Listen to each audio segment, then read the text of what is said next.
Why would I need it? Oh, need.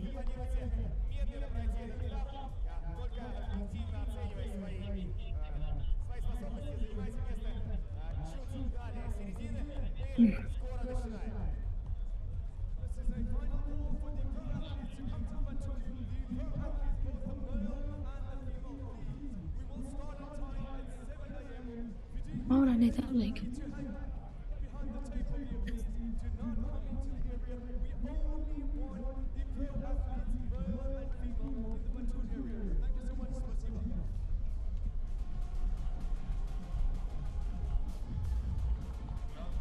That's Freddie in pink, good. Margie, it's not really green, but anyway. Aaron, yep, perfect. No idea who the hell that is, but anyway.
Looking at this beautiful sunrise, this beautiful location right here in Samarkand, Uzbekistan. This is the final call for the pro athletes, male and female, to come into the Batoon. Sasha, I'm just looking at the athletes. Wow, look at the numbers. And they're all excited. We got the teams as well. We got the relays happening, individuals doing the middle distance today. Good luck to you all. Good luck to you all. You've put in the... And welcome to Challenge Samarkand, taking place here today in Uzbekistan for the very first time ever. One of the world's most iconic cities, the city of Samarkand. This is the first and only Challenge family race in Central Asia. And we have athletes from all over the world who have been enjoying the unique Uzbek culture, delicious food on offer, and some absolutely incredible scenery. Now, if you're like me and you had to actually look up where Uzbekistan is, I'll be the first one to admit that I really wasn't 100% sure where Uzbekistan was in the world. Well, it is in Central Asia and borders Kazakhstan. It has a population of about 35 million people, and the capital is Tashkent. Uzbek is the majority language spoken here in Uzbekistan, but Russian is also widely spoken and understood throughout the country. Now, Samarkand, where we have this amazing race today, is the second largest city in Uzbekistan, and it's known for its mosques and mausoleums. And we know from the bike ride that the athletes get to pass many of these today. It is a truly incredible and very unique bike and run. Situated on Silk Road, which the athletes will ride and run on today. And Silk Road is an ancient trade route linking China to the Mediterranean. So Samarkand is actually one of the most ancient cities in the world and has a population of around 614,000. It is the first time that they have held a middle distance race here in Uzbekistan. However, not the first time that they've held a triathlon.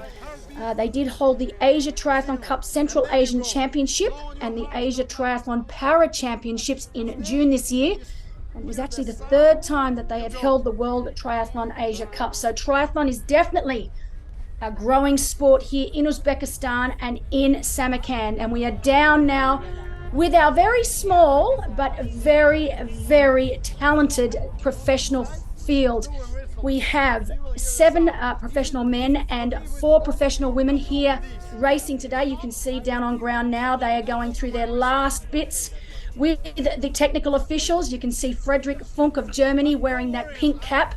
He is here after what's been a stellar few weeks for the young German.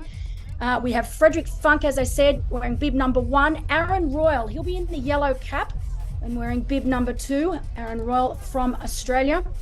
We did have Sebastian Kinley wearing bib number 3. Unfortunately, Sebi Kinley is there, but unfortunately he has come down sick the last couple of days with a really nasty cold. So he's unable to race, but lucky for us, he will be doing live updates on his Instagram page. So follow along, because knowing Sebi, they're going to be a lot of fun as he takes us through the race here today in Samarkand. We have got Felipe Acevedo wearing bib number 4, and he will be wearing a red cap.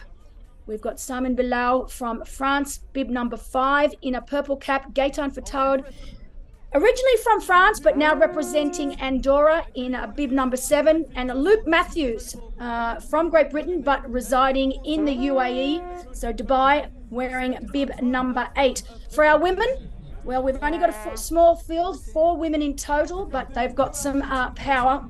Emmett Pallant from Great Britain wearing bib number 51. Ellie Salthouse from Australia in the purple cap wearing bib 52. Margie Santamaria from Italy wearing bib number 53, and she will be in a green cap. You can see her on screen right now, right there in the pink and black wetsuit. And then we've got Lottie Lucas in the yellow cap and bib 54. So as I said, a small field, but a very, very elite field. We've also got around just over 1,000 athletes here over the weekend competing. So age groupers from all over the world. As our professional athletes are doing the last bits of their warm-up. They will be starting today at 7 a.m. So very, very shortly, with our professional men off first and our professional women off 5 minutes later. We will then start with our age groupers and our relays. So conditions in Samarkand right now, currently sitting at around 16 degrees Celsius, so a little chilly to start the day, but we are expecting it to rise very, very quickly to around 24 to 25 degrees by that 10 a.m. As we can see, Emma Pallant Brown ready to go in the pink cap. Right next to her, that is Ellie Salthouse from Australia wearing the purple cap. So we are expecting a battle royale between these two. We know that Ellie Salthouse is the strongest swimmer of the two. They are very, very evenly matched on the bike. And Emma Pallant Brown, of course, one of the best runners over the 21.1 kilometre distance. So we're really hoping that this battle comes right down to the wire here today. Similar story for our men, with Aaron Royal, by far the superior swimmer here today. Frederick Funk, the absolute German biking powerhouse, and Aaron Royal, the faster runner as well. We know if Frederick Funk wants to win, he's going to have to get a lead into T2, but he's had such a great season already as we're getting ready for our professional men.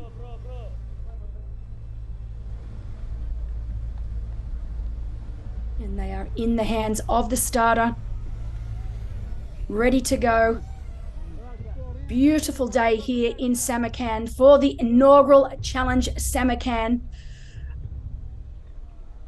Really exciting for us to have races in such unique places as they are off. So our professional men are underway here in Challenge Samarkand in Uzbekistan, the very first time that Challenge family has ventured to Central Asia. And it's a fast and furious start. Now you can see that it is a little choppy. We have been told that conditions down on ground, it is very, very windy there today. So we know that that is going to play a big part, not only on the bike, but also in the swim.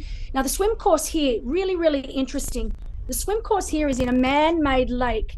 It's a specifically made lake for rowing, and it's one of 3 of the largest rowing lakes in the world, 2 kilometers in length.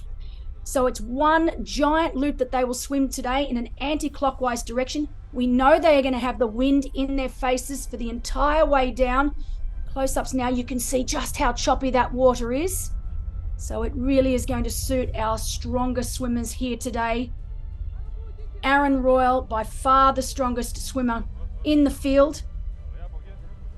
And you can see that they are trying desperately to get on the feet. That pink cap as Frederik Funk, you can see he's trying ever so hard to stay on the feet of Aaron Royal. Aaron Royal, just to get you through again, in our pink cap is Frederik Funk. In the yellow cap is Aaron Royal, and in the red cap is Felipe Acevedo from Portugal. He races for Portugal, but of course we know he resides in Dubai with his partner Lottie Lucas, who is also racing. But you can see already, look at the gaps that have formed and how spread out it is already after only a couple of 100 meters. And we know that that yellow cap of Aaron Royal, you can see there the red cap of Felipe Acevedo as well. He's also a very accomplished swimmer. As he moves across now, you can see that gap that started to form between Aaron Royal and Frederik Funk, and he wants to make sure that he gets right there in between the two, because they do not want to let the likes of Aaron Royal go. Today's middle distance. I'll call out their names in a few seconds, and I want you guys to make as much noise The as water temperature 17.6 degrees Celsius, so it is wetsuit legal for both our professional athletes today and our age group athletes. Fantastic swim location here in Samarkand. As I mentioned earlier, it is one of the largest, longest rowing canals in the world. The water is absolutely pristine as we go down now to our professional women. They will start exactly 5 minutes after our professional men. Fantastic swimming from Felipe Acevedo to get right in there and onto the feet of Aaron Royal. But I have to say, great job from Frederik Funk as well. He really is trying very, very hard to stay on the feet of Acevedo. He doesn't want to let them go.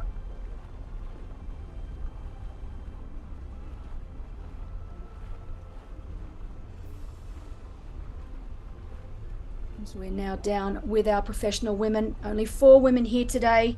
Emma Pallant-Brown in that pink cap on screen now. Closest to us, Ellie Salthouse from Australia in the purple cap. That is Lottie Lucas from the UAE in the yellow cap, and Margie Santa Maria on the end here in the green cap. Interesting that Margie has decided to leave a little bit of a gap between herself and the other athletes, as they are now underway as well. So our professional women here in the inaugural Challenge Samarkand are now underway. Great start from all of our ladies. You can see up front we have Margie Santa Maria, Lottie Lucas, and Ellie Salthouse closest to screen in that purple cap, with Emma Pallant-Brown behind. These 3 women are really going for it. They really want to make sure that Emma Pallant-Brown has absolutely no chance of staying on their feet. She is definitely the danger woman when it comes to the bike run, one of the strongest over the middle distance. And so they are not letting her have a sniff of their feet. They want to get away and make it a long and lonely swim for Emma Pallant-Brown. But you can see now on screen, back with our professional men, and it is Aaron Royal that is really creating a gap. We expected him to. Big shout out to Torsten Rader for again coming through with the goods for me. He gets all the stats to me every time I do live commentary.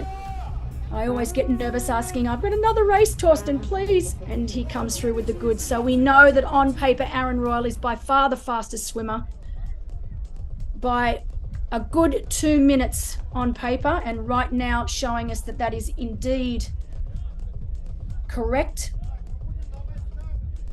For our women, we know that Ellie Salthouse is the fastest swimmer, but not by too far. So we have all of the women swimming fairly within the minute of each other. So we've got Ellie Salthouse being able to swim probably 50 minutes faster than Emma Pallant-Brown, Lottie Lucas, and Margie Santamaria.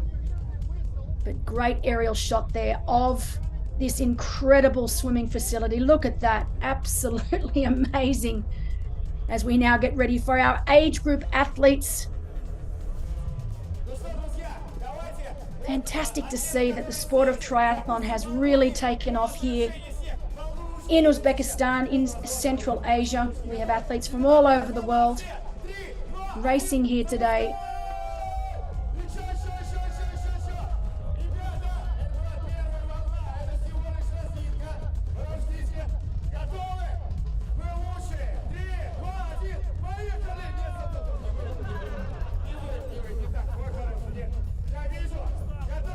One of our age group athletes getting a little bit too keen. He's being told to hold on a second, not quite ready for you yet, as they do the last cheers.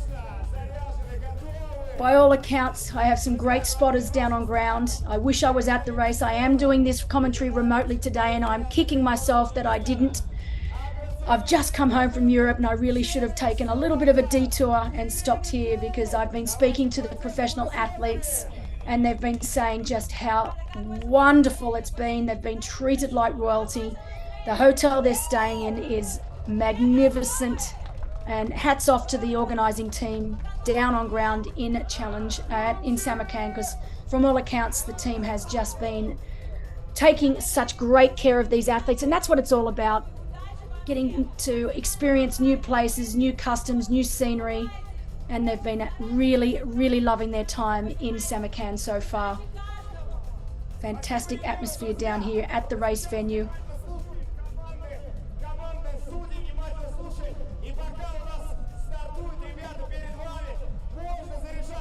You can see on the right hand side, that is indeed Aaron Royal from Australia.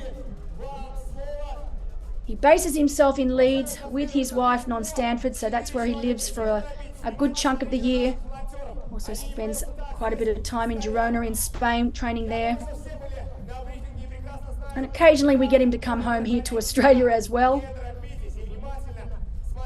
But he really has managed to put quite a significant gap between himself and the rest of the professional men.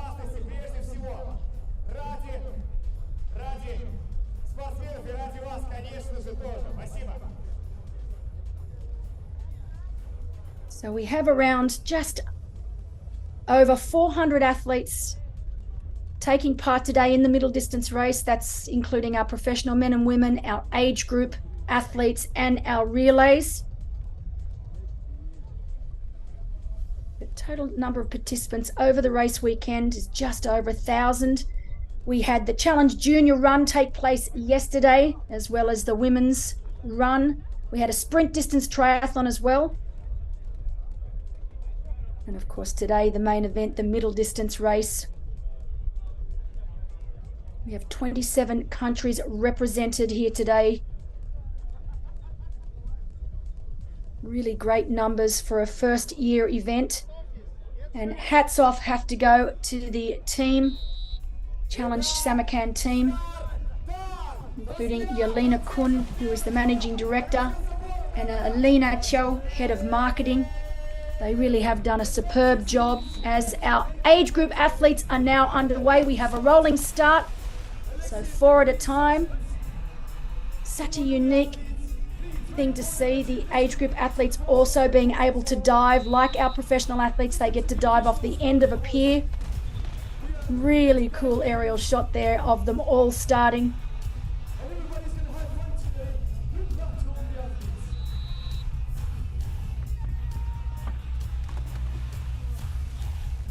But you can see that in the days leading up to the event, we haven't had much wind. I've been looking at the pictures and some videos that have been sent through, and really this man-made lake has been absolutely dead still.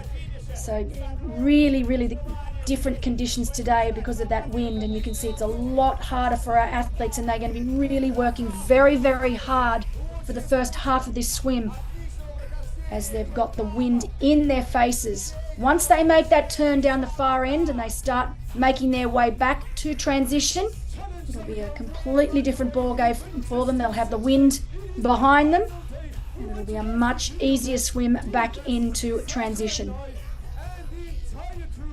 As you can see, our elite men, so our professional men, that is Aaron Royal that has made the turn. So he is now halfway through the 1.9 kilometre swim course here in Samarkand. Once he turns that second red buoy, he'll be on his way back, and it will be a much faster swim back.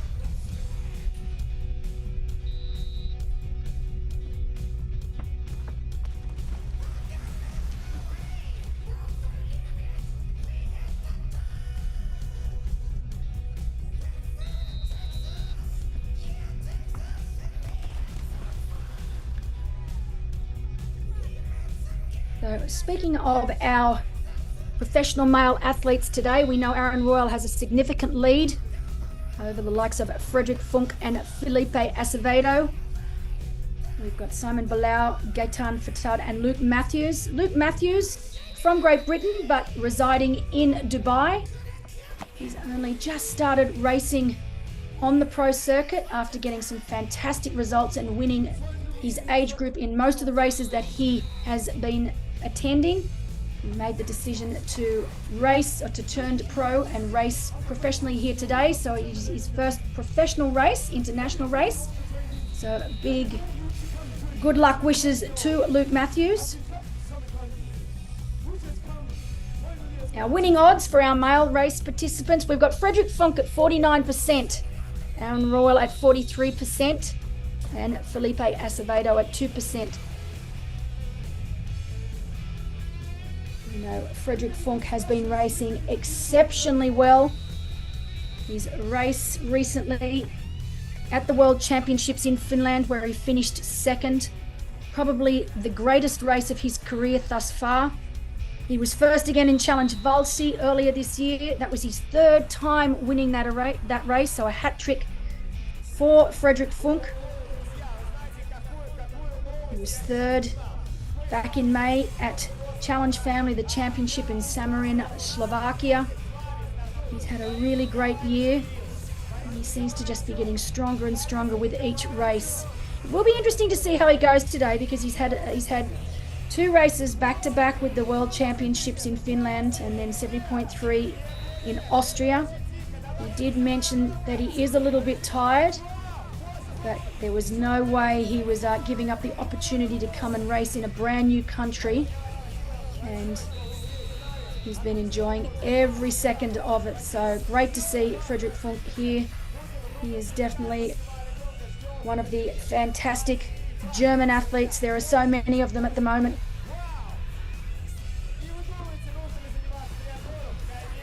Great images now of our age group athletes making their way into the water to complete this 1.9 kilometre swim. One big loop. So you need to do your best today, because it is going to be the experience of your life. All of the training you put in, all of the hours, getting up early in the morning, all of the sacrifices, it all needs to come together right here, right now, at the first ever challenge of Samarkand. And I tell you, Sasha, we've got races and athletes from So when we had one of our core team meetings with Challenge Family, and they mentioned that we were going to have a brand new race in Uzbekistan, I have to admit I was exceptionally excited, because it's just a country that I just didn't know much about. And since then I've done so much research and Googled Uzbekistan, Samarkand, and it's an absolutely fascinating country. Just the fact that for more than 2 millennia the city was a key point on the Great Silk Road. So the Great Silk Road, such a famous road between China and Europe, and it was used so often as a gateway between China and Europe. I mentioned earlier, Samarkand is the second largest city of Uzbekistan. It's only around 2 hours by high-speed train from the capital of Tashkent.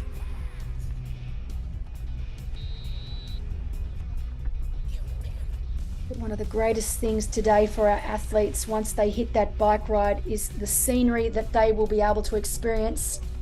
They go through and past so many incredible monuments, mausoleums.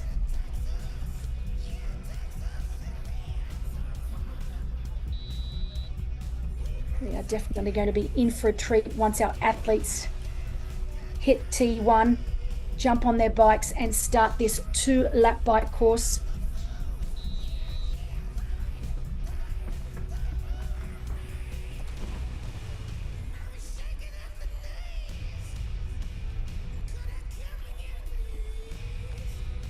Great shot there of Aaron Royal in that yellow cap. He did mention in the press conference that his plan was to absolutely go for it in this swim. He knows he needs a lead. He wants to stay out in front for as long as possible on that bike. He wants to make the likes of Frederick Funk and Felipe Acevedo really have to work hard to catch him. Hasn't been easy going for Aaron. He did get sick after racing in Singapore, and it's taken him some time to get back to full health. So coming into this race, probably a little underdone. But Aaron Royal, such an absolute talent. Coming from short course, he's a 2-time Olympian. He swapped short course for the middle distance, and I have to say he's having an incredible second part of his career in long distance racing. He's already had some incredible results. He was second earlier this year in Samarkand, Slovakia at the championship, only beaten by Matisse Magirier. He was third at Challenge Gran Canaria back in April this year. And recently was 8th at the PTO Asian Open, which might not sound so great, but considering that he crashed and also had a mechanical and was still able to get himself back up into the game and into 8th place. Fantastic racing from Aaron Royal.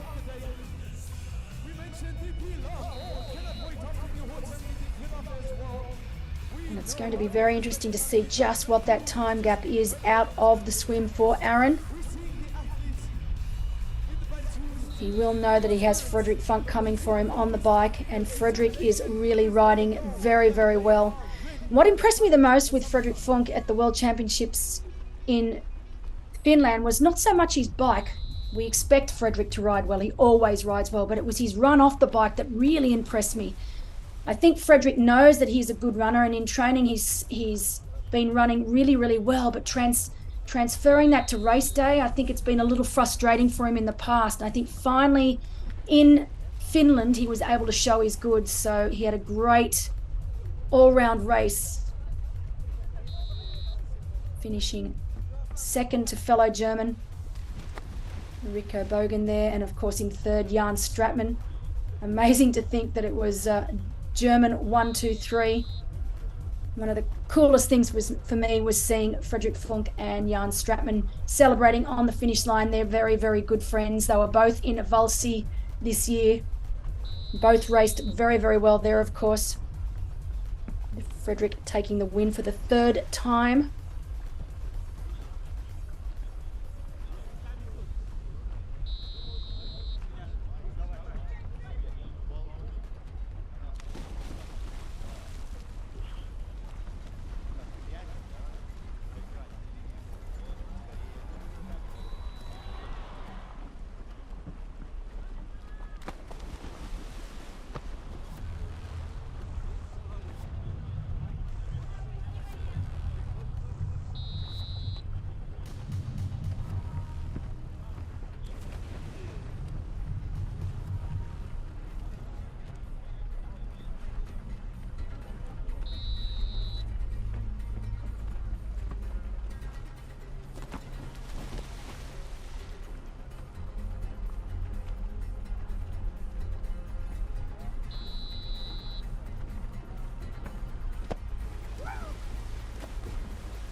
So we are expecting Aaron Royal to have somewhere around 2 minutes.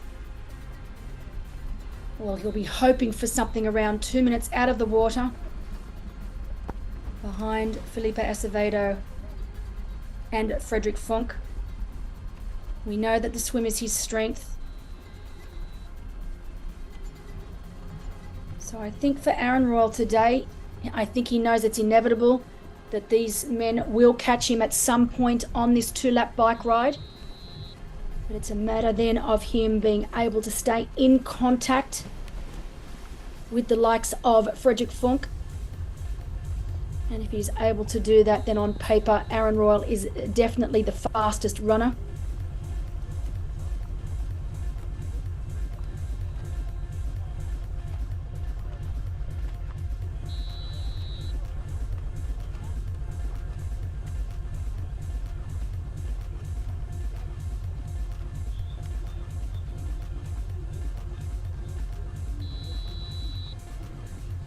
And with our women, we know that Ellie Salthouse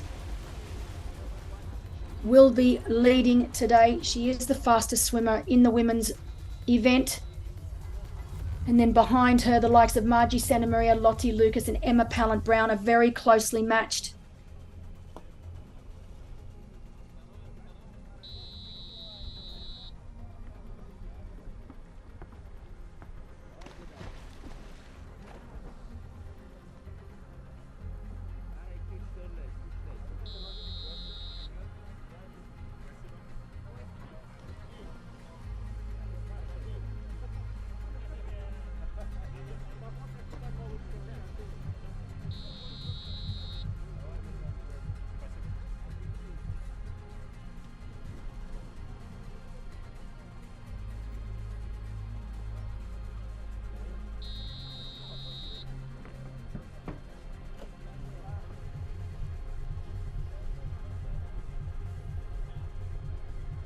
So while I've spoken about the swim here in this purpose-built rowing canal, you can see now Aaron Royal making his way out of the swim and into transition. So great swim from Aaron Royal, right where we expected him to be. He looks like he's well in control. He'll now make his way. Had a little quick look back to see if he could see anyone, but he really does have a good gap there. Let's see just how big that gap is. Finishing up with the 21.1. Wow, a half marathon at the end. That is the middle distance today. And then we're going to be with you at the finish line. We'll be waiting for you, Sasha and I, Team Ronnie, all of the others, the volunteers. We'll be waiting for you at the finish line. Athletes. Nice quick transition. So wetsuit in that bag. So he must make sure that all of his wetsuit, goggles, cap in that bag. He'll now take his helmet. Helmet goes on. You can always tell the short course athletes that have transferred over to long course, their transitions are usually absolutely flawless. Bottle down the front. Everyone's doing it these days. Makes it a lot more aerodynamic on the bike. It's all about aerodynamics these days. You can see with his suit pulling his sleeves down as far as they can go. On his Win Republic kit, he wants to get as much aero advantage as he can as he makes his way all the way down the red carpet to the very end where the professional bikes are racked.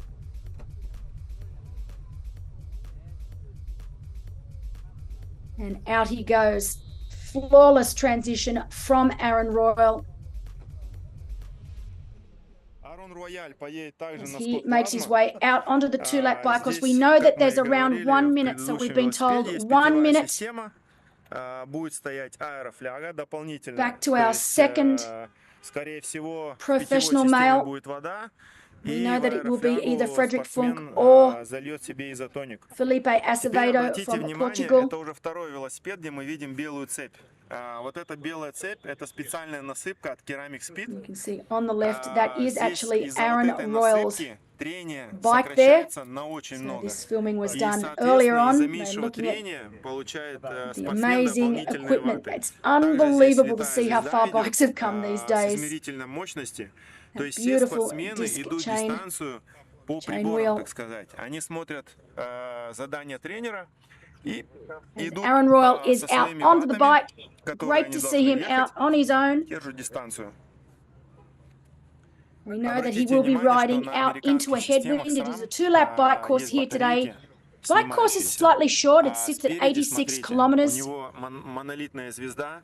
Total И получается, elevation of здесь only нет даже переключения, у него 644 нет meters. маленькой So звезды. basically, Есть только pancake большая звезда и flat. все. Из-за этого Fantastic time сзади trial course. стоят более большие звезды And there is для гор. only Когда one он будет small подниматься, hill, which он they'll будет have to ставить do на twice. большую So one звезду. small hill. Также здесь бачок As I есть said, для total инструментов. elevation of И only завтра, скорее всего, 644 поставят meters. дополнительную флягу сюда.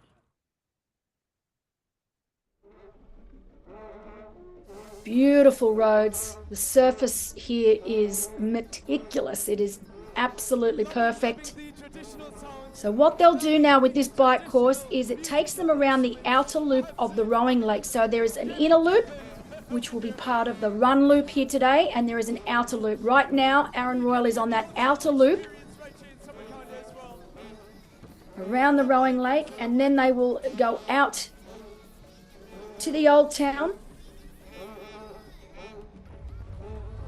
So that's when we're going to be seeing some incredible scenery. So during that part of the bike course, once they get out to the old town, there'll be that unique contrast between the modern architecture and the ancient monuments of the 14th and 15th centuries. So we are in for an absolute treat today on this bike ride.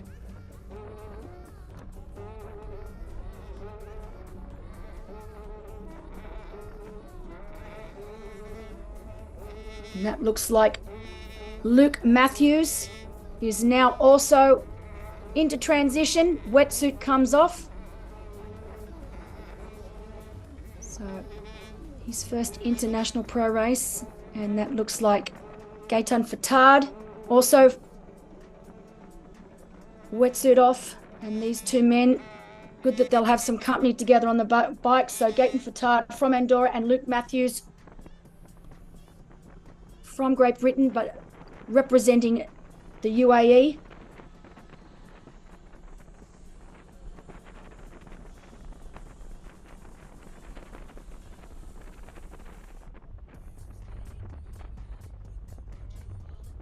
Reports out on course.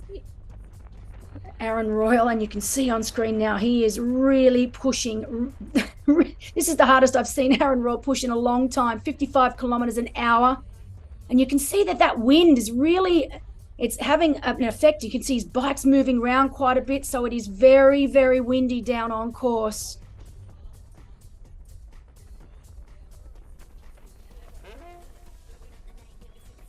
Once they get into the old city, we're going to see some amazing mosques.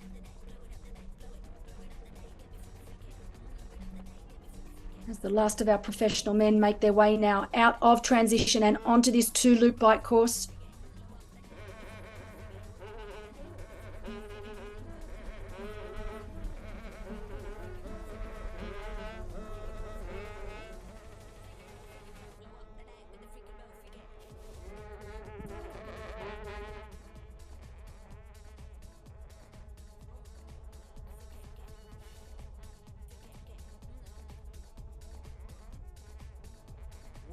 We have to mention the tourist guard. Thank you so much. The tourist guard, you'll see them walking around. They're so cheerful. Assalamu alaikum. Keeping us all safe. They've been locking the roads as well, so we can all be safe on the coast. Yes, thank you so much to the tourist guard.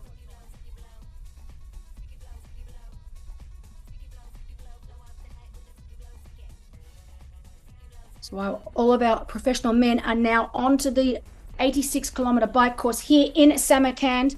It won't be long before we see our professional women also make their way through transition and out onto their bikes. Точно так же, как у всех спортсменов, кастомный руль.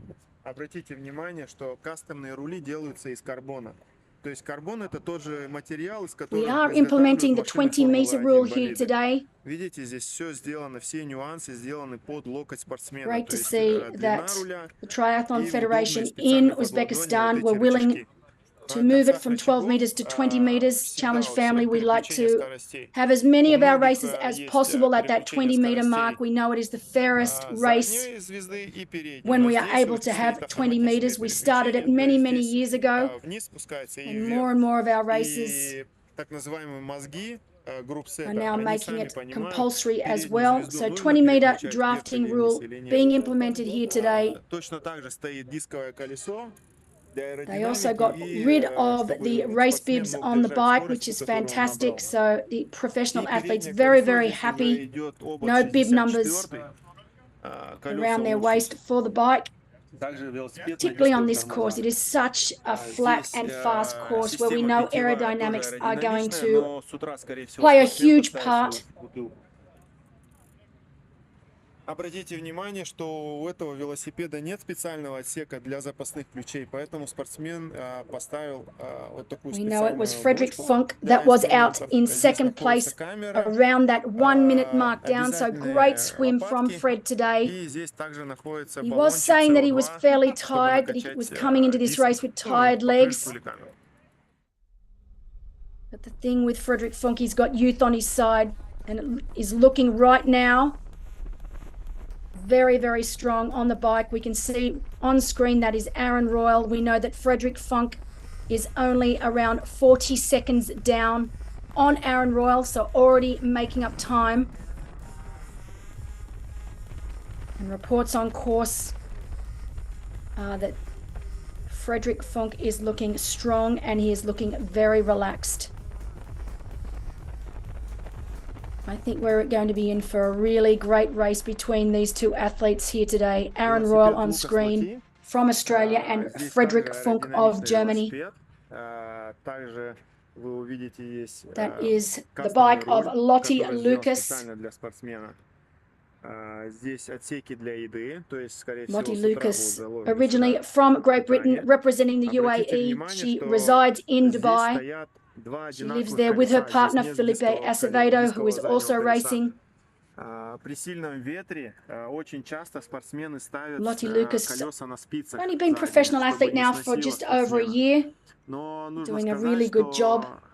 Спортсмена может сносить при боковом ветре, если спортсмен легкий.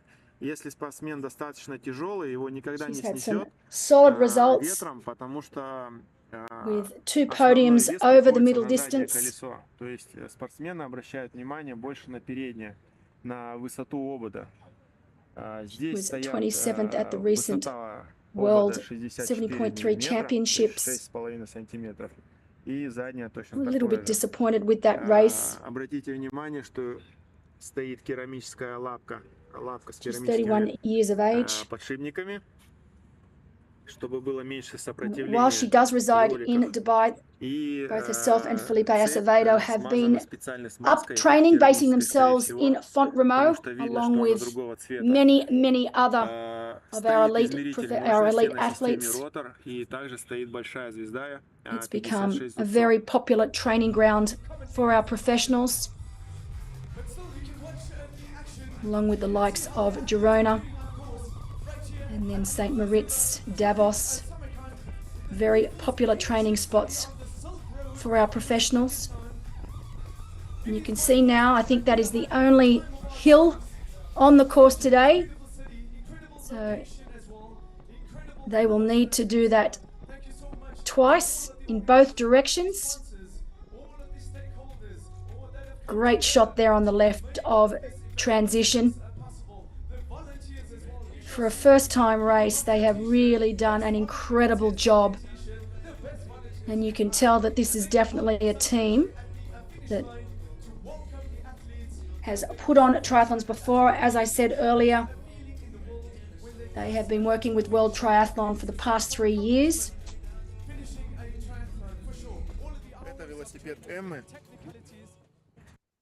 And they've put on the Asia Triathlon Cup, Central Asian Championships, and also the Asia Triathlon Para Championships. They were held in June earlier this year. We will be having the award ceremony as well. Support all of the athletes on course as well. If you do see them, cheer them on. And Yelena Kun, who is the managing director of Challenge Samarkand, also the Secretary General of Uzbekistan Triathlon Federation. And to tell you just how far triathlon has come, as the first of our age group athletes now making their way into transition. So this is the first of our age group athletes. We do know that our professional women have already gone through transition and are out onto the bike as our age group athletes. Great swim from this young man. But just to give you some sort of perspective on how fast this sport is growing in this country, the federation was only established back in 2019, and back then they had a few dozen amateur athletes. That was it. And currently now, 2023, they have over 600 members in just 4 years of existence. And they've got so many wonderful initiatives taking place with women and children, sports initiatives in Uzbekistan. They've got children, youth clubs in every district in Tashkent, the capital, where they have coaches inspiring a new young generation of athletes. Yelena Kun, also the Secretary General of Uzbekistan for Triathlon Federation. I got to meet her earlier this year when I was in Taiwan for Challenge Taiwan, and what an incredible woman she is. You can see she is just so dedicated to this sport. And just the fact that they were wanting and willing to get some of the best professional athletes that we have in the sport over there this year to represent triathlon in Uzbekistan.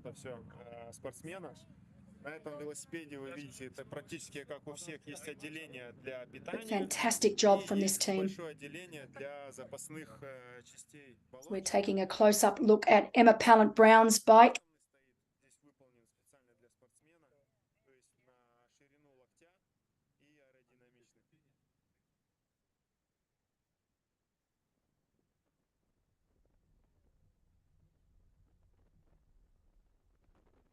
So while majority of this bike course is flat, we do know that there are a couple of rises. So we saw that there is one climb, and they will need to do it several times because it is a 2-lap bike course here today.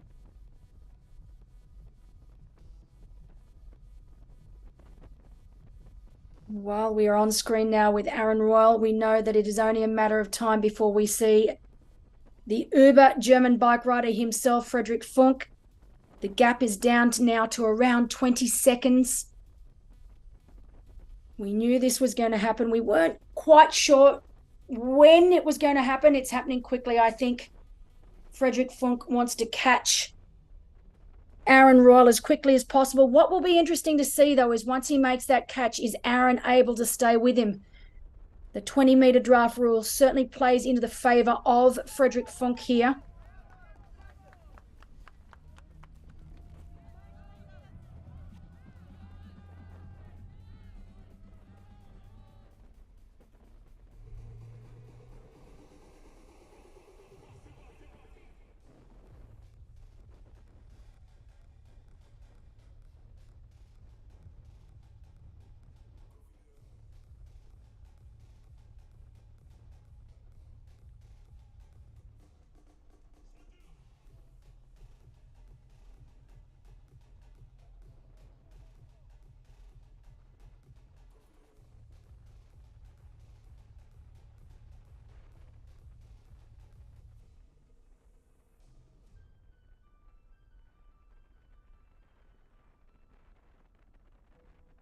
So just to let you know that it is Ellie Salthouse from Australia leading our women's race today. She was first out on the swim as expected.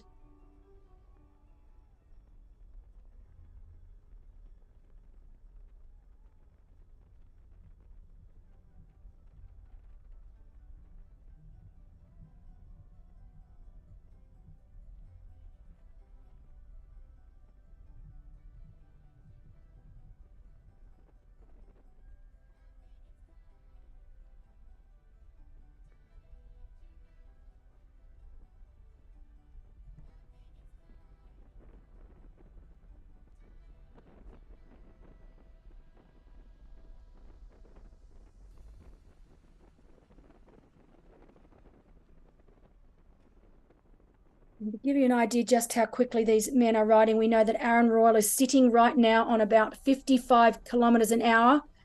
And we've been told that Frederick Funk, who is closing in on him fast, is riding around 60 to 61 kilometers an hour.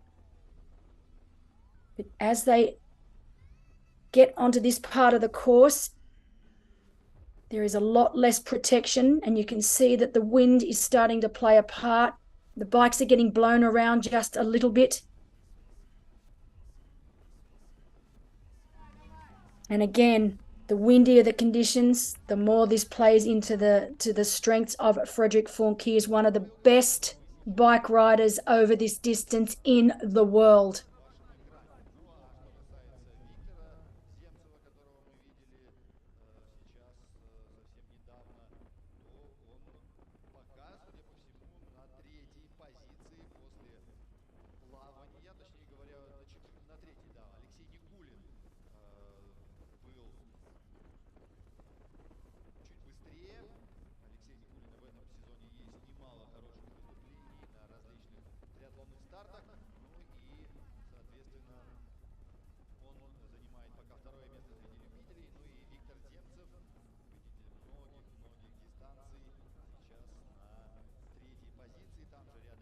Fantastic thing about this race too, if you can see, absolutely 100% closed roads. So while there is traffic on the other side, there is no traffic where the athletes are riding. They are 100% closed roads.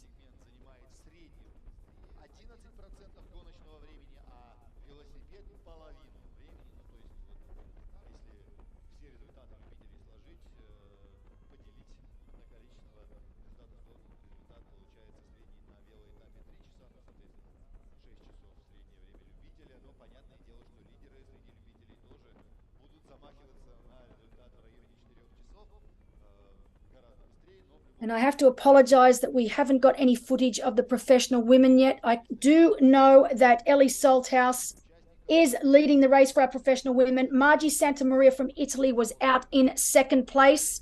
So great swim from Margie Santamaria.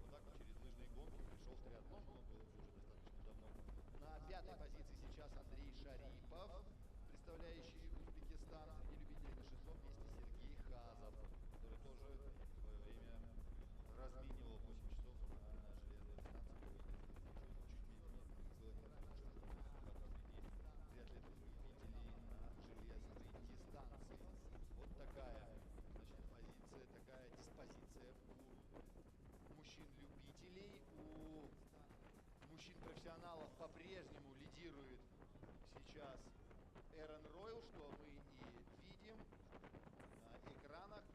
Эрон Ройл, конечно же, за счет своего плавательного сегмента как раз таки готов бросить вызов, в том числе и Фредерику Фанку, главному фавориту этих соревнований.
So it'll only be a matter of time before we see Frederick Funk about to catch Aaron Royal. We know it's at 10 seconds now. Frederick Funk riding upward of 60 kilometers.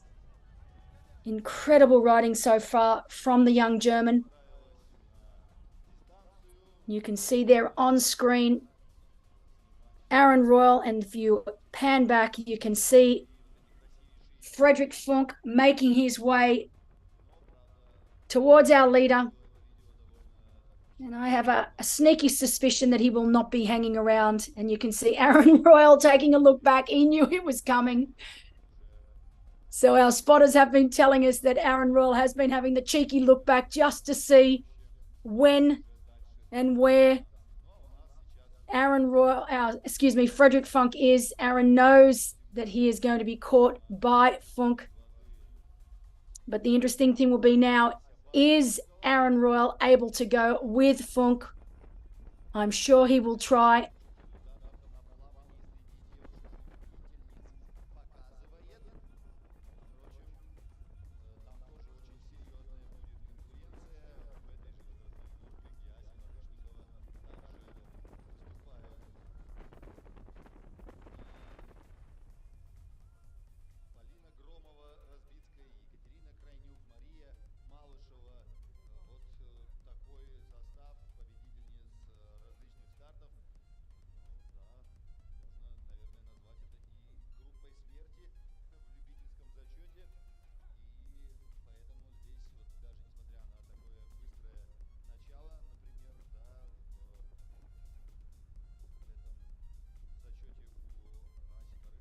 So great scenes right now on screen as Frederick Funk finally catches Aaron Royal. This is one of the climbs on the course here today. So none of the climbs are steep, but enough for Aaron Royal to get himself out of the saddle. So out of that aero position.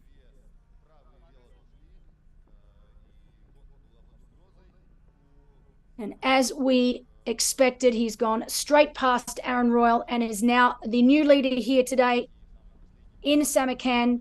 So Frederick Funk in the lead with Aaron Royal behind him. Both men back down in the aero bars. Both men riding really, really hard. I love watching this young man ride. He's absolutely beautiful on the bike. Both of his parents were phenomenal bike riders. They were both professional triathletes themselves, both renowned for their bike riding. And it looks like the apple hasn't fallen too far from the tree. Very good genes in this family. It was inevitable that this young man was going to be an Uber rider. You can see that water bottle down the front. Really making Frederick Funk very, very aero today. The perfect course for aerodynamics.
There's more and more of our age group athletes now making their way out of the swim and onto the bike course. Great aerial shot. Look at that. Absolutely 100% closed roads. Beautiful conditions down there.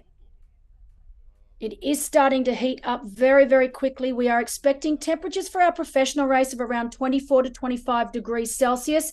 It will get a little bit warmer for our age group athletes towards the end of the day, around 3 to 4 p.m. We are expecting conditions of around 28 degrees Celsius. But just love seeing a race where there are no cars in sight. Beautiful wide roads, 20-meter rule being implemented here today. It just makes it for a really safe and fair race for everyone, our professional athletes and our age group athletes.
So an update for our professional men. Frederick Funk leading, Aaron Royal in second, Felipe Acevedo from Portugal in third, Gaetan Fatald from Andorra in fourth, Luke Matthews in fifth, and Simon Bilal of France in sixth.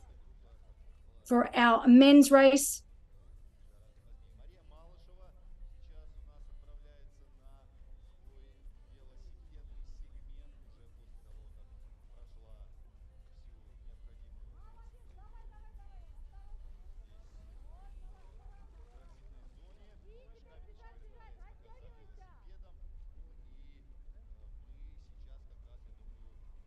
I'm waiting to get an update on our women's race. We know that Ellie Salthouse of Australia is in first.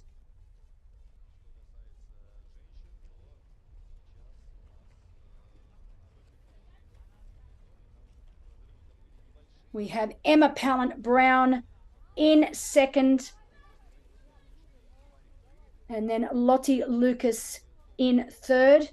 And Margie Santa Maria in fourth. So an update on our women's race, and I must apologise that we have not had any video footage yet. We are trying to get that to you as quickly as possible.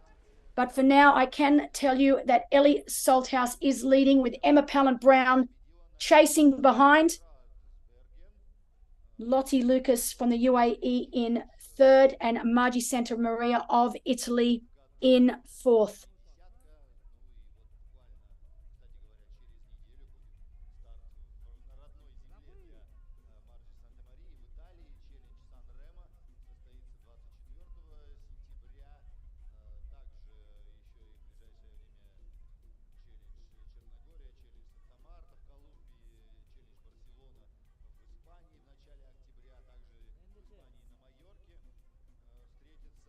And we believe that that gap between Ellie Salthouse and Emma Pallant-Brown is around 1 minute. And in our men's race, Felipe Acevedo also having a great race. Currently only 1 minute back from our leader, Frederick Funk and Aaron Royal. So great riding from the Portuguese athlete. He's been based in Font-Romeu for the past month training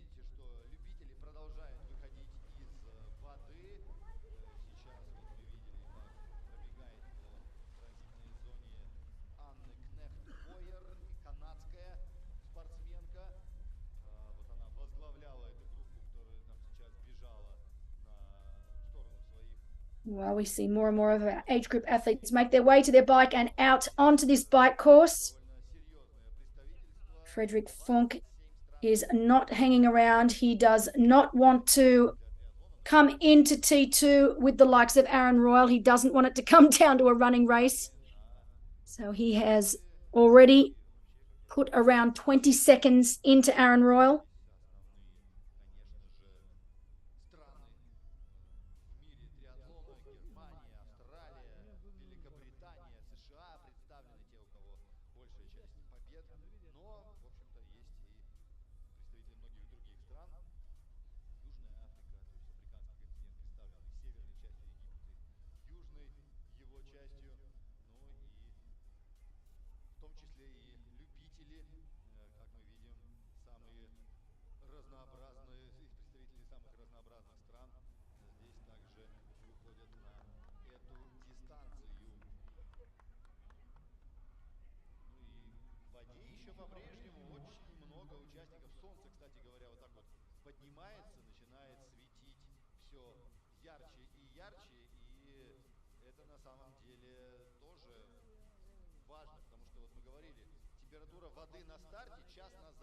The water that the athletes are swimming in today, crystal clear, clean water.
So while we know that it's been a 1-lap swim here and a 2-lap bike ride, 86-kilometer bike ride, just to give you a little bit of information on the run, 21.5-kilometer run, so a little bit longer, 4 laps, and will take place around the rowing centre and the modern tourist complex of Silk Road. So here they go round the inside track of the rowing canal, but then they will do a little bit of a extra loop around the Eternal City, and they will do that 4 times, nice and flat and fast.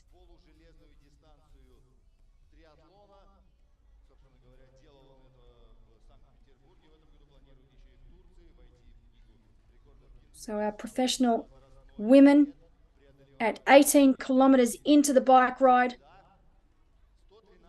is Ellie Salthouse, with Emma Pallant-Brown just on that 1 minute behind.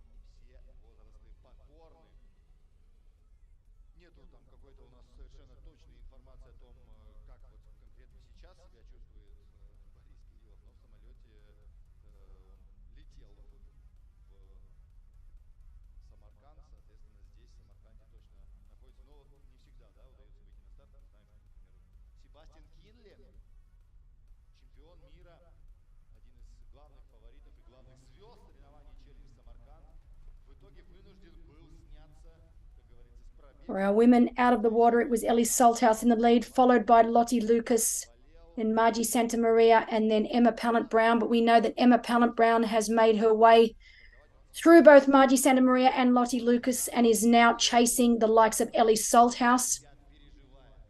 Ну а вы видите здесь номера отдельные, это уже эстафетный зачет, который также есть среди любителей. И это команда Хоп-Шоп. Команда Хоп-Шоп, которая выступает Сергей Курилев, Петр Белов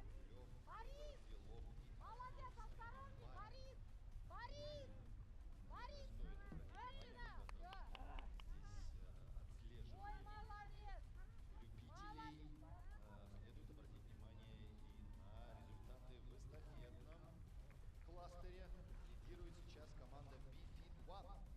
Это команда, за которую выступает Даниил Умаров, Рамис Газизулин и Малика Максудова. И вот, хотя, да, судя по всему, это пока, да, предварительный результат. Вполне возможно, что, да, как раз таки команда Хоп-Шоп, команда Сергея Рублева, Федора Белова и Артура Суйменбаева сейчас и в числе лидеров.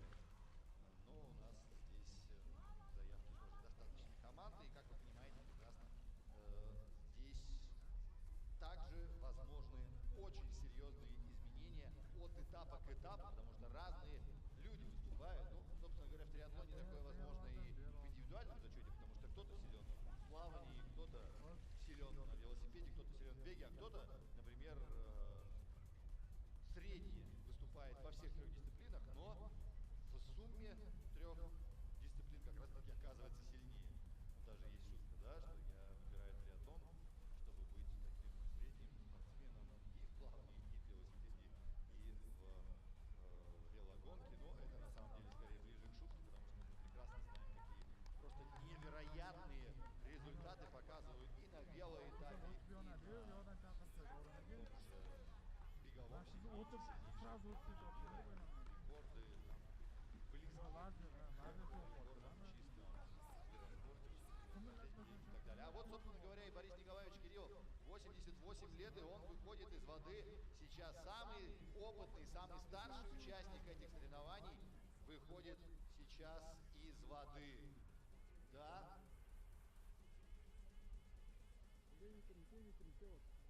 So while we are on our age group athletes, we do know that we have our oldest competitor today at 88 years young, Boris Kirillov. He has just exited the water, so he is making his way to the bike. So 88 years of age, absolute legend. And great to see that he has made it through the swim and is now in T1, about to start the 2-lap bike course here today. Ну а что касается гонок профессионалов, то сейчас у нас смена лидера после 17 километров дистанции, как раз таки после того, как раз объехали аэропорт Самарканда по улице Дахбет. Фредерик Фанк догоняет. One of our age group women now out onto the bike. We know that in our professional women's race, Ellie Salthouse is leading. She is at the 20-kilometer mark of the bike. She is leading over the likes of Emma Pallant-Brown from Great Britain, of course, living in South Africa with her husband, Jared Brown, and her two gorgeous staffies. So big shout out to Jared Brown if you are watching. Sorry we haven't been able to get you any live footage of Emma as yet, but she is doing very, very well. Currently in second place, chasing down Ellie Salthouse. We expected these two women to have a battle royale today, just as we expect our two men, Frederick Funk and Aaron Royal, to battle it out. For those of you that are watching, make sure that you tune in to Sebi Kinlay's Insta page. He is doing stories for us all day long. He is down on ground He was supposed to be racing, but unfortunately picked up a bit of a cold and is a little too sick to take part today. But we decided we're going to put him to work, and he is loving it down there on ground and doing stories all day long on our professional race. So be sure to tune in.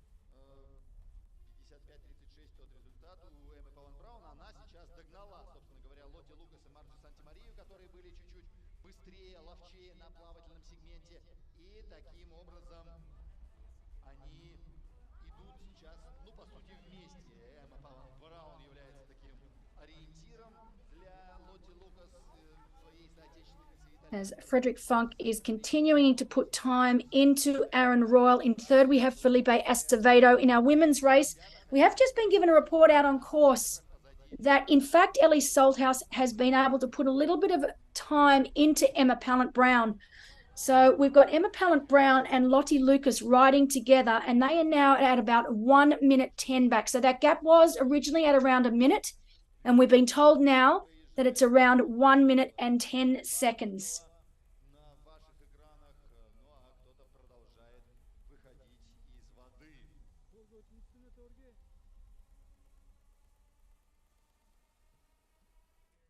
So Ellie Salthouse having a great race so far.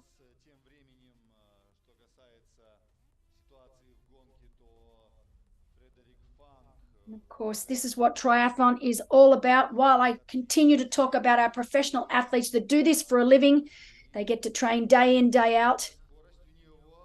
It's these athletes, the age group athletes, that fit in training around work life, family life.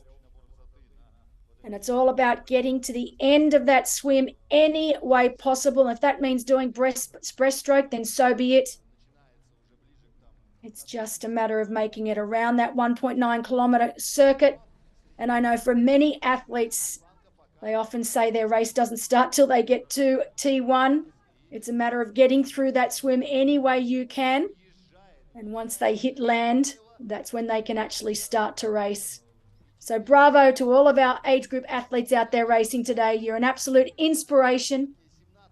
I always say the pro athletes have got it easy. They get to do nothing except swim, bike, and run every day. These are the guys that really do it tough. Our men and women who work full time, get up in the early mornings, late at night, just to get those training sessions in. And this is their celebration here today when they get to race. Fantastic to see so many age group athletes. We know that there are quite a few athletes here today doing the middle distance for the very first time.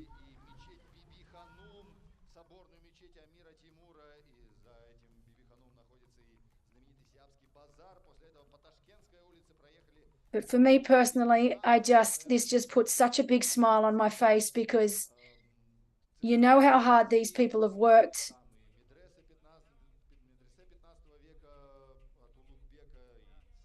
And they're doing themselves proud.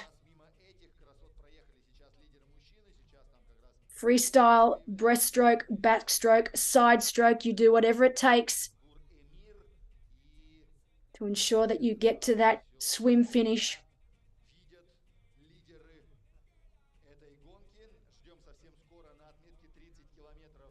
And when you think that it's only been 4 short years since this country actually had a federation, you know, you look at the likes of America, Australia, Europe, where triathlon's been around for so long now.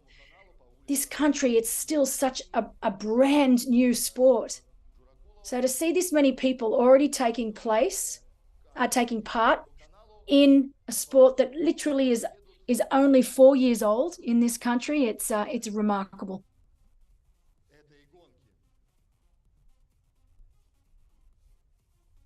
And again, hats off to people like Yelena Kun, who has really done so much to get this sport to where it is today in Uzbekistan.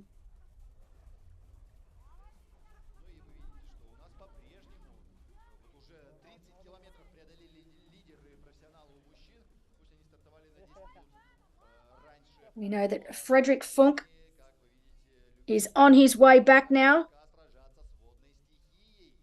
And it won't be long before we see him back here at the event venue, about to complete lap 1 of 2.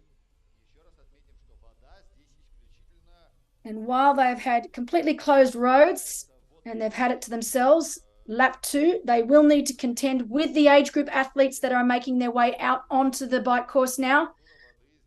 But I do not think it is going to be a problem at all, because we've got such a wide, completely closed road system for them to use. I do not see it being an issue at all for our age group athletes and our professional athletes.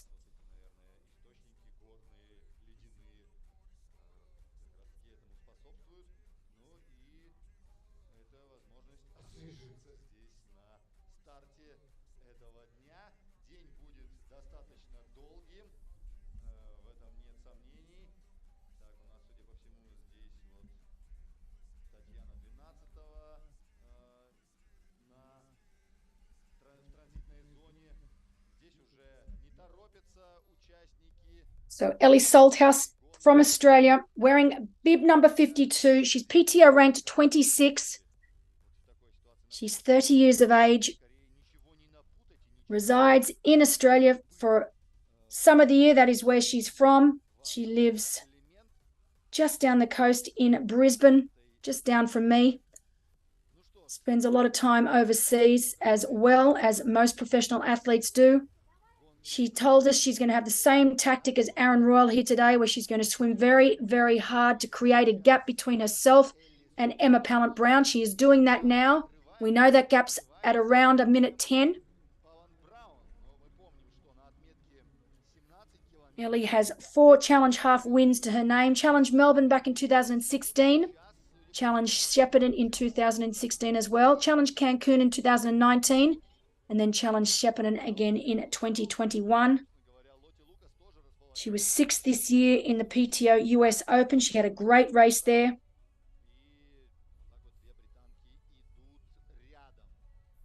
She was 13th in the 70.3 World Championships after suffering a bit of a tough call from one of the officials, having to serve a penalty. Got her head back into the game and was able to come home strong in 13th place. She has 14 middle distance career wins. So a very, very accomplished athlete. We know her main rival today will be Emma Pallant-Brown from Great Britain, wearing bib number 51. She's PTO ranked number 8. And while she is from Great Britain, she resides in South Africa with her husband, Jared, and their 2 dogs. She's 34 years of age. She's 3-time world duathlon champion. She has 19 middle distance wins. One thing about Emma Pallant-Brown, she races more than most other professional women. She has 36 middle distance podiums. So quite incredible.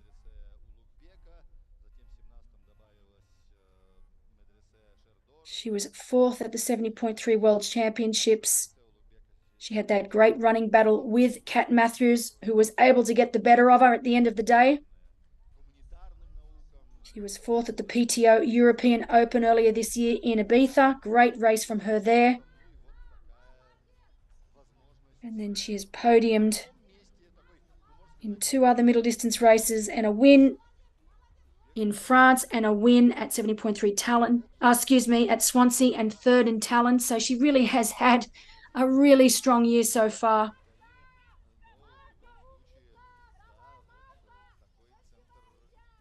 She's been training in Mozambique, so has been on a training camp there with her husband. I think it was a training camp / a little bit of R&R. But she went there to work on her acclimation to heat and humidity. It's been no secret that Emma Pallant-Brown suffers not so much from hot races. She's not too bad in the heat. It's the humidity that brings her unstuck. So she's been in Mozambique training to try and get a little better at racing and training in those humid and hot conditions. There was talk that Samarkand was going to be hot and humid. The humidity has not been that high, so I don't think the humidity is going to play a part in today's race. And the temperatures for our professional athletes, well, I think they're going to be okay too. 24 to 25 degrees. I do not see that being an issue for Emma Pallant-Brown. We know back in 2022 at Clash Miami and then again at Laguna Phuket Triathlon at the end of the year, she suffered really badly with the heat and humidity at both those races where she collapsed in both. It's still quite painful for me to even think about those scenes from Clash Miami where she had a complete meltdown on track, and similar scenes at the Laguna Phuket Triathlon. And then they realized that there definitely was a problem with Emma when it came to humidity. They have been working on that. But again, I don't see it being an issue here today.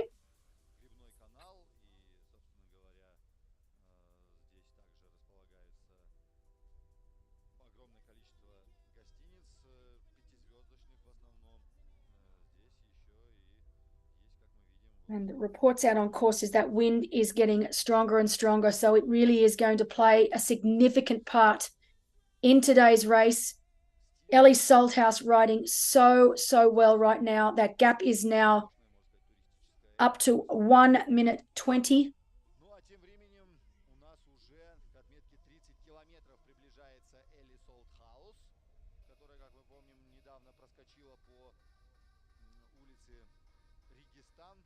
И вот как раз по университетскому бульвару мимо мавзолея Гуры-Мир проезжает сейчас Элли Солтхаус к отметке 30 километров. Знаменитый мавзолей, который строил Тамерлан Тимур как раз для своего любимого внука Мухаммада Султана. И вот как раз это сейчас видела Элли Солтхаус. Но Элли Солтхаус, как мы помним, она изучила трассу накануне, также проехала эту трассу. Ну и сейчас ей нет такой большой нужды смотреть по сторонам. Вот она прошла недавно как раз площадь Регистан в аэропозиции. Ну и сейчас уже начинает отправляться в сторону центра наших соревнований по улицам Садриддин Айни и по улице Умара Джуракулова. И посмотрим, какой отрыв сейчас на отметке 30 километров у Элли Солтхаус будет относительно Эммы Паллант-Браун, ну и примкнувшей к ней Лотти Лукас. Отметим, что сейчас также эту отметку уже прошел лидер среди любителей Александр Григорьев. Ну и вот как раз таки у нас сейчас Александр Григорьев идет с результатом здесь час 07, Элли Солтхаус с результатом час 11 на отметке 30 километров. Ну и вот у женщин-любительниц лидирует в данный момент Анастасия Барышникова, которая пока на велосипедном сегменте обошла Полину Громову, молодую маму, которая, может быть, из-за того, что опять, как мы говорим, выступает не в своих велотуфлях, на размер больше, может быть, испытывает небольшие проблемы.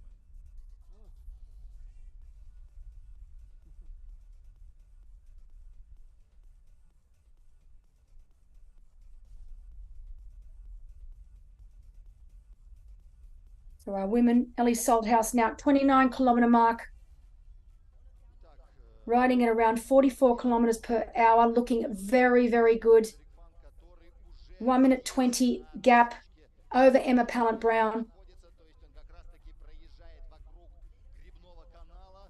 So while our lead female is at the 30 kilometer mark, we know that Frederick Funk, our leader in the men's race, is about to make his way into the event arena.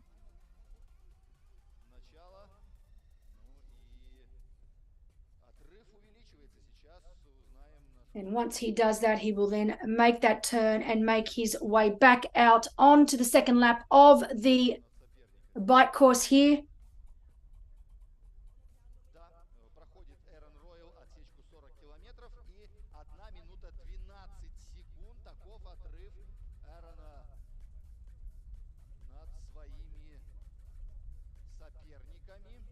Ну что ж, отметка 40 километров у нас располагается как раз-таки здесь, возле гребного канала.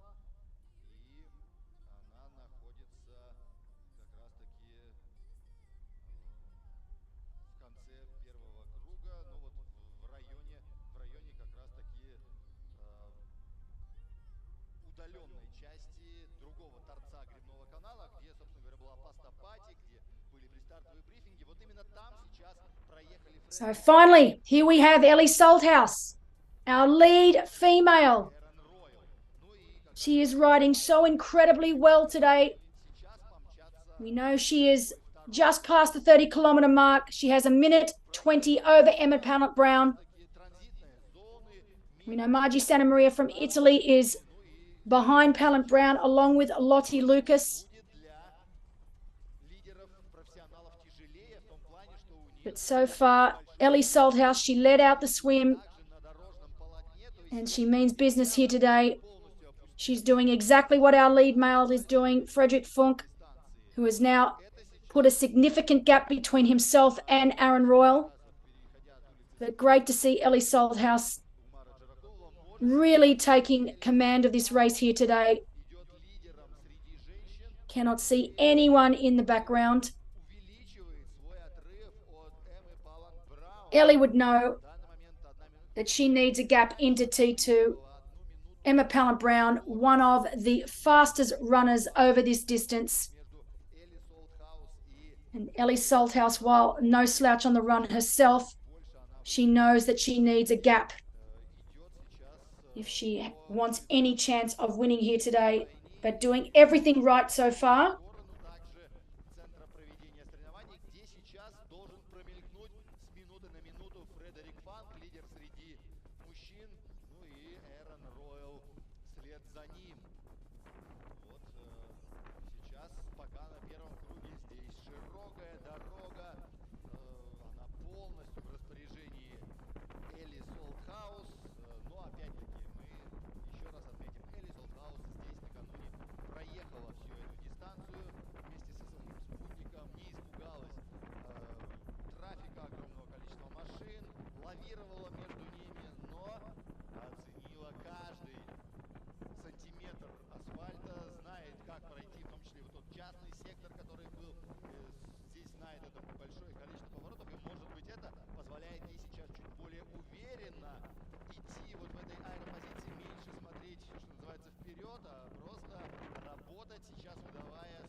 Ну вот Элли Солтхаус сейчас в какой-то степени удивляет, потому что, ну, например, 2 недели назад на чемпионате мира в Лахте на велосипедном сегменте Эмма Палlant-Браун была быстрее. Тогда за 2 часа 11 минут велоэтап прошла Эмма Палlant-Браун. Great to see Ellie Salthouse from Australia really taking command of this bike ride.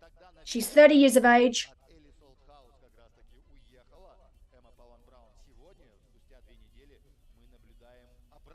She spent the beginning of the year here in Australia racing. She won 70.3 Tasmania. She won the Hosky Ultimate. She got second at the Hell of the West.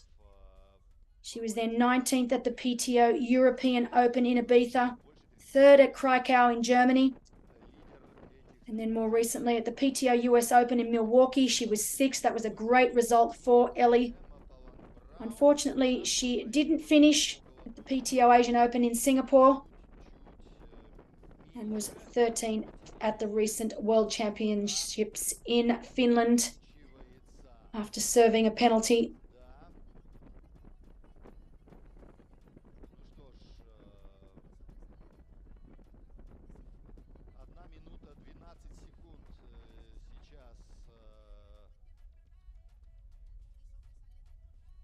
So that is one of our age group athletes going past our lead female. So you can see so much room for our age group athletes and our pro athletes. All too often we see races where our age group males get caught up with our female professionals. Fantastic to see here today that there is that is not going to be the case. There is plenty of room for the athletes to make their way around the slower athletes. So one of our lead age group men. Just so wonderful to see completely closed roads. The surface is pristine. We're going to see some pretty fast times out here today.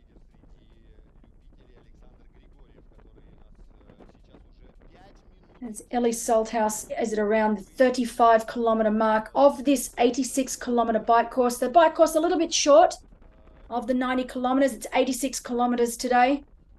And Ellie Salthouse currently at about around the 35-kilometre mark.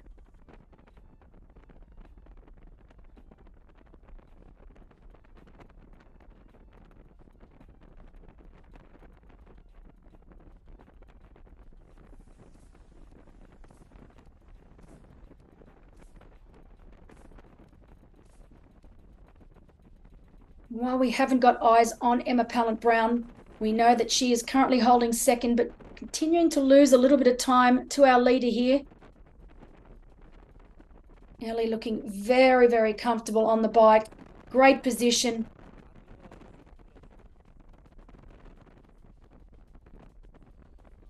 Some of our spotters on course saying that Emma Pallant-Brown not looking quite as comfortable as our leader.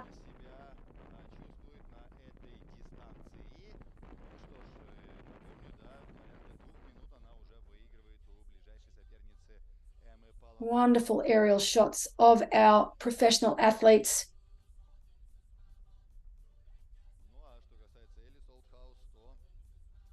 We know that our professional men have now started lap 2.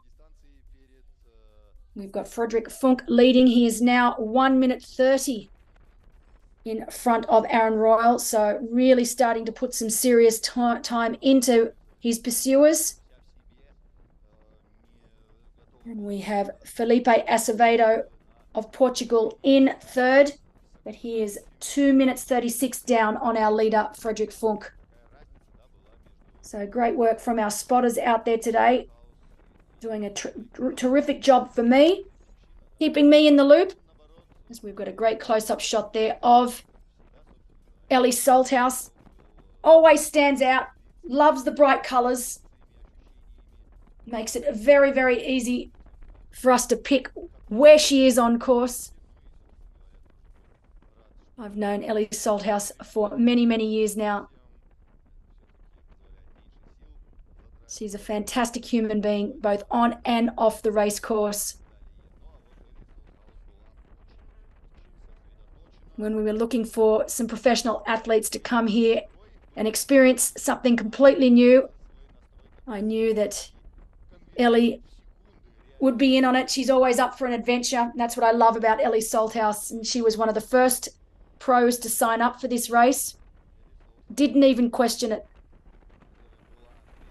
It's one of the things I really love about her.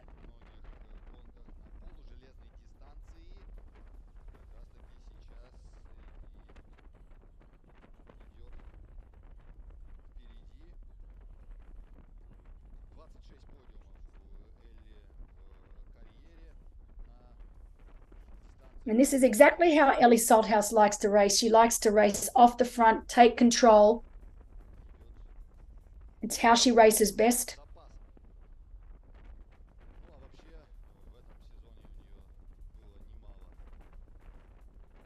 And right now with a lead of around 120 and growing over the rest of the female field.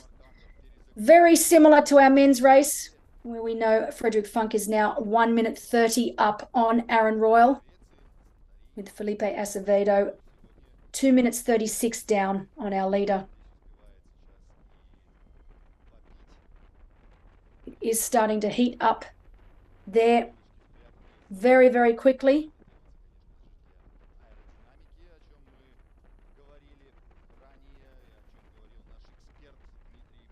So right now sitting at about 22 degrees Celsius. We started at 16 degrees Celsius this morning at 7 a.m. We're now at around 21 to 22 degrees.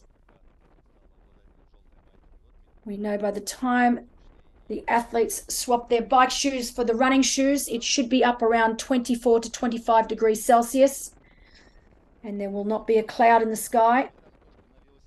And you can see from the run course here, there are not many shaded sections, so that heat could start to play a little bit of a part in the latter stages of the run. Not for the likes of Ellie Salthouse. Coming from Queensland, Australia, she would be well used to this heat. It will not affect her at all.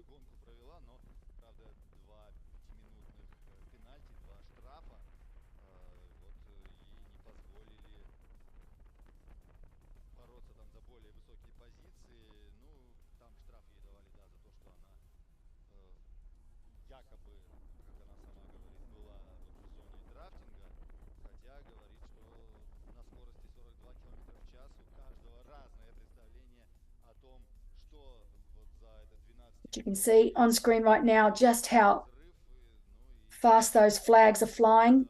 Gives you an indication of just how windy it is down there right now. You can see the trees on course moving.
Каналу Самарканда, к Самаркандскому туристическому центру. Она вот уже как раз готова съезжать с улицы Умара Джуракулова и возвращаться сюда, к центру проведения соревнований.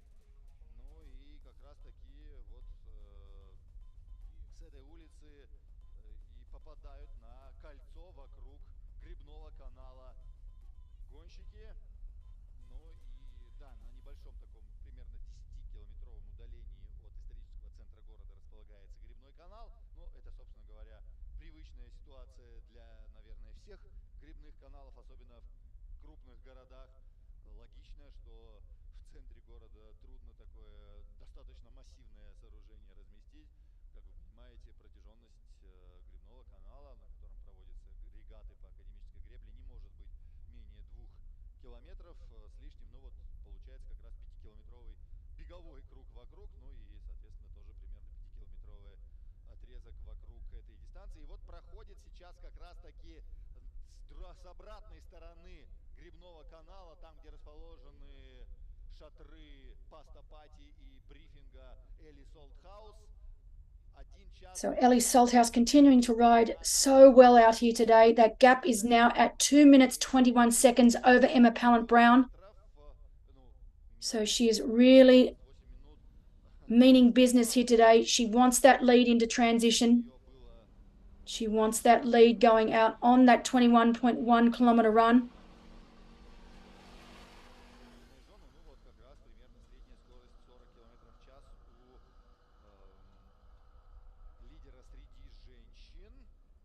Both of our leaders, Frederick Funk and Ellie Salthouse, looking so relaxed and so in control right now. Whereas our second placed male and female, Aaron Royal and Emma Pallant-Brown, not looking quite as comfortable. We've been given reports on course that Aaron Royal is really starting to look a little uncomfortable. There's a lot of movement in his upper body.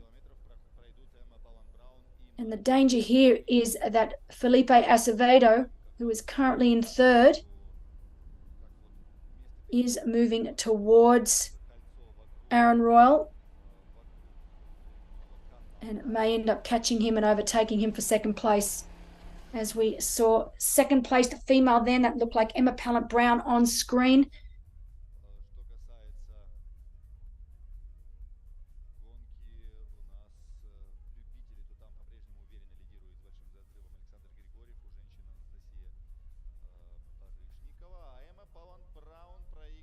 And finally, we get an image of our second place female, Emma Pallant-Brown, out on course. Now, we know that she is losing significant time to Ellie Salthouse. Right now, it's around 2 minutes 39. So while Salthouse leads, and right here, Emma Pallant-Brown at the 40-kilometer mark of the bike.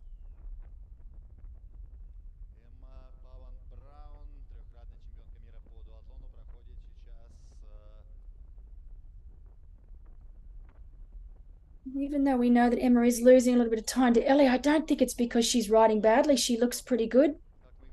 I think Ellie Salthouse is just riding really, really well here today.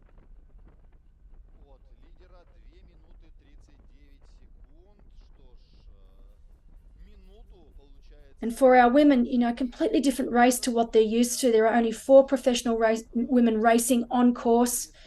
That makes for a very, very lonely day. With the 20-meter drafting rule being implemented, you can see that our women's field is completely spread out. We've got Ellie Salthouse up the road, Emma Pallant-Brown on screen now, riding solo by herself.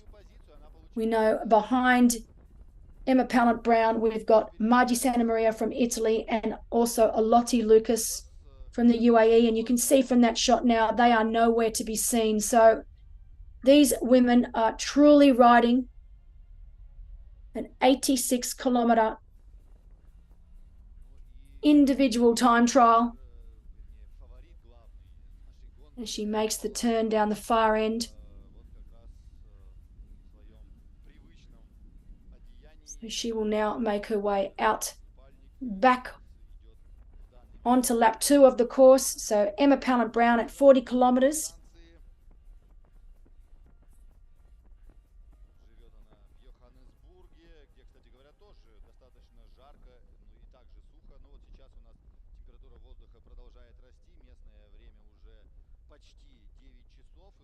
We've just been given a report out on course as Emma Pallant-Brown takes in some fluid from one of the many aid stations out on course. We know that Margie Santamaria from Italy is 1 minute down on Emma Pallant-Brown.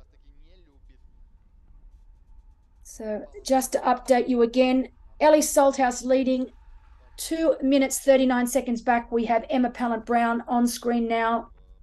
And 1 minute back from Emma Pallant-Brown is Margie Santamaria from Italy.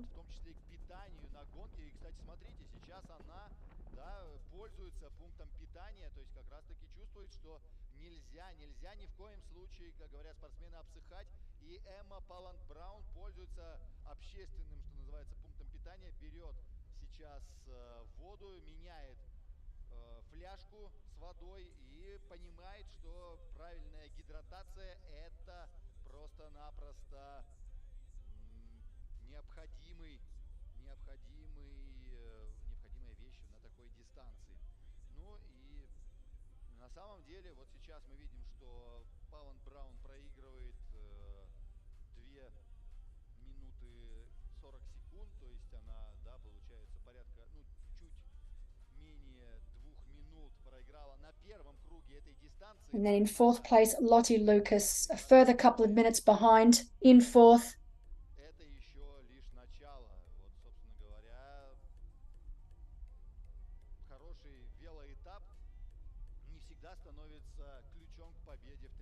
But our reports out on course is that it really is Ellie Salthouse that is taking charge of this race here today, riding at speeds upwards of 55 to 58 kilometers an hour in some sections. She's at around the 45-kilometer mark on course. So we know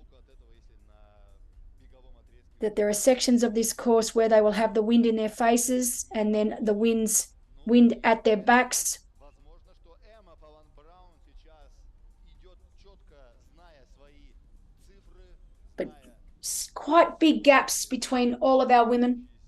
Our 4 women here today, as I said, it's a very small professional women's field. 15 максимум по ваттам.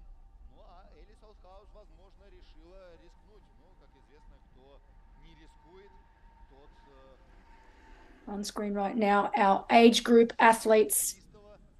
Вот на завтрак. Our age group athletes rolling start this morning, starting at 7:15. Our professional men went off at 7 a.m. Our professional women at 7:05.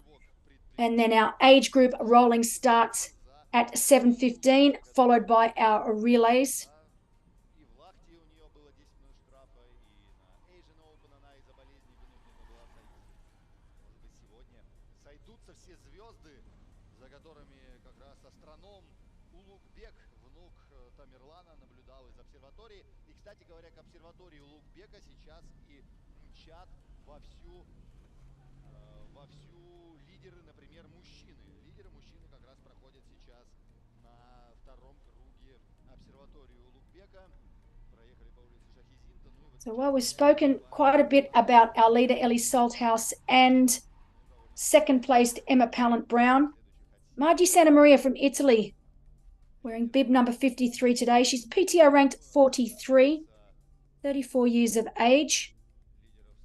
She's had 2 Challenge middle distance wins in her career. She was first at Challenge Gdansk last year in 2022, and she was the winner of Challenge Gerardsbergen in Belgium this year, and was 10th place at Challenge Rot as well this year. Was 4th at Gran Canaria, Challenge Gran Canaria back in April, 8th at the championship in Samarkand, Slovakia. And more recently, she was 11th at the PTO Asian Open in Singapore. So she loves racing the Challenge family races. She's done many of them throughout her career. We always love having Margie on the start line. She's a great personality and a really strong athlete. Having a great race here today, only a minute down on Emma Pallant-Brown. And then in 4th place, we have Lottie Lucas, originally from Great Britain, residing in the UAE and racing for the UAE. Lives there with her partner, Felipe Acevedo, who is currently in 3rd place. They live in Dubai. Lottie Lucas, PTO ranked 83. She's 31 years of age.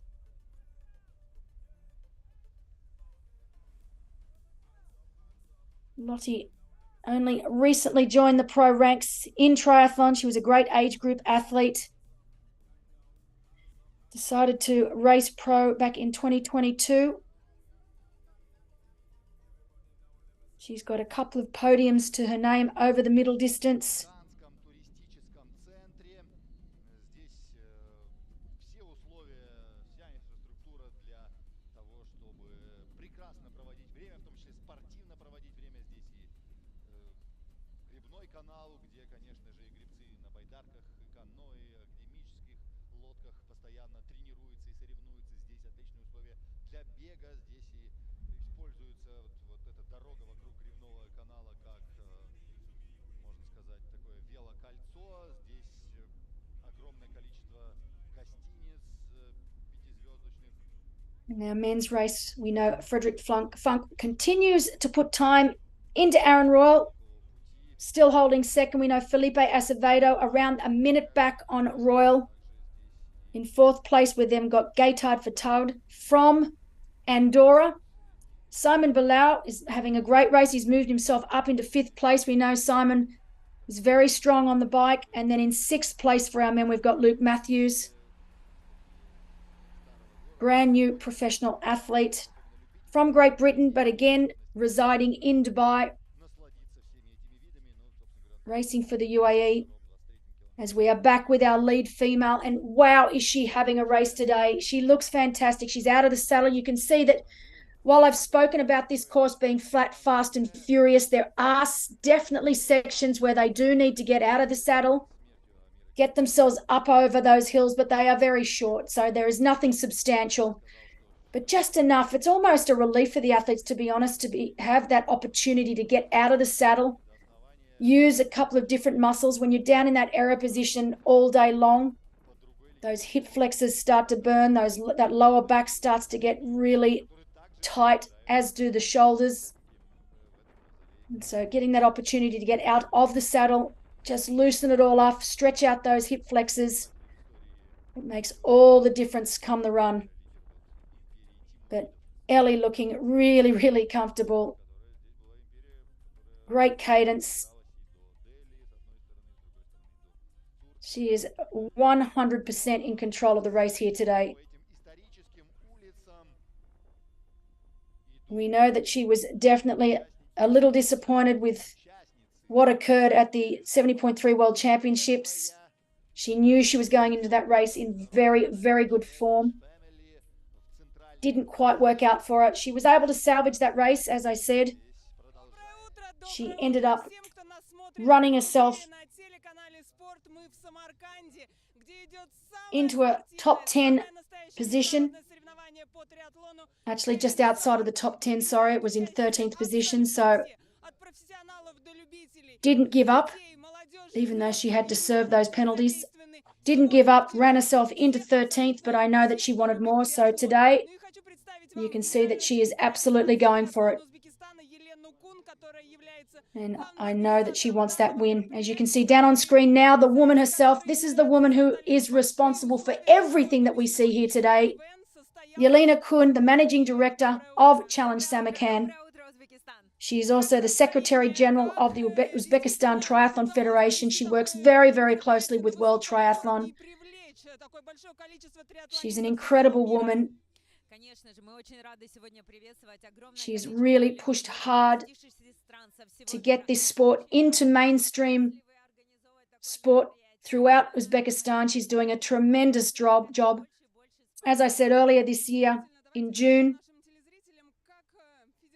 they held the World Triathlon Asian Cup as well as the Asia Para-Triathlon Championship.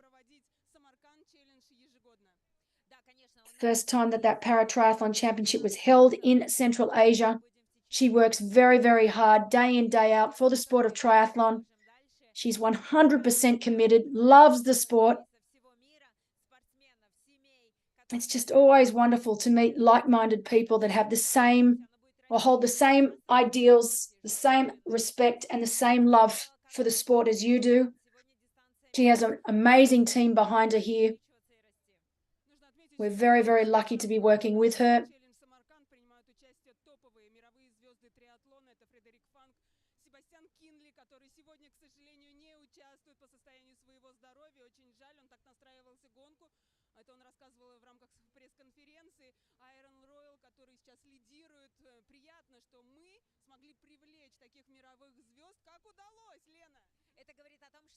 Earlier this year, our entire core team for Challenge Family went to Challenge Taiwan to watch the race there.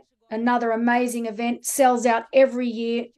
It's one of our biggest events, incredible event. Fantastic team in Challenge Taiwan. And the team from Samarkand came to learn, to understand what was needed to put this race on. Yelena came over with her team, and they were definitely keen to learn and make sure that this race today was run to the same standards. And boy, she really has done an incredible job. We have some of our core team down on ground as well, and they are very, very happy with how things are going.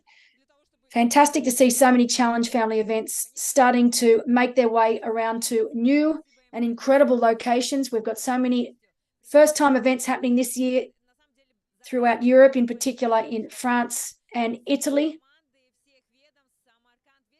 I was recently in Italy when I was over there. I only got home yesterday from Europe.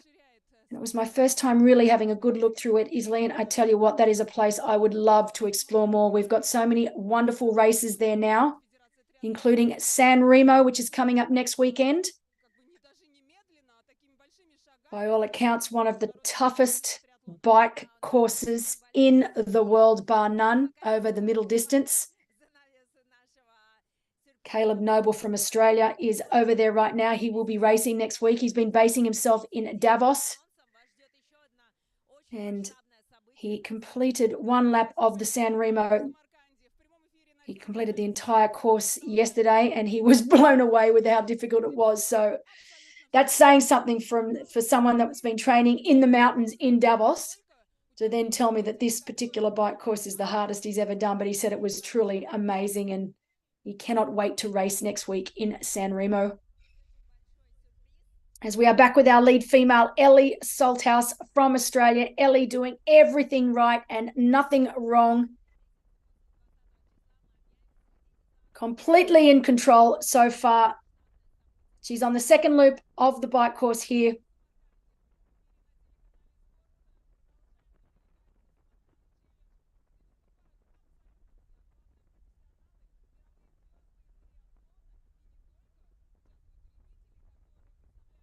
But just to give you a little translation on what Yelena Kun, our managing director, had to say, just talking about the side events that we had yesterday, the sprint distance race where we had so many athletes racing a triathlon for the very first time. We had the junior kids running event. We had the challenge women's running event. So many first timers, so many locals just deciding to have a go for the very first time.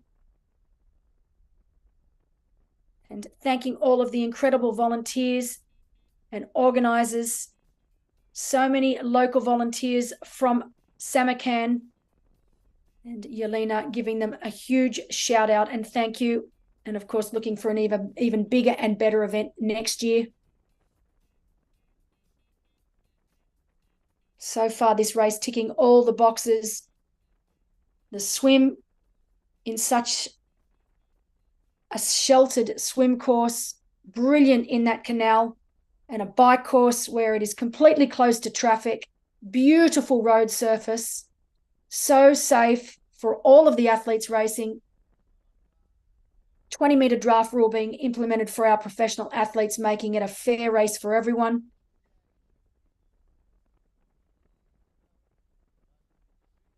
Weather conditions absolutely perfect. Well, pretty easy for me to say that here from home, but definitely very windy out there,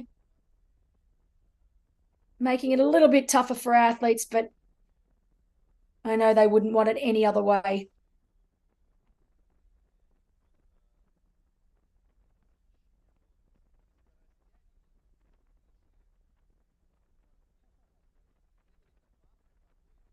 We know right now on course, Ellie Salthouse is currently riding speeds between 53 and 55 kilometers an hour.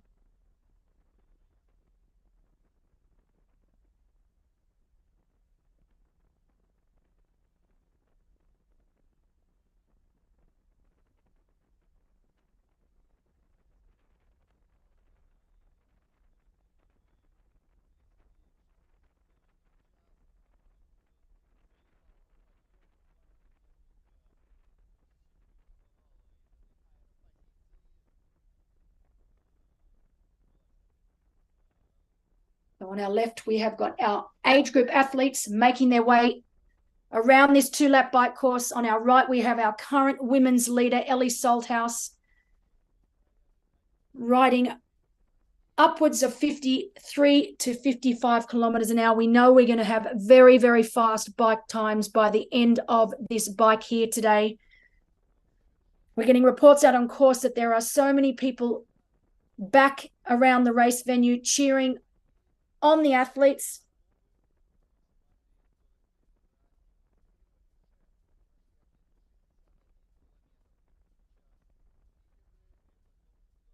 As I said earlier, this sport is still relatively new to the country. I'm sure that there are lots of locals in Samarkand right now truly fascinated about what they are seeing. Over 1,000 people riding their bikes at super speeds on a Sunday morning.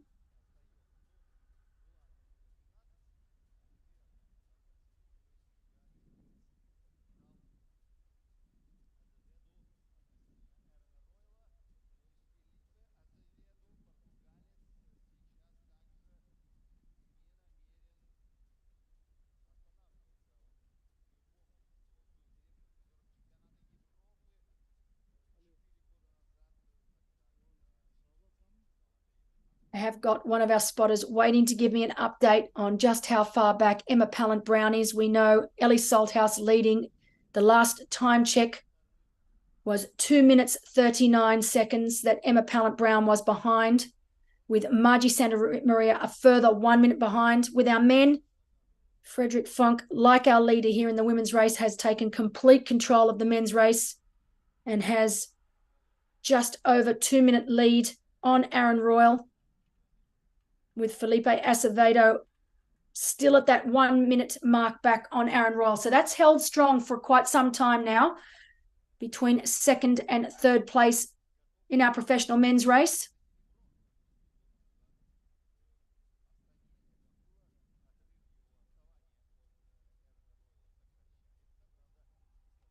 Our lead spotter on our men's race continues to tell me that he is absolutely blown away by the speeds that Frederick Funk is riding.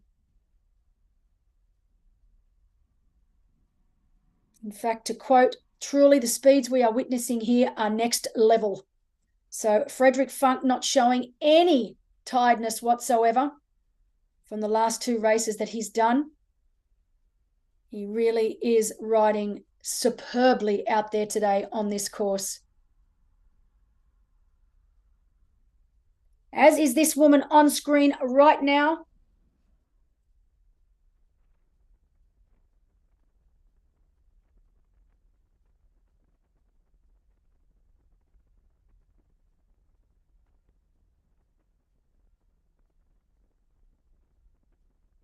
And that gap is continuing to grow and grow between Ellie Salthouse and Emma Pallant-Brown. It is now sitting at 3 minutes 41 seconds. This race is really starting to look like it is falling right into the hands of Ellie Salthouse. 3 minutes 41 seconds. If Ellie is able to get that to over the 4 minute mark by the time we hit T2, it is going to make it very, very difficult for Emma Pallant-Brown to catch her. We know that Pallant-Brown is the superior runner of the two, one of the greatest in our sport, but 4 minutes is a lot of real estate to make up. I know better than to say a done deal this early in a race. I've done it before, and I'm not going to do it again. But Ellie Salthouse is going to make it extremely difficult for the likes of Pallant-Brown to catch her over this 21-kilometre 4-lap run.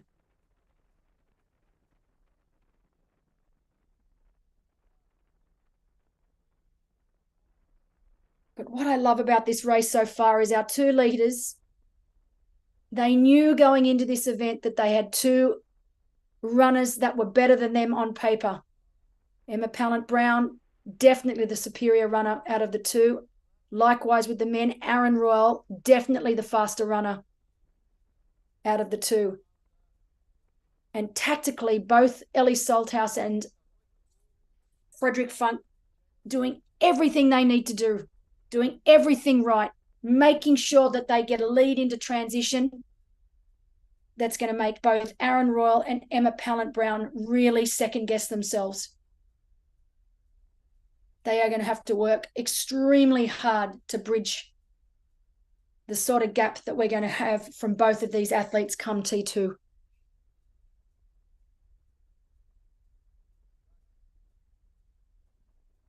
But strategically, absolutely perfect races from our leaders right now.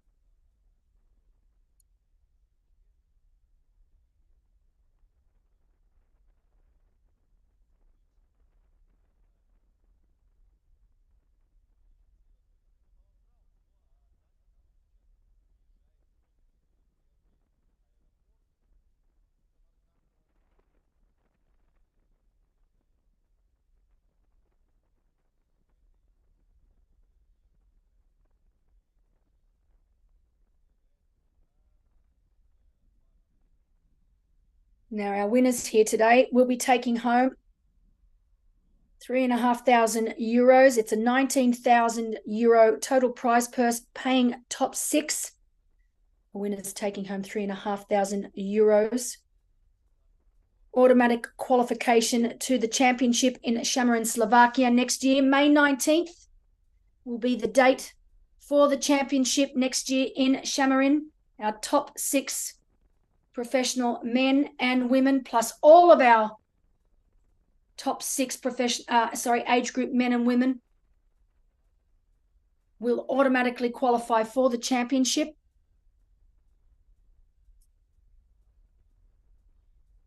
And there's also valuable points up for grabs towards the Challenge Family World Bonus. Right now, Caleb Noble from Australia leading the World Bonus in the men's race by 50 points over Tom Bishop. But we have been told that Frederick Funk intends to race 2 to 3 more Challenge Family events before the end of the year, because he wants to also be in the running. Right now, he's sitting, I think, just out of the top 5, but a win here today will earn him 250 points towards that World Bonus, and it will certainly make him a threat. I know he intends to back it up again next week in San Remo. So Frederick Funk on a crazy, crazy race schedule right now. In our women's World Bonus, Magda Niewalt leading the way there over Lucy Byram.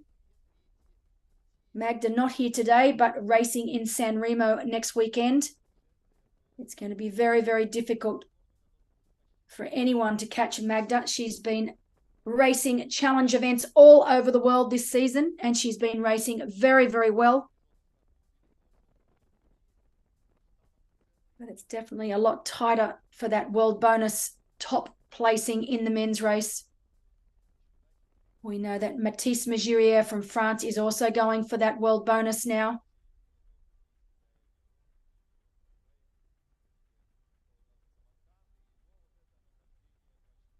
But a great initiative from Challenge Family with this World Bonus, with the winner taking home $25,000. And all of our races contribute to this World Bonus pool. The very last races will be Challenge Canberra in November and Challenge Florianopolis.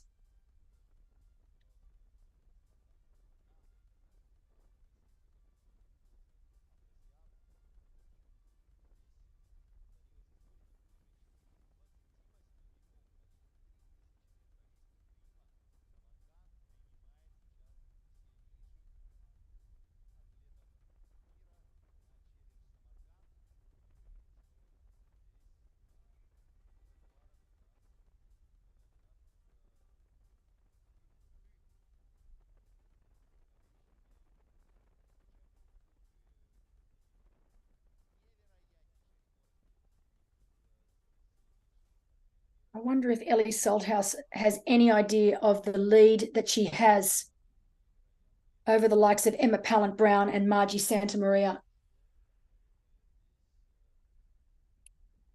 She thrives on racing from the front, taking control, just like Frederick Funk.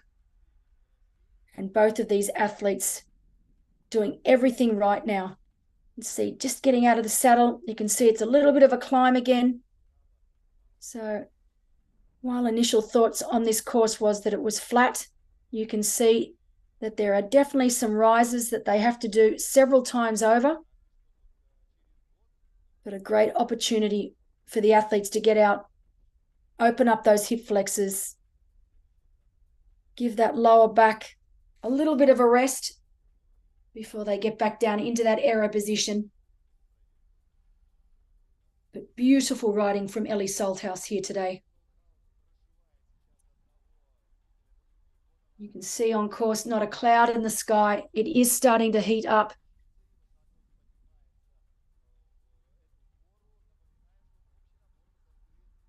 I do think that our professional athletes will be done and dusted on this run before the heat really starts to take an effect. But there is no doubt that for some of our age group athletes who are going to be out on course a lot longer, that heat will definitely play a part towards the latter stages of the run here today in Samarkand.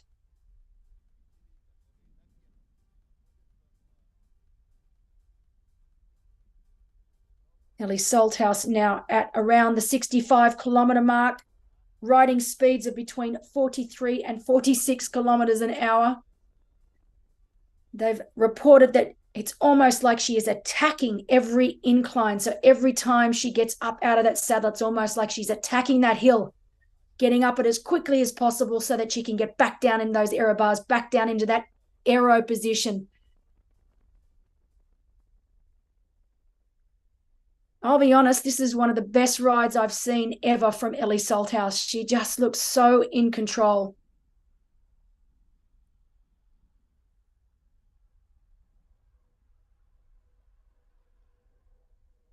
And so Ellie Salthouse, I believe, has made the last turn. She will now be heading back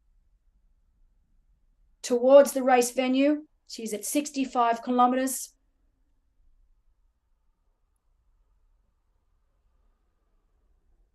So she will be making her way back towards, it'll be the one opportunity or the last opportunity that she gets to see where her competition is. And I dare say that'll put a little bit of a smile on her face, knowing that it is upwards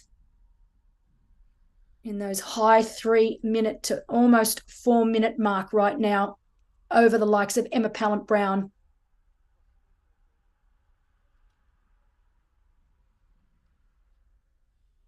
We know that Frederick Funk leading the men's race is probably only around 10 minutes away from the event arena. So not long now before we see Funk entering T2, where he will swap bike shoes for run shoes.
So it seems like with this course today, for majority, the wind is playing very little. We know it is very windy out there on course, and we did expect to be a tailwind one direction and a headwind the other direction, but it seems like this is not the case, and that there is only one small section of the course where they are riding into a headwind.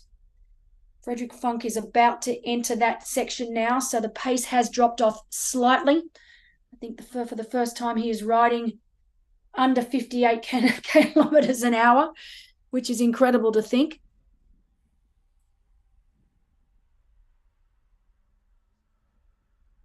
But we believe it's about 5 kilometres left for Frederick Funk now before he makes his way into transition and out onto that run course. We know for Ellie Salthouse, she is close to that 68-kilometre mark.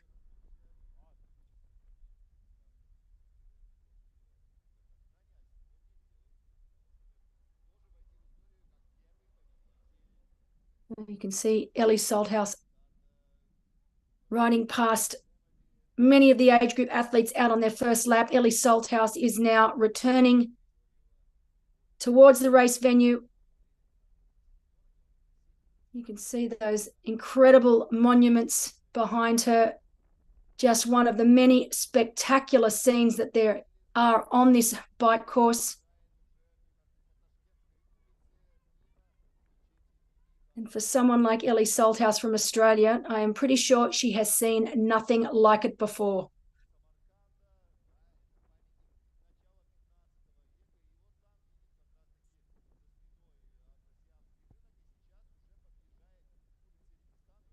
Incredible.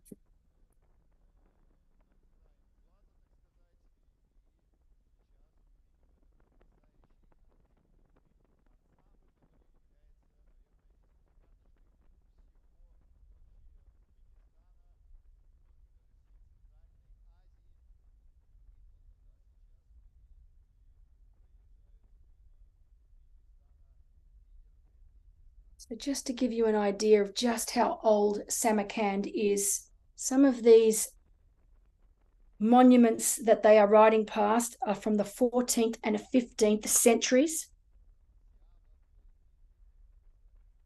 The buildings built back in 1399 and 1404. Definitely nothing like that here in Australia. One of the oldest cities in the world.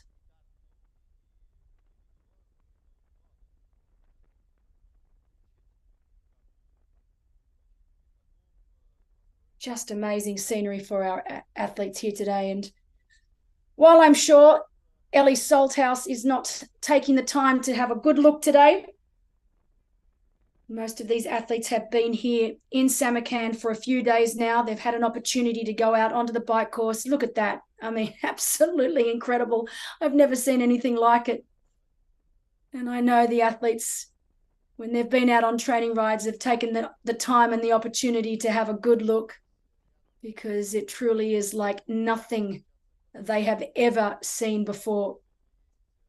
The first time that the Challenge family races has made its way to Central Asia. Really, it is quite remarkable to see the old with the new. Such a different culture here in Uzbekistan. The hotel where all of the professional athletes have been put up right across the road from the race venue, so incredibly convenient. They've reported to me that they've been taken care of so very, very well. Nothing has been left unattended. Everything organized for them.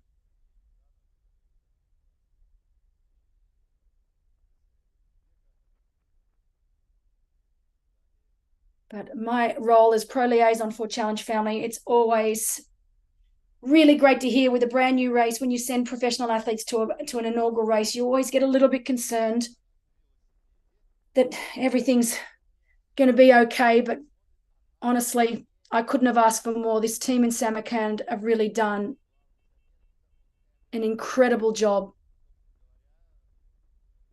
And nothing makes me smile than getting messages from the pro athletes telling me that it's just been the best time ever and that they cannot wait to race.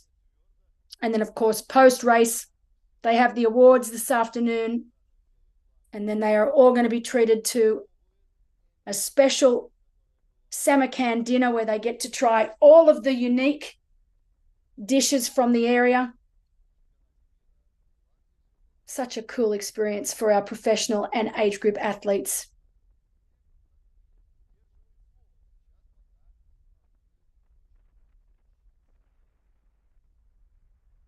And I know for someone like Sebastian Kinley, who is here, who wanted to race, unfortunately, he's in his last year of racing. We know that he is retiring at the end of the year. One of the greatest triathletes, not just because of the way he races, but him as a person and what he has done for the sport of triathlon. He will go down in history as one of the biggest influences in our sport. I know we lost Jan Frodeno this year, another truly great athlete in our sport, but Sebi Kinley, he's the people's champion. He always will be. He's down on ground. He knew he was coming over not feeling so well, but he wanted to experience something new, a new country. That's what it's all about this year for Sebi Kinley in his final year in the sport. Check out his Insta stories today, because I know he is updating. He is down on ground following the professional men's and women's race.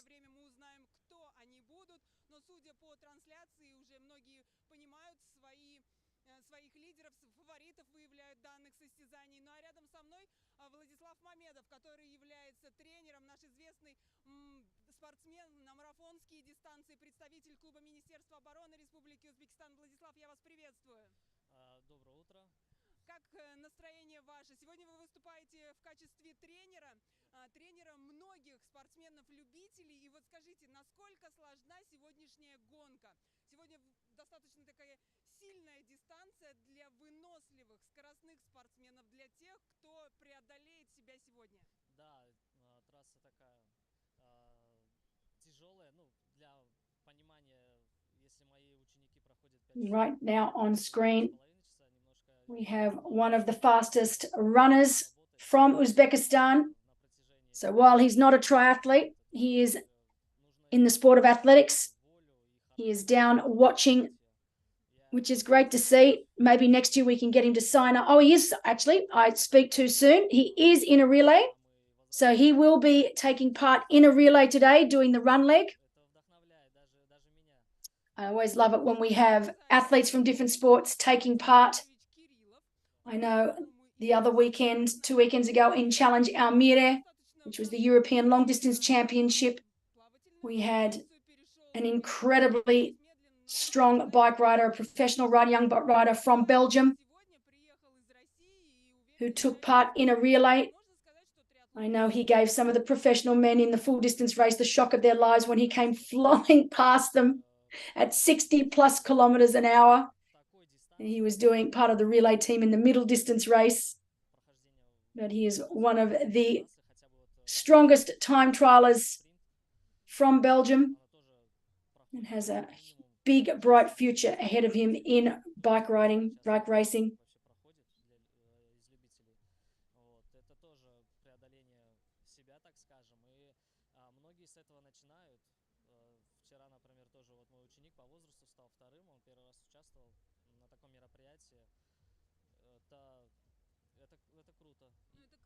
Подготовка должна быть, чтобы принять участие на такие длинные дистанции. Вот многие, я даже видела, сошли даже с дистанции плавательной, потому что не чувствуют себя уверенными, чтобы преодолеть дальше заданные дистанции. Да, то есть тут вот есть такой еще человеческий фактор, да. Кто-то может испугаться воды, кому-то не хватает плавательной подготовки. То есть для триатлона нужно уделять каждому виду отдельно, то есть нужно готовиться. Просто так, бегая, например, и выходить на триатлон, это будет очень большой... And here we have Frederick Funk, our leader in the men's race today. He took control of the bike early on, overtaking our early swim leader, Aaron Royal. He is now into transition.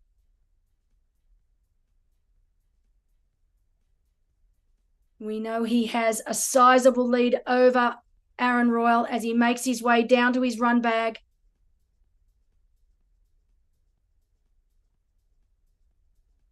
I cannot wait to see what sort of bike time he has done here today. Remember, the bike is slightly short, 86 kilometers.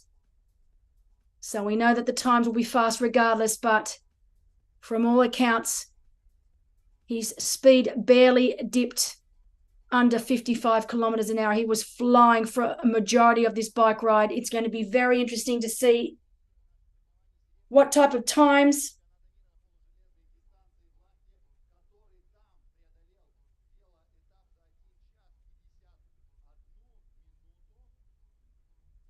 Sebi Kinley made the call early on the bike that this was the man who was going to win here today. He looked so relaxed, complete control of this race so far as he makes his way out on the first of 4 laps. Great racing from Frederick Funk.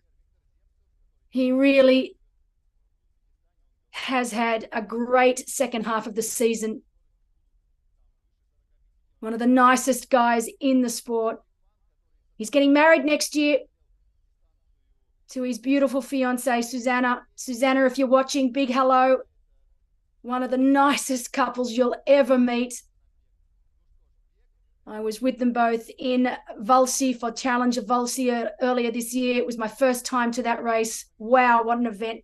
It's going to be one that I will not be missing again in a hurry.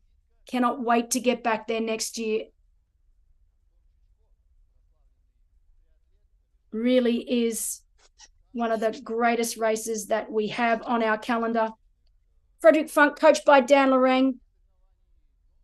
As you can see, Aaron Royal, second place male, now also making his way into transition.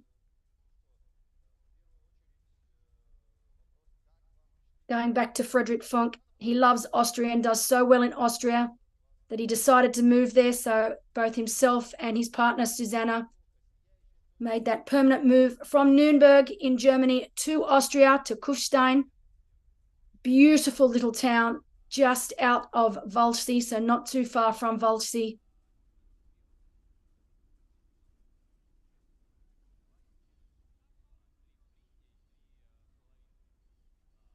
You know, Frederick Funk has 5 challenge middle distance wins to his name. He won St. Polten back in 2021. He also won Valsi in 2021, 2022, and this year in 2023. And he won Challenge Peguera Mallorca, another fantastic race on our calendar. And that was back in 2021. Mallorca coming up later this year. Already has a stellar pro field. So while we have our first 2 males out on that run course, Frederick Funk leading for the men with Aaron Royal in hot pursuit. Frederick looking great right now. Ellie Salthouse just past the 70-kilometre mark on the bike. It won't be too long before we see Ellie make her way back into transition. Looking just as good now she did 10 minutes ago. And Frederick Funk showing absolutely no signs of fatigue that he spoke about. We can see Aaron Royal there. Run shoes will go on.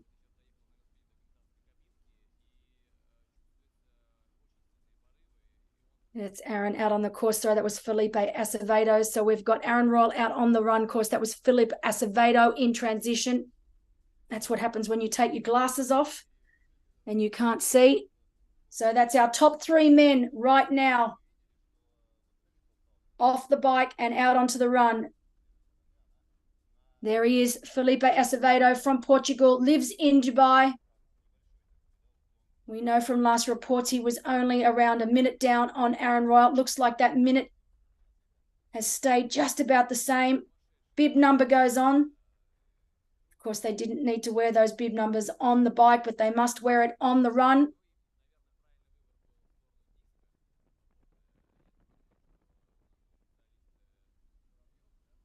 So great ride from Acevedo here today. We know he's a strong bike rider. Solid athlete all around.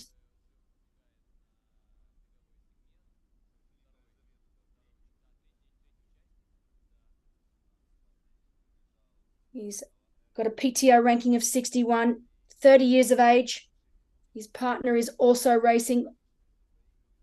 Lottie Lucas is currently in 4th place. We know that Acevedo has 4 middle distance wins in his career. He was 15th at the recent 70.3 Worlds, so solid race from him in Finland.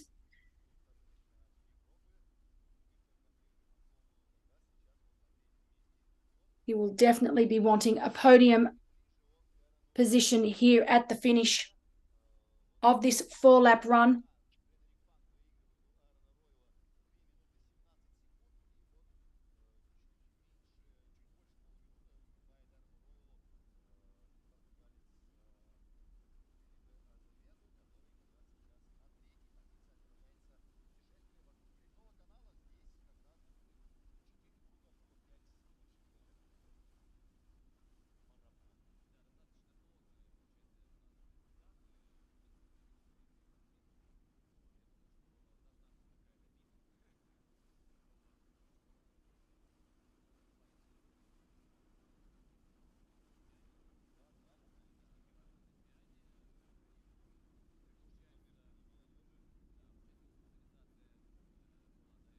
So Ellie Salthouse just passing the 75-kilometre mark. She's got around 10 kilometers left to ride here today. We know that she's going to be coming into transition with a lead that should be around that 4-minute mark over Emma Pallant-Brown. Frederick Funk on screen now, looking really, really comfortable. I was so impressed with his run in his last two races. He's really improved his run in racing. Now, I know he'll be a bit upset with me saying that because he is a good runner.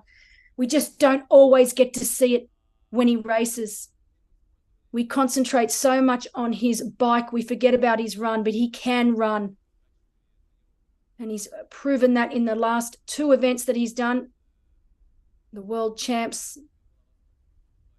and then another win in Austria.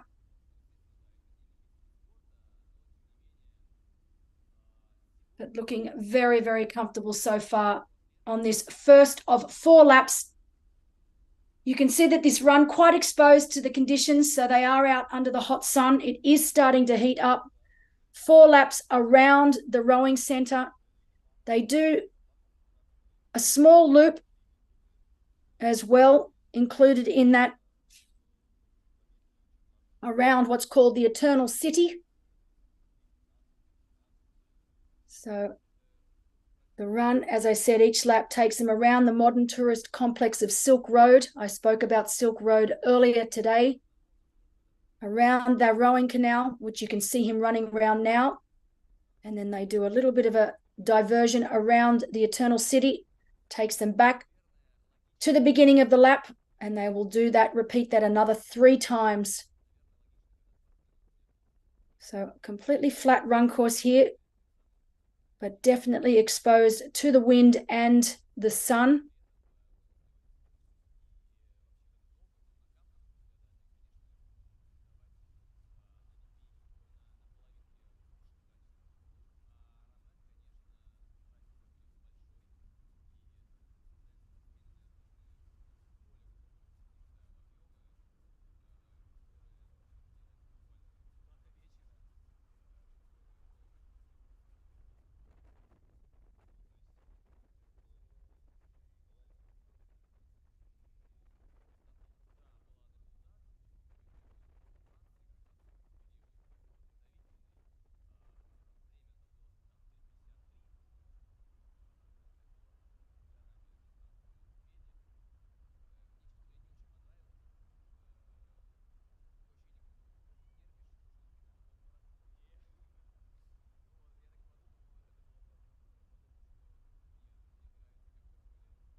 So right now, Frederick Funk through 2.5 kilometers,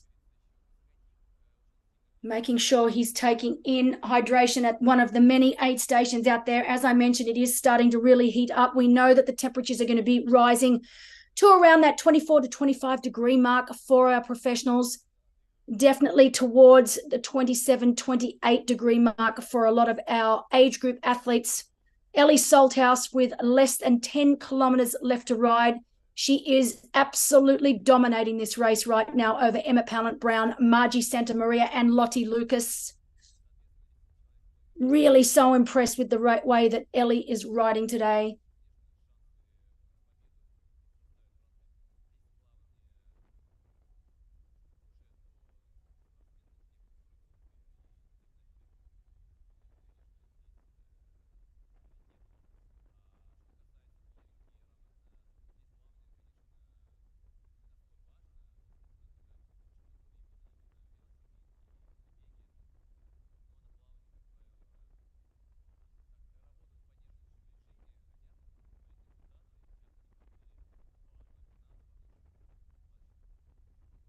We may even see that split back to Emma Pallant-Brown.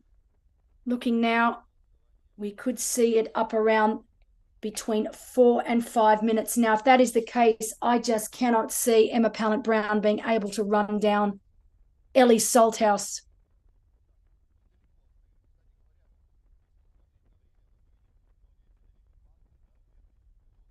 It's such a dominating lead to come into T2 with anything over 4 minutes. We'll know fairly soon what that lead is going to be.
So it won't be too long before we see Ellie Salthouse make her way back towards the race venue and into transition. As Frederick Funk on our right, leading our men's race. Ellie Salthouse on the left, leading the women's race.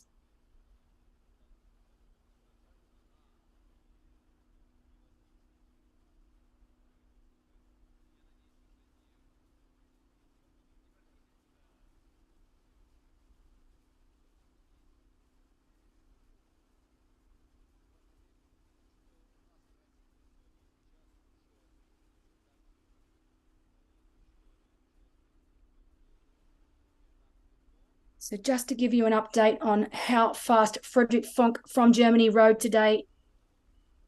2-lap bike course, 86 kilometres in total, 1:53.35, just a smidge under 48 kilometres per average. To put that into perspective, 2 weeks ago at Challenge Almere, we had one of our pro cyclists in the relay team ride 49 kilometres per average.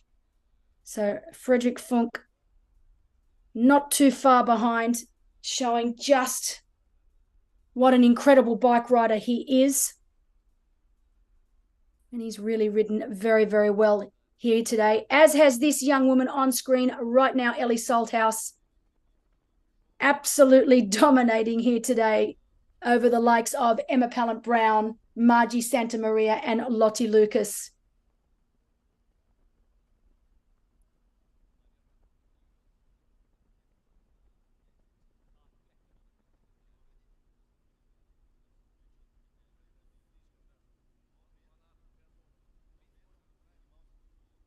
I think we now have all of our professional men out on the run course. That looks like Luke Matthews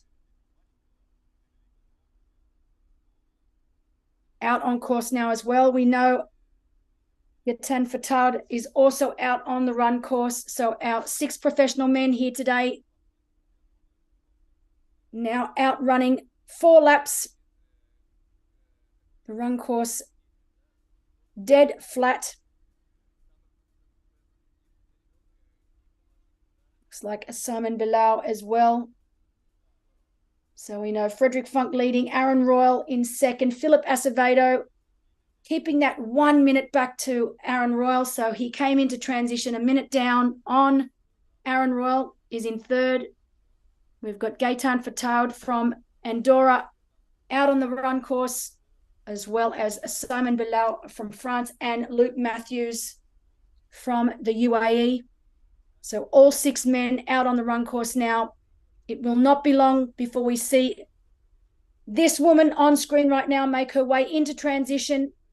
It will be very interesting to see what type of gap she has over Emma Pallant-Brown, but it is looking likely to not just be 4 minutes, but closer to 5. Fantastic racing from Ellie Salthouse today. It was obvious from about halfway through the swim what her strategy was going to be.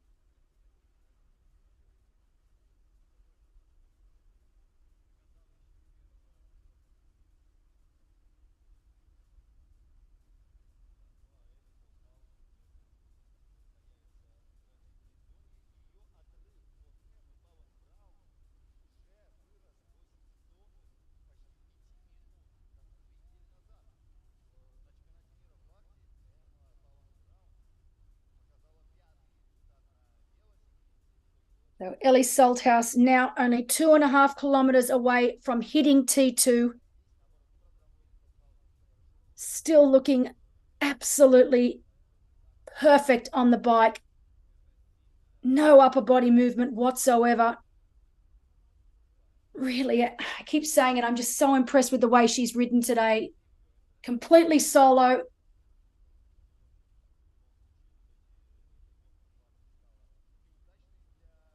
Beautiful conditions. The roads are meticulous.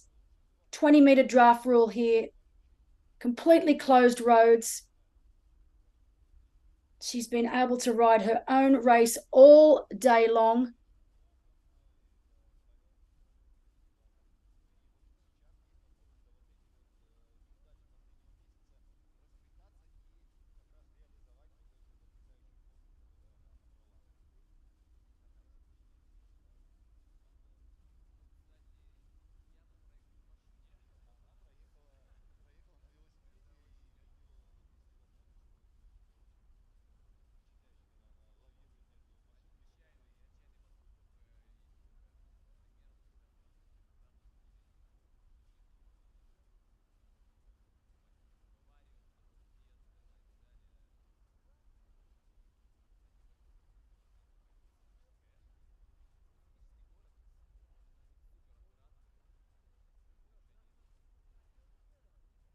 We know that Ellie travelled to Samarkand with her partner, Zach Collins. So I'm sure Zach is on course, waiting for her in transition. You can see she's getting ready now. Shoes come off. She's almost there.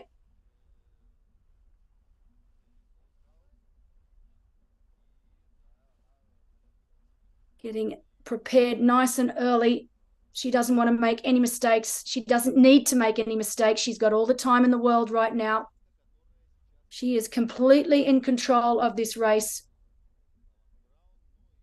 as is this man on screen on your right, Frederick Funk from Germany. Both of these athletes taking such a commanding lead on the bike. Fred knows he's got some real estate between himself and Aaron, and he knows he doesn't need to do anything too silly in this first couple of laps of the run. He just needs to stay within himself, take care of himself at the aid stations, stay nice and relaxed in that upper body, just keep ticking it over exactly as he's doing. We know he's in good run form. His last 2 races he ran very, very well. I was so impressed with his race at the World Championships in Finland. He has been an absolute racing machine these last few weeks.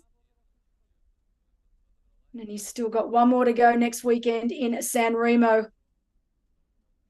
Completely different race course there. Well, this race has been predominantly flat. San Remo is anything but flat.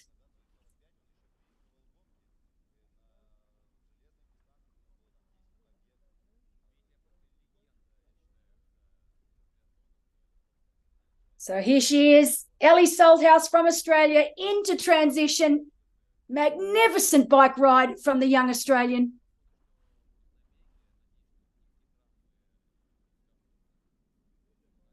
We know that it's up around 5 minutes over Emma Pallant-Brown. That is a lot of real estate to make up over 21.1 kilometres. Socks go on as we see Aaron Royal here checking his watch, making sure that he's sticking to the pace he needs to. Beautiful runner is Aaron Royal. We know he comes from a short course background. He transferred up to the middle distance. He's done a fantastic job. Really good over this distance and over the 100K PTO distance. It's always an absolute pleasure to watch him run. Felipe Acevedo also having a great race, looking very, very strong. So all three men, first, second, and third, looking great so far in the early stages of lap one. It won't be long before Fred has finished lap one. We'll be out to start lap two as Ellie Salthouse out now, out on the first of 4 laps. Looks good, looks relaxed. Again, the ball's in her court. She knows she's got 5 minutes over Emma Pallant-Brown. She gets the pleasure of being able to work into this race at her own pace, at her own speed. She doesn't need to do anything foolish this early in the run. It allows her the time to find a rhythm. It's just such a nice feeling to have when you start the run, knowing that the ball is in your court, that you get to set the pace, that you're not running for your life. And both these athletes right now, that's exactly what's happening. They get to dictate the terms.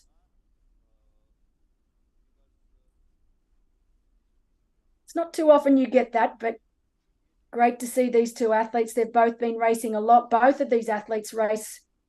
They're on the upper side. They race a lot more than many of the other pro athletes out there. So fantastic to see that it's paying off. We do know that for the first half of each lap, they have the wind in their faces. So one thing about that is it keeps it cool. But another thing, it obviously makes it a little harder because you've got the wind in your face. It's a bit of a trade-off.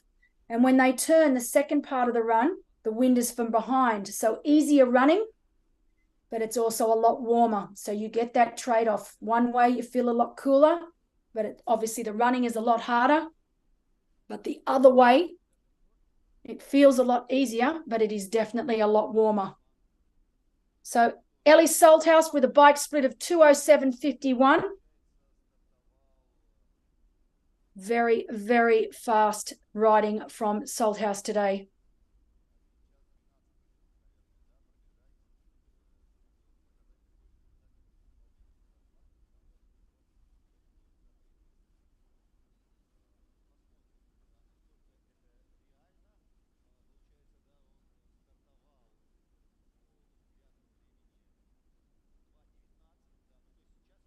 So 1:53.35 bike split for our leader here, Frederick Funk, and 2:07.51 bike split for our lead female, Ellie Salthouse.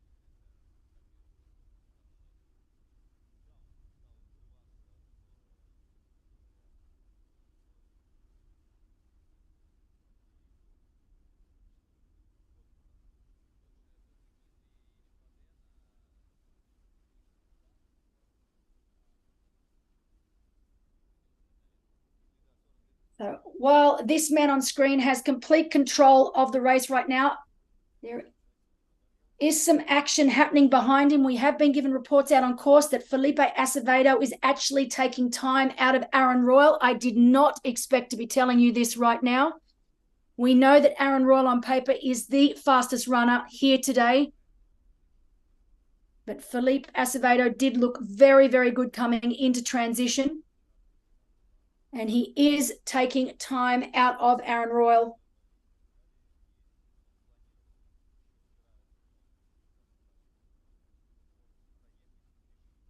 So it's going to be an exciting battle to see who will take silver and who will take bronze. And like I said, the race isn't over until it's over. And so many times this year I have predicted outcomes that have not happened. And you'd think I'd learn by now not to do the same. But looking right now at this man on screen, I cannot see him being beaten. He's in such a good headspace at the moment. His last two races have been fantastic. And he's on a roll. And you see that happen time and time again with pro athletes. They win a race or they do really well in a race, and you get that snowball effect where they go into the next race with the same sort of attitude. As we can see Emma Pallant-Brown now on the right of screen, also making her way into transition to her bag, where she will put her run shoes on and get out on that run course. But it is looking over somewhere around that just over 5 minute mark between herself and Ellie Salthouse. But yeah, getting back to athletes, and you see it time and time again where they get on that roll and it's just they're in the right headspace and they just go in with this quiet confidence from the race before. And this is exactly what we're seeing with Frederick Funk right now. He was second at the World Championships. He won ZLMC, and now he's coming here to this race and he's going to do exactly the same again. He just looks unbeatable. And it's that quiet confidence that you just know you're in good form. And one race just snowballs into another. And I love to see it. It doesn't last forever. Eventually it has to break. But great to see Frederick Funk on that roll right now, as Emma Pallant-Brown also makes her way out onto that run course. Now, we know Emma Pallant-Brown is by far the best runner on this course, on this list of athletes racing. She's a brilliant runner, one of the best over this distance in the world. But I just have to wonder, is it too much to make up? And will she run out of real estate? If anyone can do it, this woman can. We know that.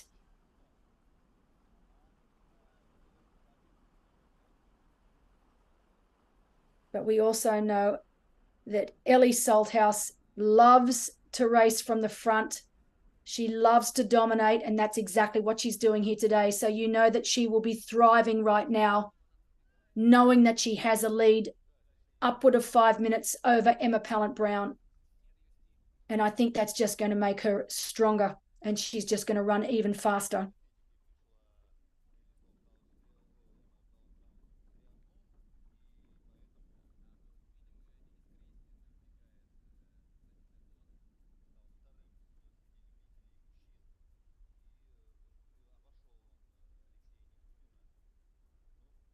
So we do know that split at the end into T2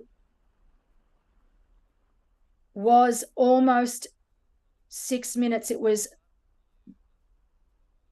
between 4.5 and 4:40.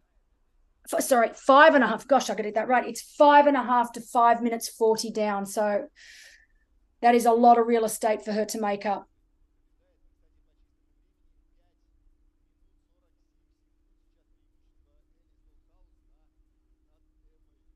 5:47 to be precise.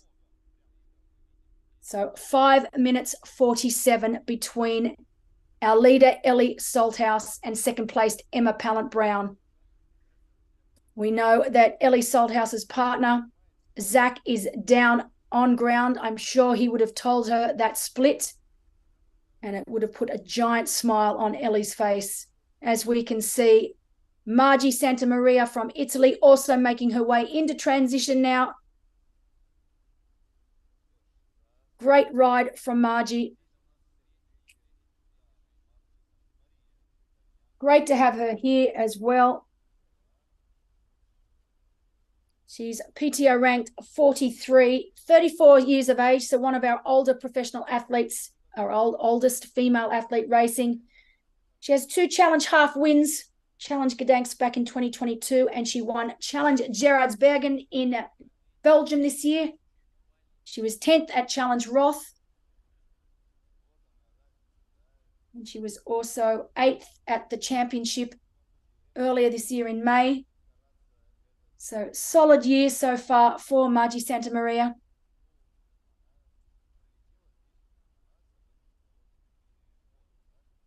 as she now makes her way out onto the run course for the first of 4 laps here today. 21.1 kilometers.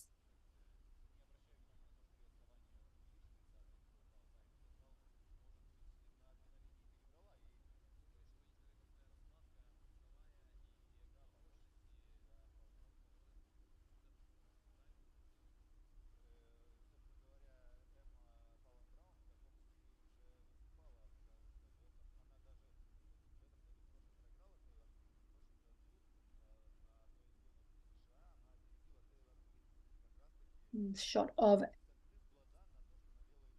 Gaetan Fatad from Andorra.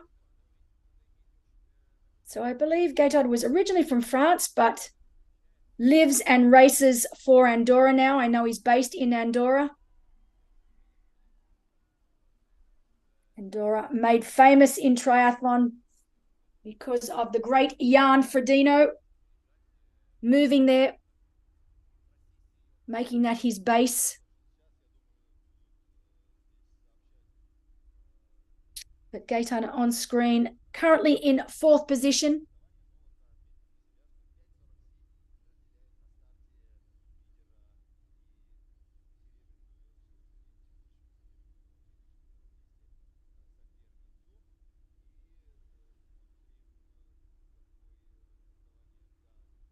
And that on screen right now, Luke Matthews,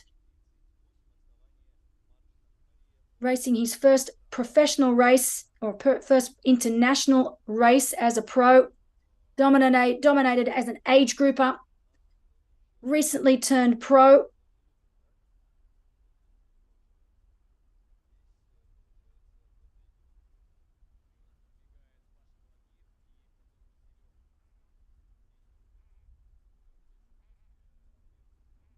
So Luke Matthews on screen right now, currently in 5th position.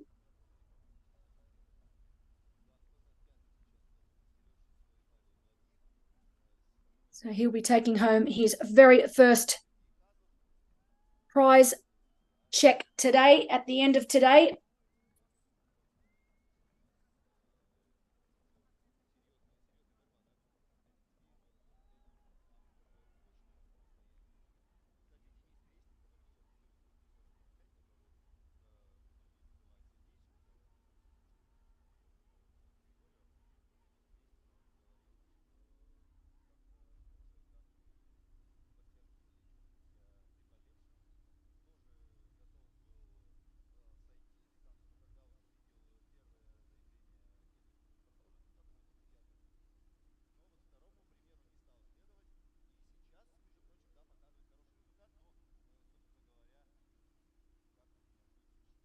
Some of our age group athletes also making their way out onto the run course.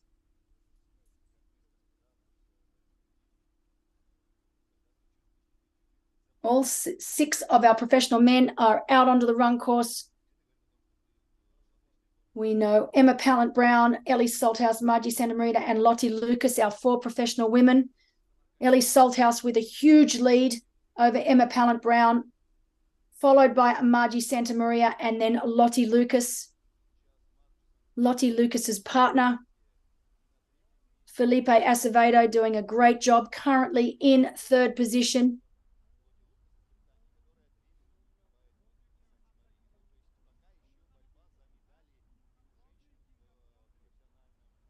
We've got Simon Bilal of France in 6th position for our professional men. Simon, originally from France, but has resided in Australia for many, many years now. That is him on screen. He's been around for a long time, used to race back when I was racing. So I've known Simon for many, many years. Great to see him still out there racing.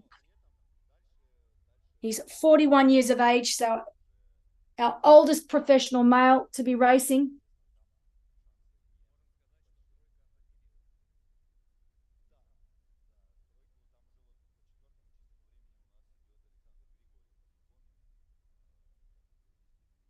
And Ellie looking in control. Definitely looking nice and comfortable on that run. As I said, she doesn't need to do anything silly right now. She just needs to keep within herself. 5 minutes 47 she had out of transition on Emma Pallant-Brown. I just can't see Emma. And I have been given reports out on course that Emma is running very, very well. But it's just, that's a lot of time to make up.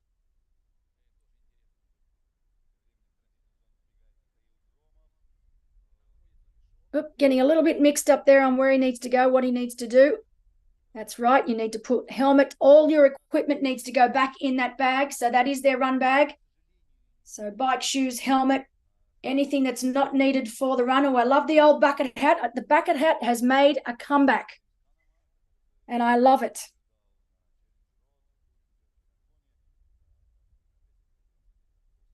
I have quite a few friends that would be very happy to see the bucket hat back in trend right now.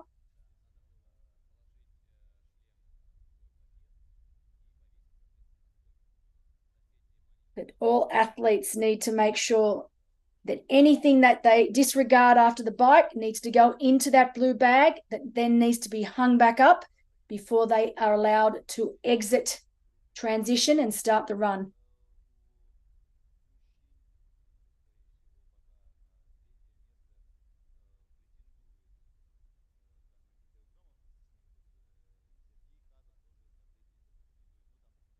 But this young man really looking the goods here today. I mentioned earlier, he's getting married next year to his partner, Susanna Philippe. Wonderful, wonderful couple. I know Jack Kelly is going to be the master of ceremonies. I don't know how he wrangled himself into that role, but he did it. That young man can wrangle himself into anything, but it will be a lot of fun, that's for sure.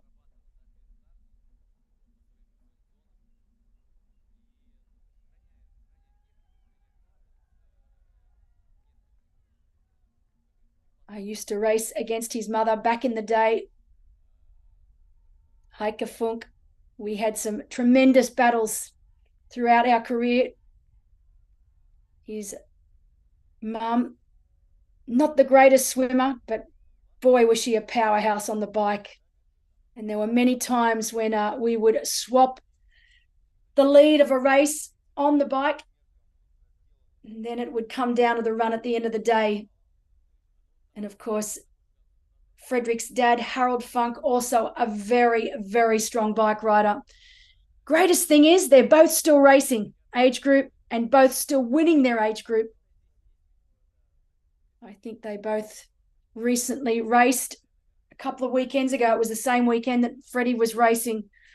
And I think all three came home winners. Freddie won in Austria, and both Harold and Heike won their age group in their full distance race as well. So it was a win-win-win for the Funk family.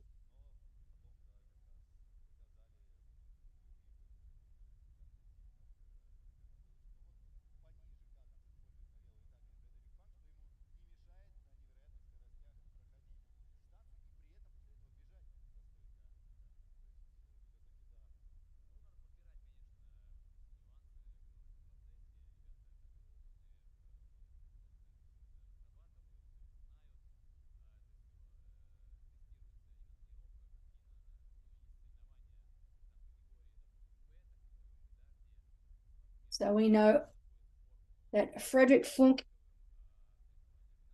is still looking the goods. He is not being caught. Aaron Royal currently still in second. Beautiful to watch Aaron run. Ellie Salthouse leading the women's race, but we do know that Emma Pallant-Brown is absolutely flying. I dare say she would have heard what that split was out of T2 and she would have been furious. And a furious Emma Pallant-Brown on the run is a scary prospect because boy, can that woman run.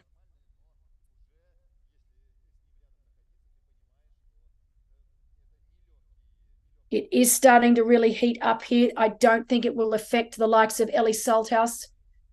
Coming from Queensland, Australia, this would still be relatively cool for her. But for some of our European athletes, this heat will start to play a part on lap 3 and 4 of the run. We know that for a fact. It will not affect this young woman on screen right now.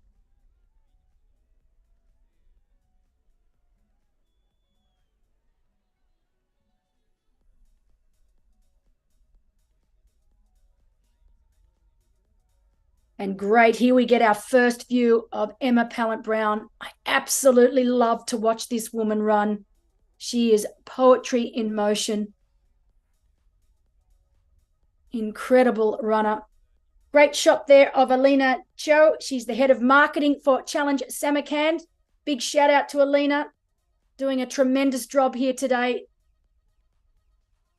These two women, powerhouses of triathlon in Uzbekistan, doing such a good job for the sport and for their country. Now, Ellie Salthouse just has to keep doing what she's doing, keep ticking it over. She knows that Emma Pallant-Brown will be taking time off her. There's no if, buts, or maybes about that. It's just a matter of, will she run out of real estate? And Ellie Salthouse just has to keep her head in the game, keep looking forward, control what she can control here.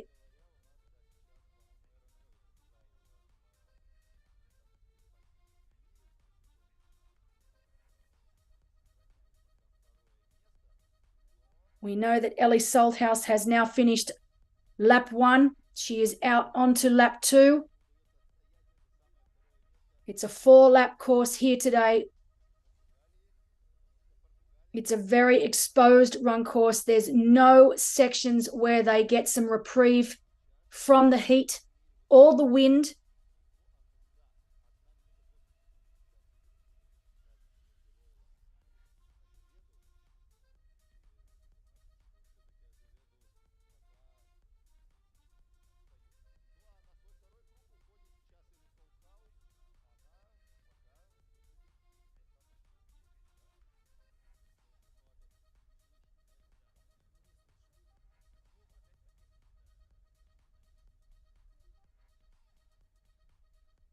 So to update you on our professional men, we've got Frederick Funk of Germany leading the way, Aaron Royal of Australia in second, Felipe Acevedo from Portugal in third, Gaetan Fatard from Andorra in fourth,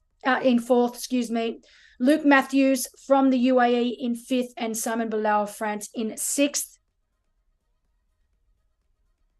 For our women, it is this woman on screen right now, Ellie Salthouse, leading the way, Emma Pallant-Brown in second, and Margie Santa Maria in third, and Lottie Lucas from the UAE in fourth. So that's all of our professional men and women making their way around this 4-lap run course. We know Frederick Funk has already completed lap 2 and is on to lap 3, while Ellie Salthouse here on left of screen is on to lap 2.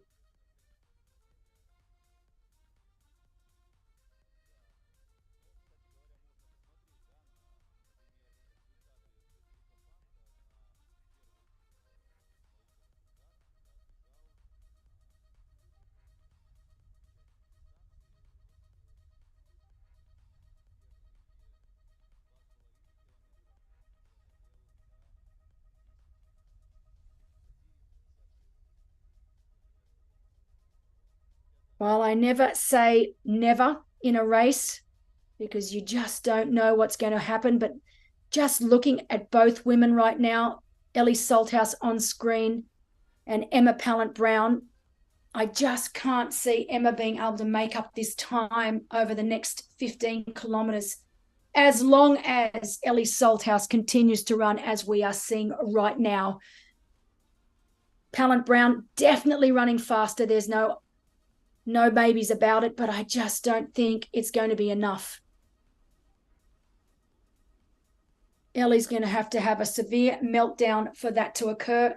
With our men's race, 2 minutes, I think the gap is between Frederick Funk and Aaron Royal, and we know that Felipe Acevedo is only just under a minute back further than that. So the men's race, not a done deal yet, but still Freddie Funk looking very, very in control.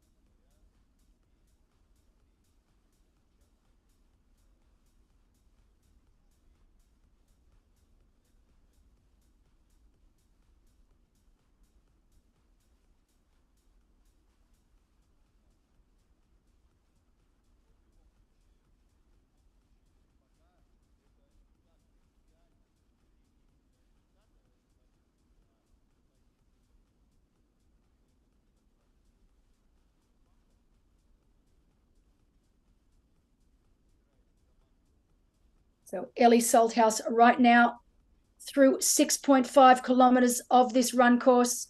Oh, Emma Pallant-Brown. What's gone on here? Something. I'm not quite sure what she stopped for or what's happened here.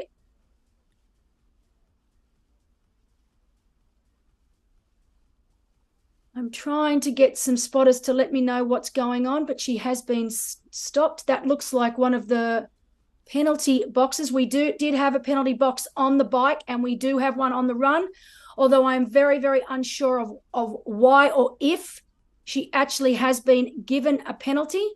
But if it was a stop-go. I will try and find out for you all what that was all about, but that did definitely look like a penalty board, and that looked like she was given a 30-second stop-go penalty. I'm not exactly sure why.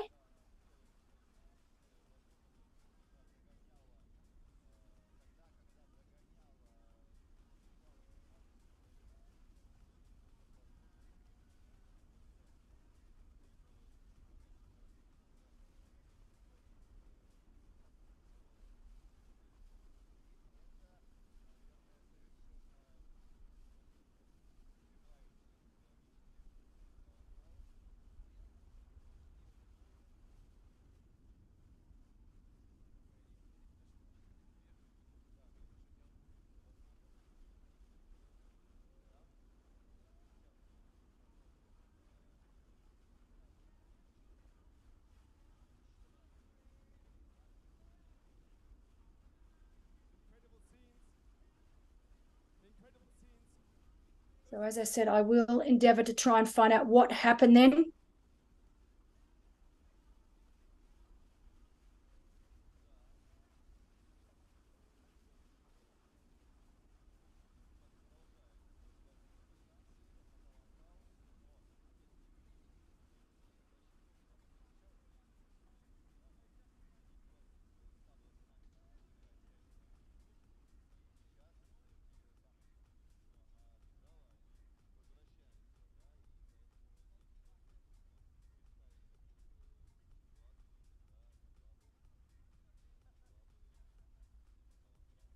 So right now, that gap between Emma Pallant-Brown and this lady on screen, Ellie Salthouse, that gap is now out to 7 minutes. Now, we know that's because there was some confusion. Emma Pallant-Brown was made to stop. It looked to me like some sort of 30-second penalty. It wasn't that long, but there was obviously some confusion around that time. So I think because of that, some more time had been wasted.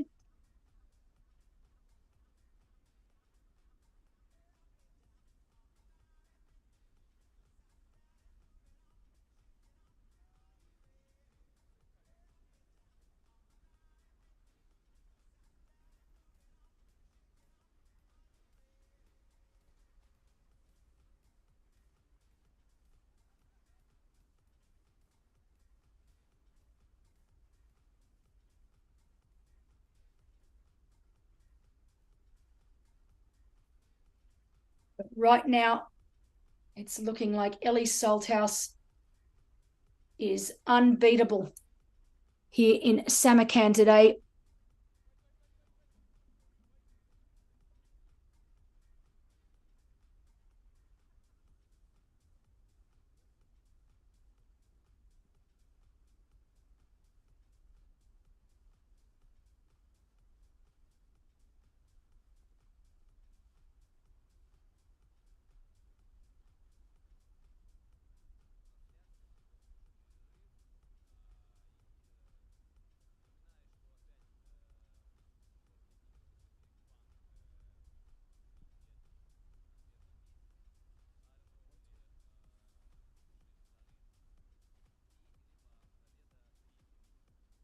and that is Margie Santa Maria, running currently in third place. Okay, Korzinka, they're keeping them energized. They're gonna get the athletes home. They are gonna get the athletes home. Okay, you guys ready? Are you guys ready? Hold on. We need to do this right. Korzinka, welcoming the athletes. Korzinka. In our fourth place, professional male, Gaetard Fatard, 1 or 2 laps left. And look at the running well in fourth.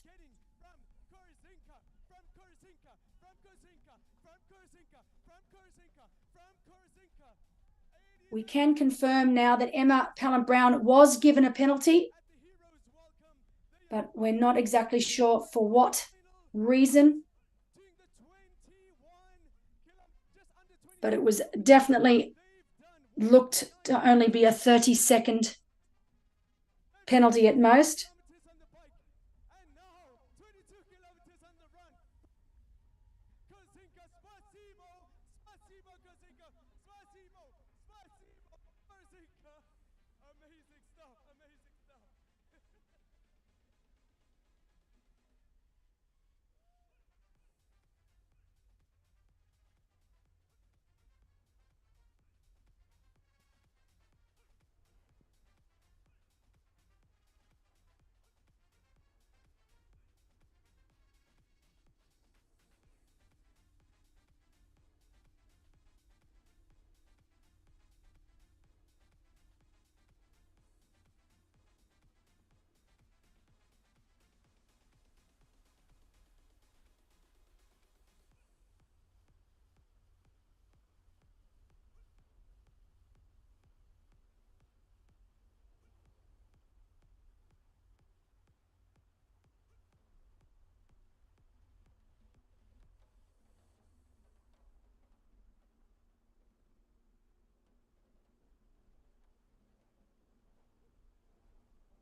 So while we are watching the inaugural Challenge Samarkand here in Uzbekistan, we have plenty more races on tap coming up in the next months.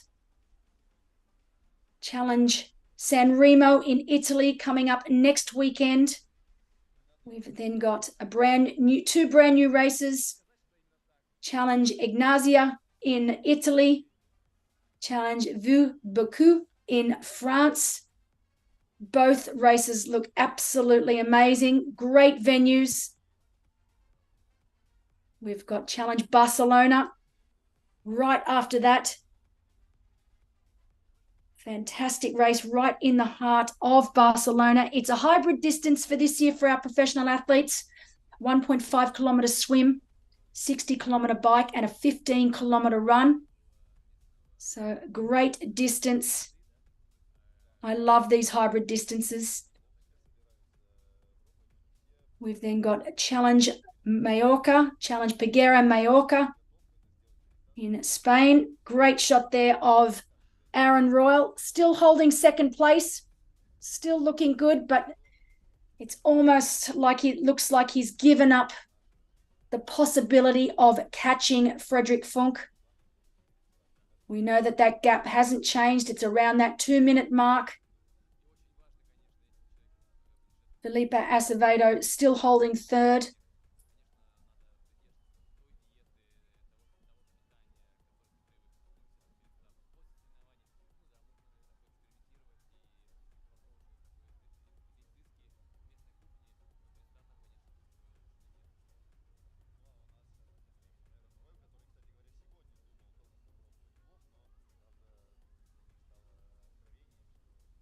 Ellie Salthouse in complete control.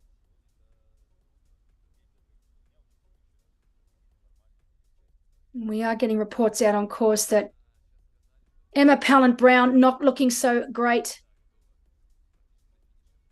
We know that the reason she was given the penalty, it was a 30-second penalty because she racked her bike in the wrong place, so she racked it in another athlete's place instead of her place. So that was a 30-second stand down penalty at that penalty box.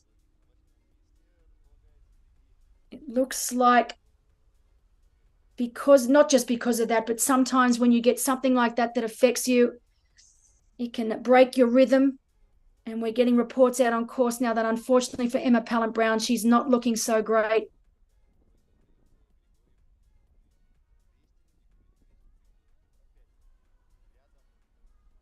And that she may even be in a little bit of trouble.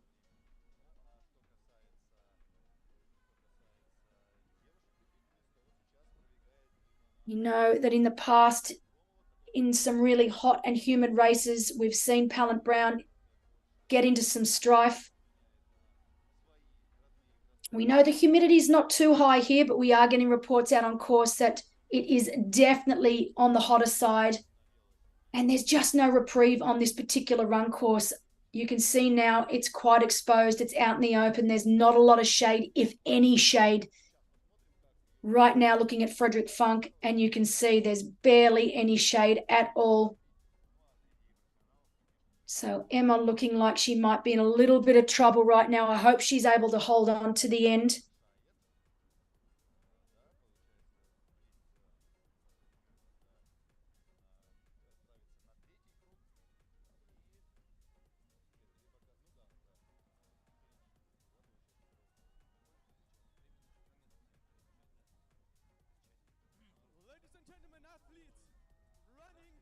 So Emma Pallant-Brown still moving forward, still out there, but she was in a little bit of trouble, had to stop, had to throw up.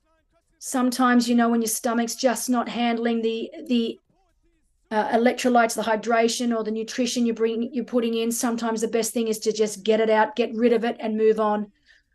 There's been many, many races I've done in the past where it's amazing how much better you feel once you just get rid of it and then move on. So I'm really hoping that this is the case for Emma Pallant-Brown and that she is no longer in any trouble.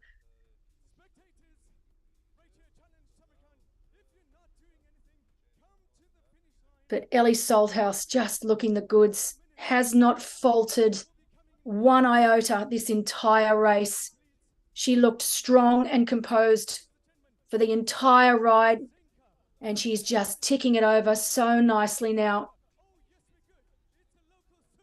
We know Frederick Funk is onto his last lap of 4. So last lap for Frederick Funk of Germany. He is in absolute cruise control right now.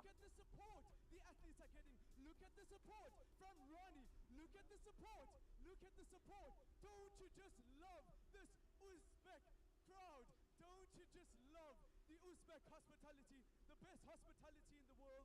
Thank you, Uzbekistan. Thank you, Samarkand. I'm going to the other side because I know these people. So Sebi Kinlay, we know he is out on course. He is part of the spotters team today. Big shout out to Sebi Kinlay. I know he would much prefer to be racing and for us to be talking about him right now in his final year in the sport of triathlon.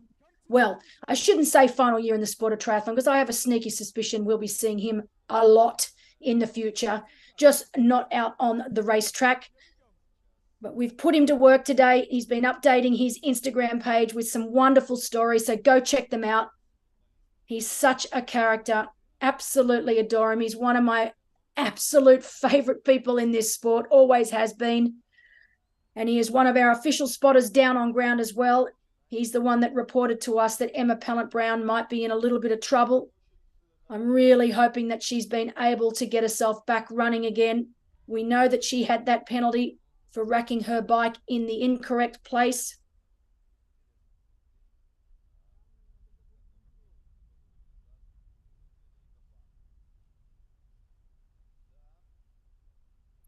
But less than a lap to go for our lead male, Frederick Funk. Reports are that he's actually starting to pick it up.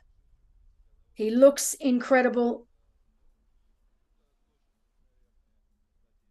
He knows that he's got a sizable buffer back to Aaron Royal and then to Felipe Acevedo. Very nice position to be in. The same can be said about Ellie Salthouse.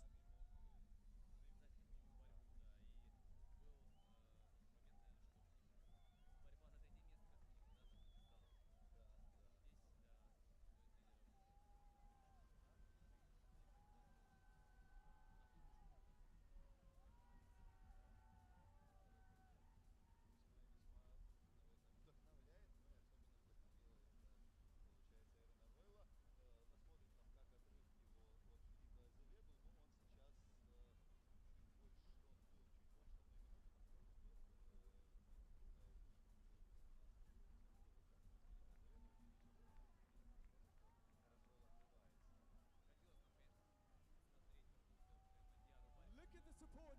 Look at the support. As they're going through the 4 laps, look at the support they So as mentioned earlier, our professional males and females vying for a total prize purse of €19,000, paying top 6. If all of these athletes will finish today, they will all be walking away with a paycheck. Pretty nice position to be in, I have to say. And all of our professional athletes will automatically qualify for the championship in Samarkand, Slovakia next year. That race, one of my favorites on the calendar, will be taking place next year in Samarkand on May 19th. Of course, our top 6 age group athletes, male and female, in all of the age group categories will also automatically qualify for the championship. And our professional athletes today all earning valuable points towards the Challenge Family World Bonus. Looking highly likely that Frederick Funk will take home 250 points today. That should put him up into definitely the top 5, possibly 4th. I'll have to do my calculations a little later today. I know he plans to race San Remo next weekend, as well as a couple of other races. I think he's got at least 2, possibly 3.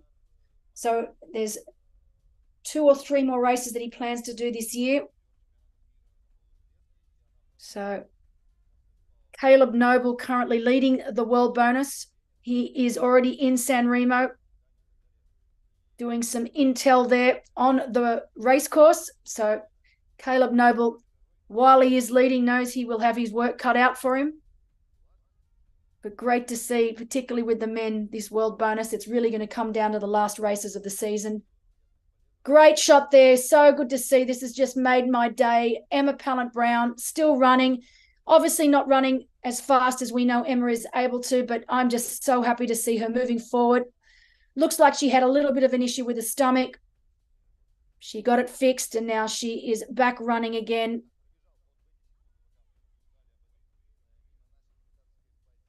I never like to see any athletes out on course struggling. I think I've been in the sport for too long now. It's not what you want to see.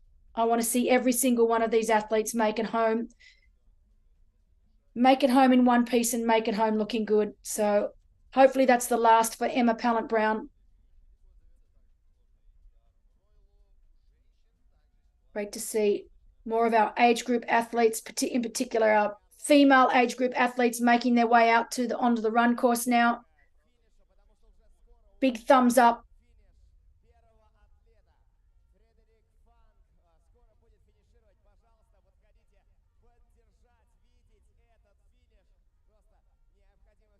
So with 5 kilometres left to go for our professional men, we know Frederick Funk leading, Aaron Royal from Australia at 2:31 back, and Felipe Acevedo at 4:14 back. So they are our top 3 men as it stands, with 5 kilometres left to go here today.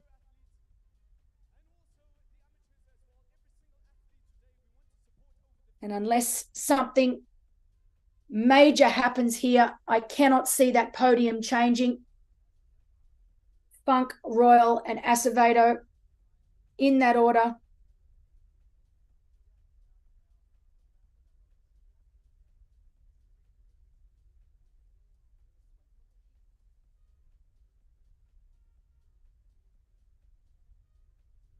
We know that everyone is getting ready down on that finish line for the German powerhouse that is Freddie Funk. He's got the coolest name in the sport.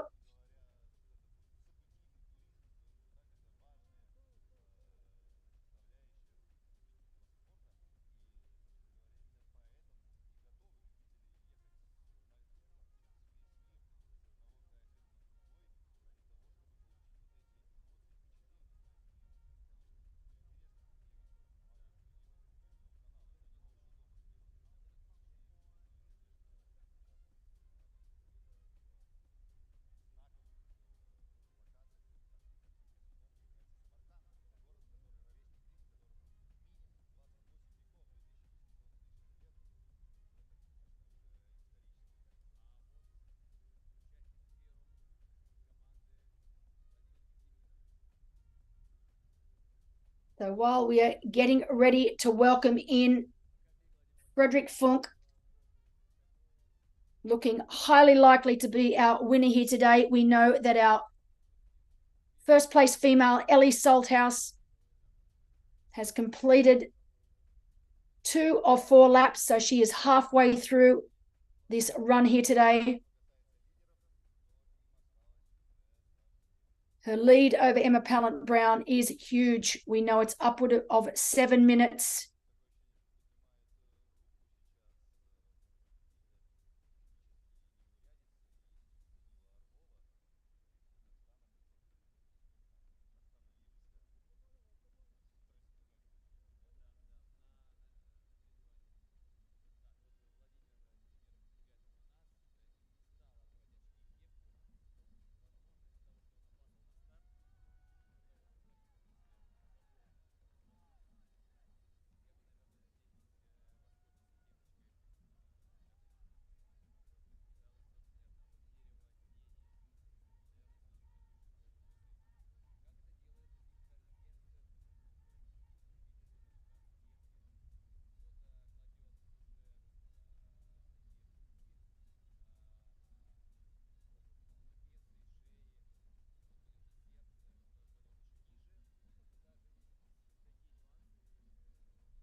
So what a month Frederick Funk from Germany has had. If he manages to take this win, which, let's be honest, is looking highly likely. What an incredible month he has had, from his second place at the World Championships in Finland to his first place in Austria, and now first place here today in the inaugural Challenge Samarkand, Uzbekistan.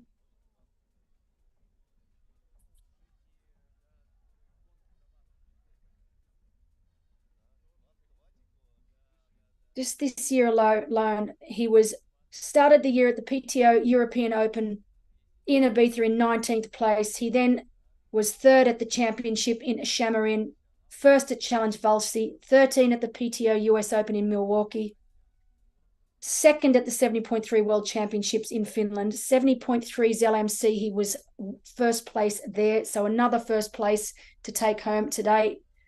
So his 3rd first place for the year. Really fantastic year for Freddie Funk.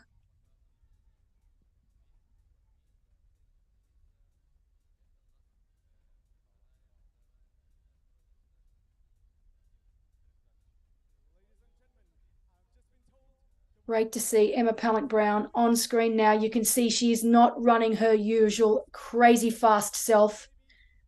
I think for now, she knows the gap is just far too significant to even think about trying to run down the likes of Ellie Salthouse. So now I think for Emma, it just turns to holding on to second place. So she's just going to tick it over, take care of herself, don't do anything silly. She knows that she's got second place sewn up, as long as she is sensible and doesn't overextend herself. And sometimes in races, that's just the way it is. You know, you have a go at the beginning to see what might be possible. And for someone the caliber runner of Emma Pallant-Brown, you're always going to see what's possible. when you have the running prowess that she does, sometimes those gaps, incredible to see her run them down. I've seen her do it before many, many times, but I think today just isn't Emma's day. And now you just need to reset your focus, reset your mind.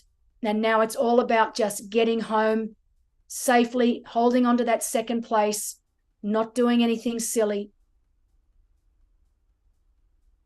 But this man, Frederick Funk, definitely hasn't done anything silly today. He's done everything right.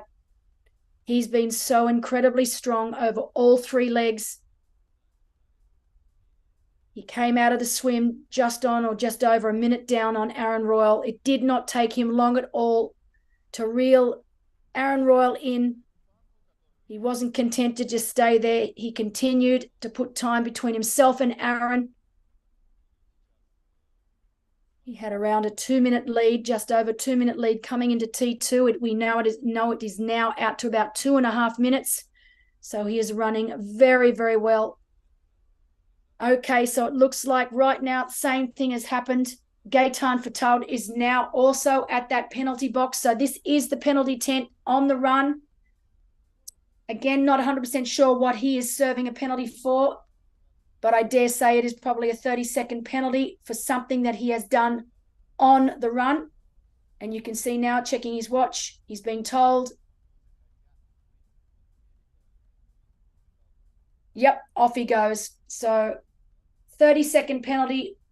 Again, very similar to Emma Pallant-Brown, just a stop-go penalty. It will be for a minor infraction that he has done at some point from when he entered T2. We know that for Emma Pallant-Brown, that 30-second stone down was given because she racked her bike in the incorrect place. Not 100% sure what the penalty here was given to Fatald for, but he has served it. He kept his cool.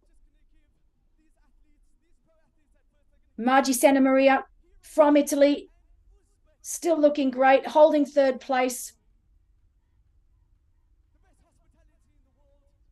She's such a consistent racer. She won Gerardsbergen not too long ago. She's an avid supporter of the Challenge family races. We love having her at our races.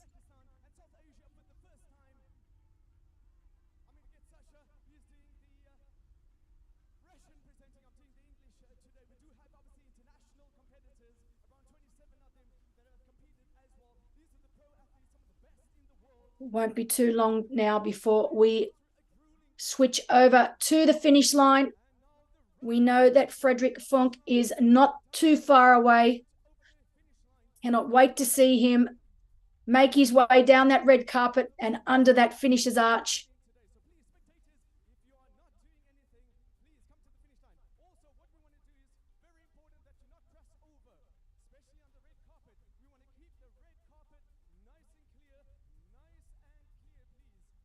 As we see Luke Matthews on screen right now. Another of our professional athletes, recently turned pro.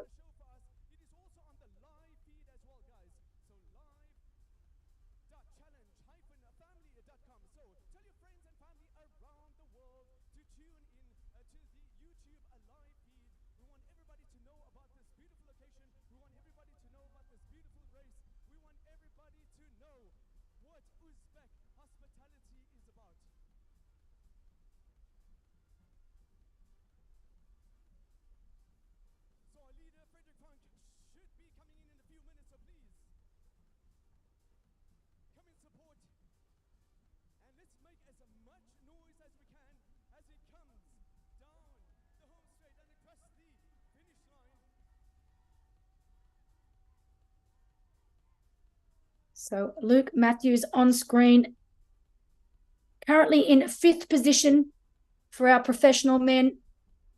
We know in front of him, Gaetan Fatald, who just served that 30-second penalty, currently in 4th. And in 6th position, we have Simon Bilot from France.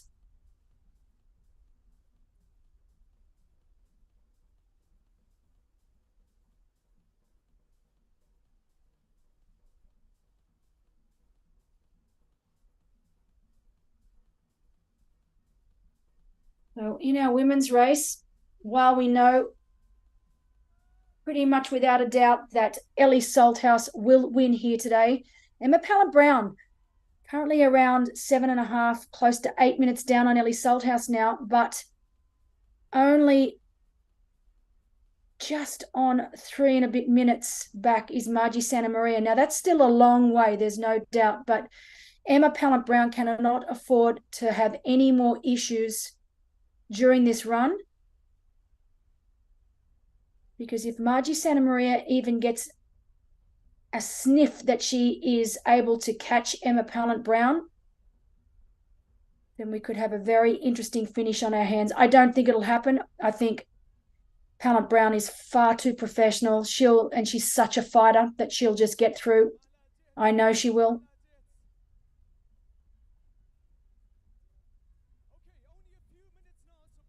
But you can see Frederick Funk on screen now. He is flying.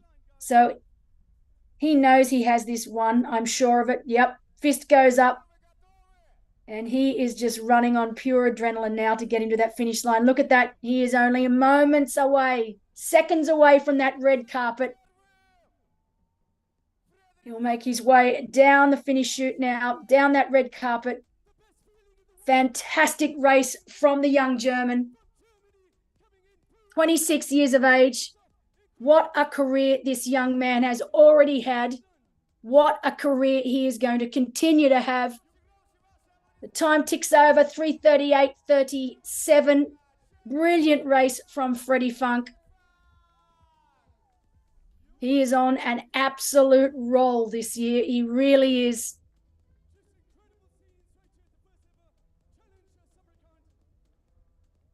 And for a man that told us in the press conference that he was unsure of how his legs were going to go, that he was feeling really, really tired, he did not show one bit of fatigue today in those legs, in those lungs. Absolutely stellar race from the young German.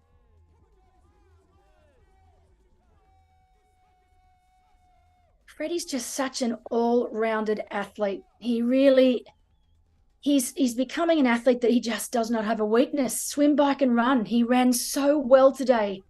He's run so well now in his last 3 races off the bike. And we're talking about really strong bikes here as well. Like his bike ride today was absolutely spectacular. Jort Flam, CEO of Challenge Family, Yelena Kun, the managing director of Challenge Samarkand, both down on the finish line. First one's ready to congratulate him.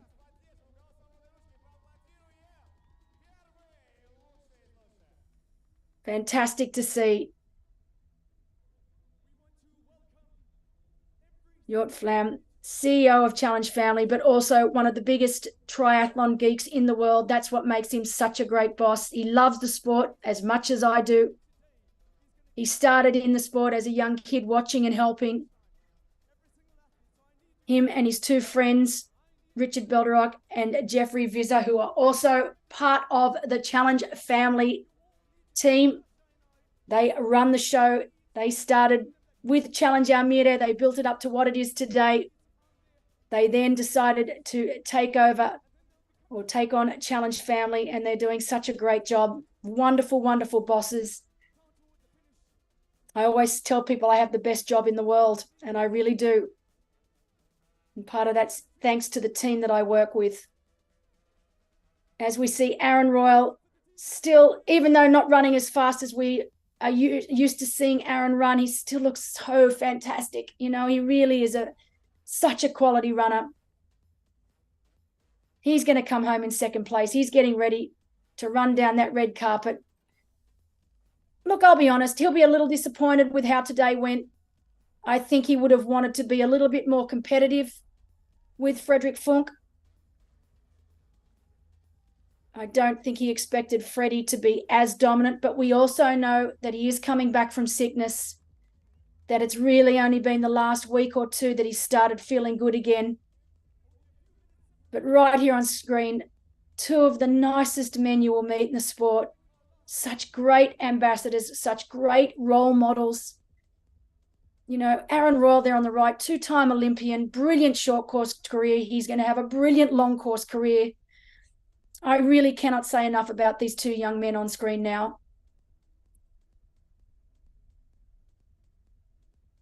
Aaron Royal at 33 years of age and Frederick Fonk at 26 years of age, both dominating over this distance right now.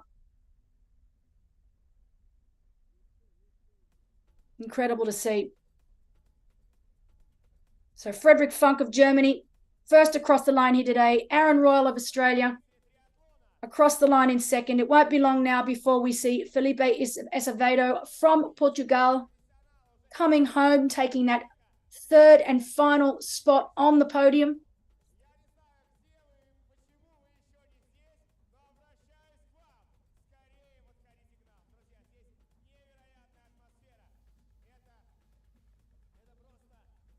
Fantastic camaraderie amongst these professional athletes.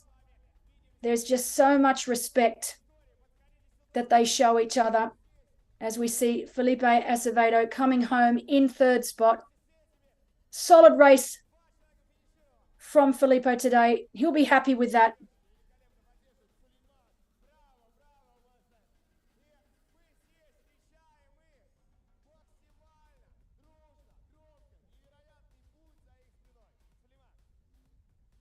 Wonderful racing from all three men. We know that the leader in our women's race, Ellie Salthouse, has just passed the 15-kilometre mark. Emma Pallant-Brown around 7 minutes 20 down in second place as Felipe Acevedo crosses the line, 3:43.46 finish time. Big congratulations there with Aaron Royal and Frederick Funk. Fantastic podium.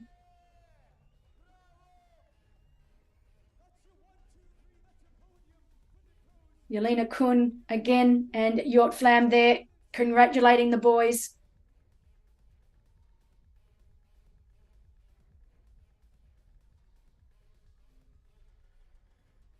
Back with this woman who has dominated for so much of the day. In fact, from the time the gun went off, she led the swim. She dominated on the bike, set herself up so that it was virtually impossible for anyone to catch her. And now, with around 5 kilometres left to run, with a lead of over 7 minutes, you could basically say it is in the bag for Ellie Salthouse here today in Samarkand.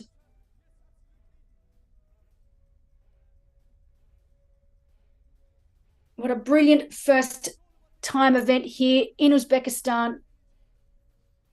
I've been so impressed with what I've seen. The swim was flawless in such a protected space. The bike ride has been amazing. Fully closed roads, plenty of room for the age group athletes.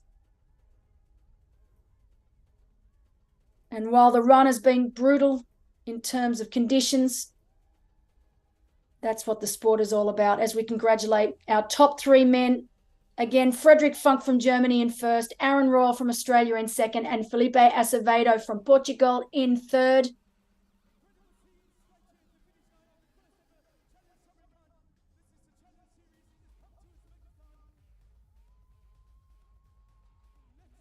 Just like to take this opportunity to really thank these professional athletes. When the call out, I did the call out to try and get these athletes across to a race that had never been run before in a country that none of them had been to before and didn't know much about, and they all put their hands up and they've been absolutely brilliant. So bravo to the professional males and females for taking a chance and for trusting me, for trusting Challenge Family and Challenge Samarkand. But it's been a wonderful day here so far today.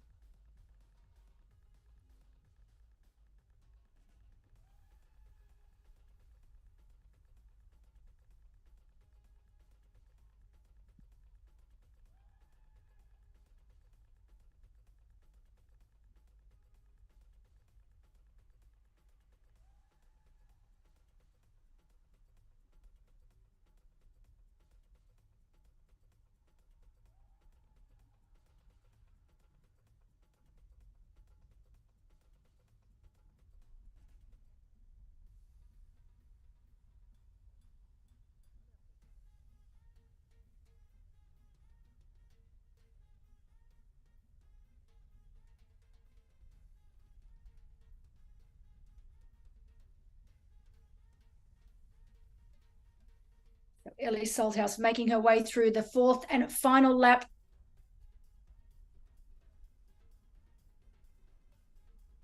I'm sure she will be extremely happy with the way she has raced today. Swim, bike, run have all been absolutely flawless.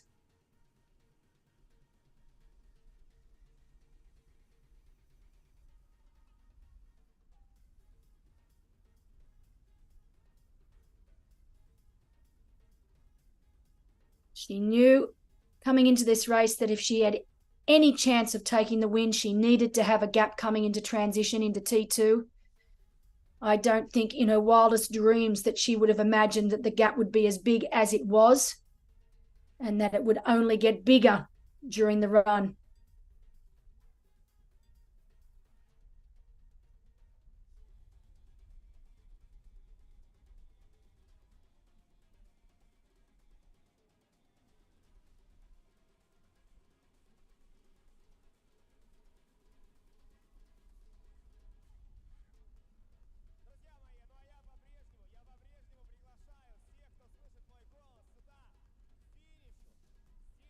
At 30 years of age, I feel like she's been doing the sport for so long. I've known Ellie since she was a junior, when she used to race short course. Again, another of those athletes that realized that it's this distance, this middle distance, where she excels.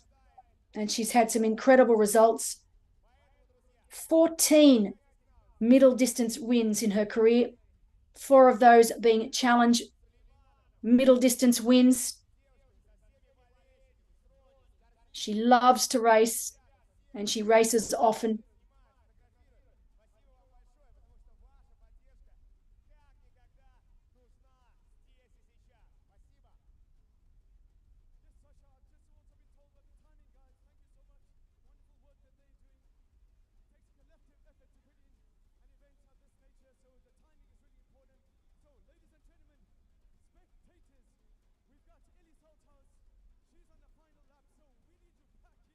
So while we know that our top 3 men are across the finish line, we are waiting for our minor placings for our professional men. We know Gaetan Fatad is still holding 4th place even after his stand-down penalty. Luke Matthews from the UAE currently in 5th, and Simon Ballou from France in 6th. Looking highly likely that that is how it will finish.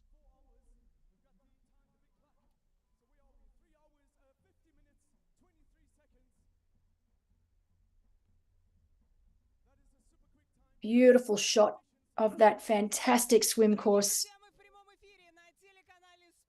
as we are back down on ground, interviewing our winner, the young German superstar, Frederick Funk,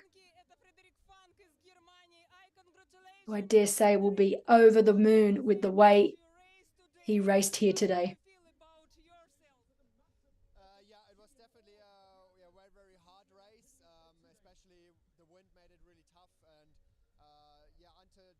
We know that he was a little concerned whether his body would come to the party today. I think mentally he was probably a little down just because, you know, he's raced so much the last couple of weekends, plus the travel. It's still quite a long flight from Europe to Uzbekistan, and the travel does take it out of you. But I think, you know, when you're 26 years of age, you get away with so much more than when you're 36, and then again when you're 46. So I think I really hope I can come back here to recovering race this one again. very, very well from race to race. He is on a roll, there is no doubt. Let's see if he is able to hold on for one more race. We know he is racing Challenge San Remo next weekend, so let's see if he can hold on for one more. Хотя во время бега я восполнил силы и в целом очень даже легко пробежал весь беговой этап. Я очень счастлив, что я смог выиграть эту гонку. Спасибо Challenge Family, спасибо Challenge Samarkand и Федерации триатлона Узбекистана за организацию этой гонки. Я очень рад и счастлив, и я бы очень хотел вернуться сюда еще раз. Frederick, what can you say about location and what was the most difficult stage moment? So yeah, the most difficult was probably the wind today on the bike, but also on the run. The first 3K of every lap was really hard. One of the things that headwind. strikes me most about Freddie Funk, Yeah, but and I've the gotten to course know was him really very, very amazing, well over the years. especially when we were, I've known him since he was a little turning, boy because like, to obviously he this, used to come and nice- watch I don't his know what it's parents called at because triathlon I, races. This is before he wasn't was really even outside racing yet as a triathlon tourist, himself. So I but, met him when he was very, yeah, very young. I'm looking forward to And he was this obviously afternoon brought up in an to get incredible back out on the triathlon course family and with his watch, mum and dad, Harold and this Heike beautiful Funk. city, Samarkand, as a tourist. But before one of the I fly things back I home. love about this young man is the maturity he has Велоэтап был shown немножко throughout his сложный, entire так career, как even был when he сильный was very ветер, young. и He's это still very немного young, let's be помешало. honest.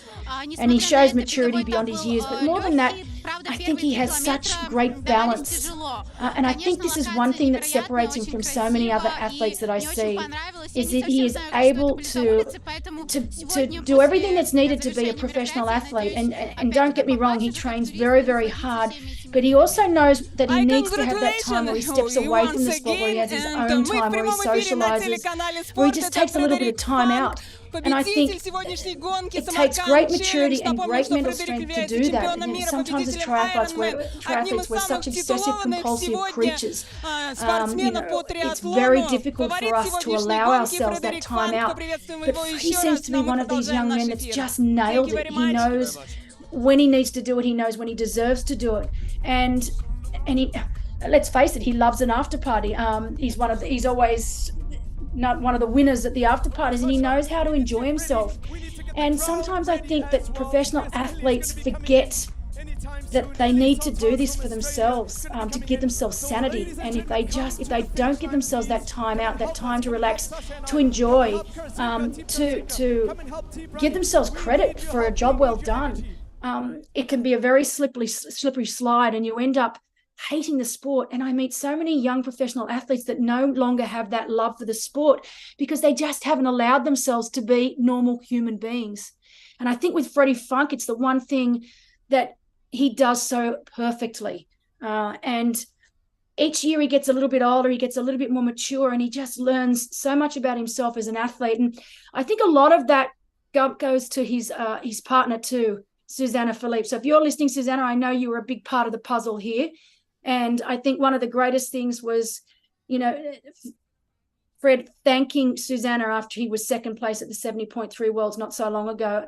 And a big chunk of his success comes from his partner. And I think she helps him to always be so grounded and to be a normal human being that does normal things outside of the sport. And so hats off to you, Freddie, because you are doing everything right now.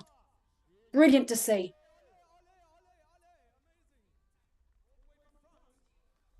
And that is our fourth place finisher now across the finish line. So well done to Gaetan Fataud from Andorra. He will be very happy with that effort today. So fourth place for him. Nice work.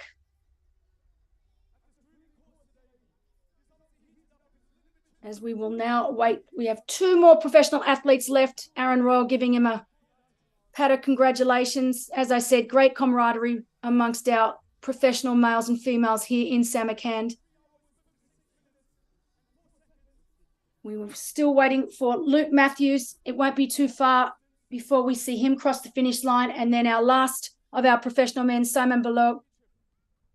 And then it will be the wait for Ellie Salthouse. And I do not think we will be waiting for very long. Magnificent race from the Australian today.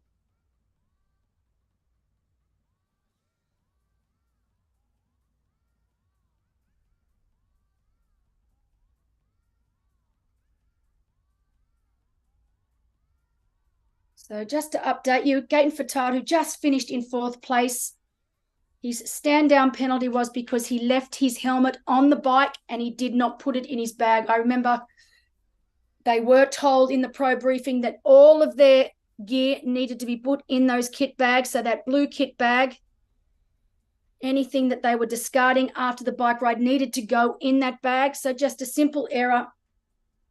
In return, 30-second stand down penalty for him.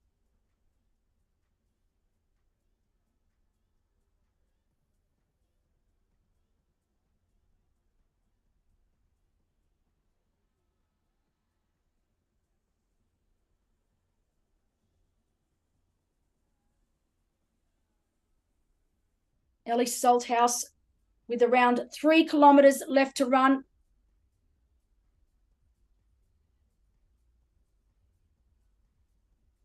Great shot there of Margie Santa Maria, still running really, really well, still looking great, nice and relaxed in the upper body. Great turnover.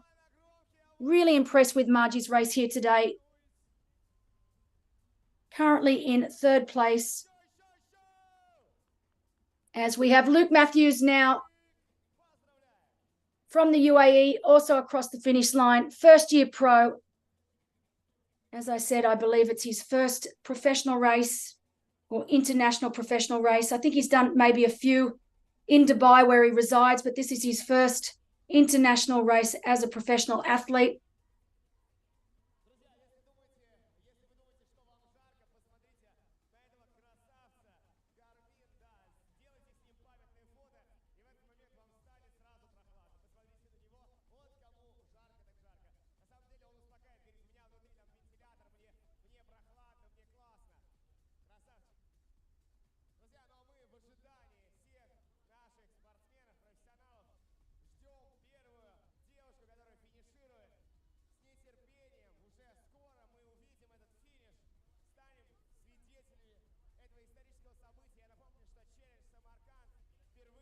So 3 hours, 38 minutes, 35 seconds for Frederick Funk here today. We knew it was going to be a fast course. The bike is a little short at 86 kilometers, so 4K short. We knew that going in, but still fantastic racing and fast racing from the German.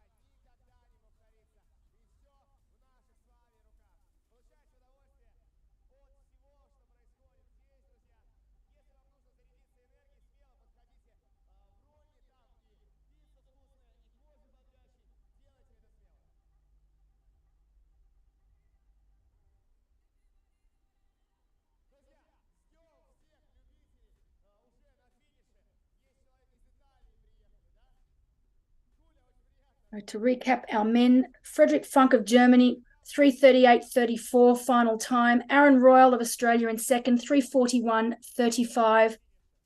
In third place, Felipe Acevedo, 3:43.45. In fourth place, Gaetan Fataud in 3:55.25. And in fifth place, Luke Matthews, 3:57.57.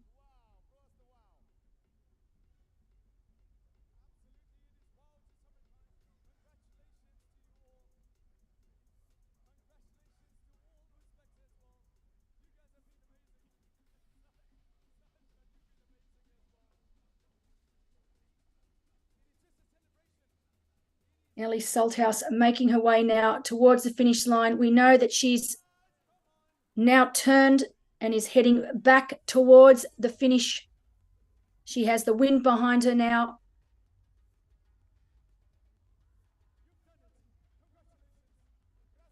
Emma Pallant-Brown still holding strong in second. I can't see her losing second place. Margie Santa Maria, of course, from Italy, running really, really well. But I do not think that she will be catching the likes of Emma Pallant-Brown. And that is looking very safe indeed.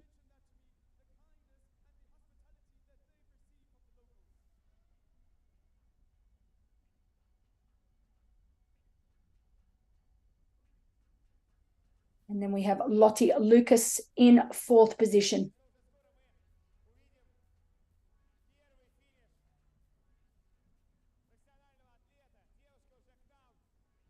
But less than 2 kilometers left to run for the Australian, who led from the gun. 7:05 this morning, the professional women were underway. She took the lead early in the swim. And just continued to extend her lead on the bike and then right now on the 21-kilometer run.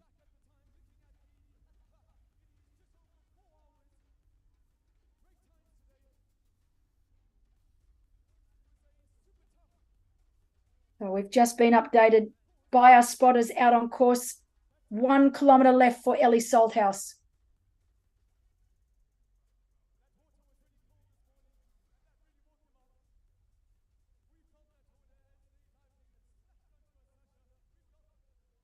Дорогие друзья, мы продолжаем наш прямой эфир здесь из Самарканда, где уже выявляются первые победители в мужской гонке. Уже скоро мы будем знать, кто же является победителем. Temperatures now around the 26-degree mark. So it is getting very, very warm out there. There's not a cloud in the sky. You can see our professional men not in a rush to go anywhere, making themselves nice and comfortable there on the finish line. Look at this race has thought of everything. They've got cushions. I've never seen this before, cushions in the finish line. Why didn't they have them when I was racing? They really have thought of everything at this race. But that is definitely a first. For the 30 years I've been in the sport, I have never seen cushions in the finish chute. So bravo. No wonder the boys aren't too desperate to leave in a hurry. Would have liked to be a bit more competitive with him. They've made themselves nice and comfortable there on the finish line. And also the wind today was very strong, and that made it tough as well. So while Did you like the track we are in interviewing Samarkand? our second place, yeah, Aaron yeah, Royal and, from Australia. Yeah, we felt very safe out there with all the military and all the closed roads. And We know that the temperature nice for our scenery age to group take our athletes mind is off- going to continue off to the, rise. off Right the now, pain. How is sitting your mood? Good? around 26 so degrees Celsius, right but we now know I'm that that is tired going and, to go up to 27, Looking 28 forward to having degrees. some rest. Thank you very much. I congratulations once again. Это был Аарон Ройл, который пришел к финишу вторым в мужских выступлениях. Ну а мы продолжаем, дорогие друзья. Здесь самые титулованные, самые звездные триатлеты, которые приехали сюда, в Самарканд, и мы продолжаем с ними знакомиться.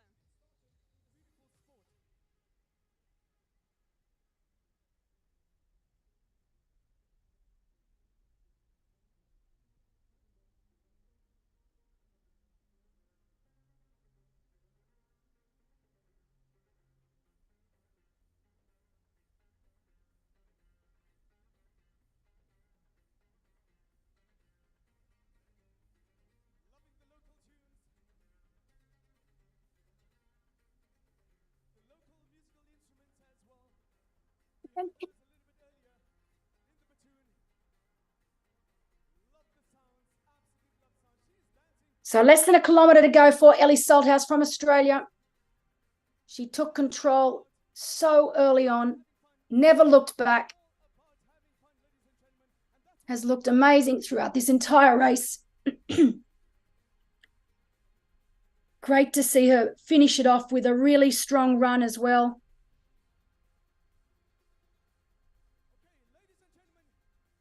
Less than 500 metres to go.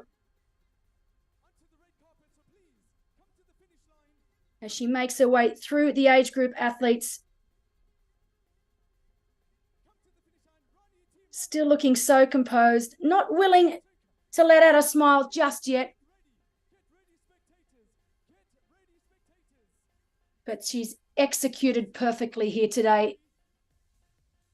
As she makes her way, less than 200 to go. She can see the red carpet from where she is right now.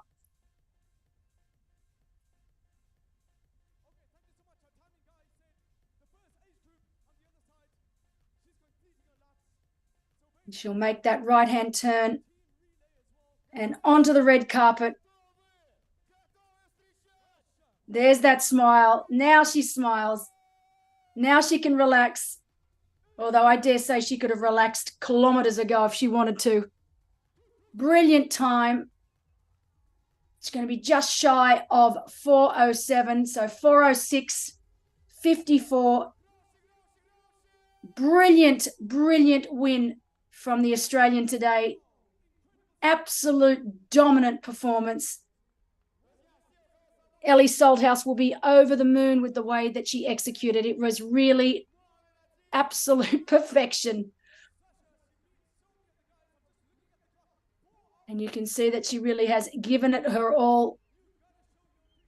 Those last two laps were starting to get very, very warm.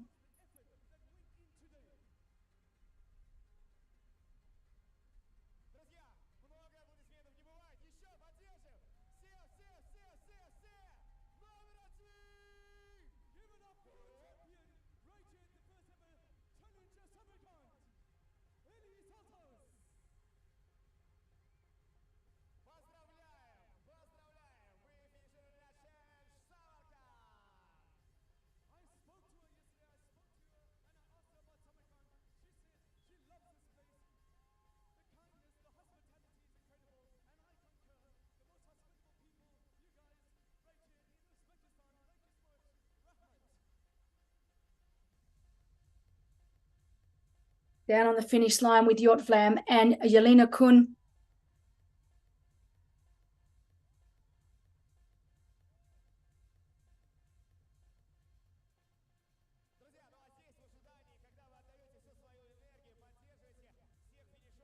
The big smiles for Ellie Salthouse. Fantastic win from her today.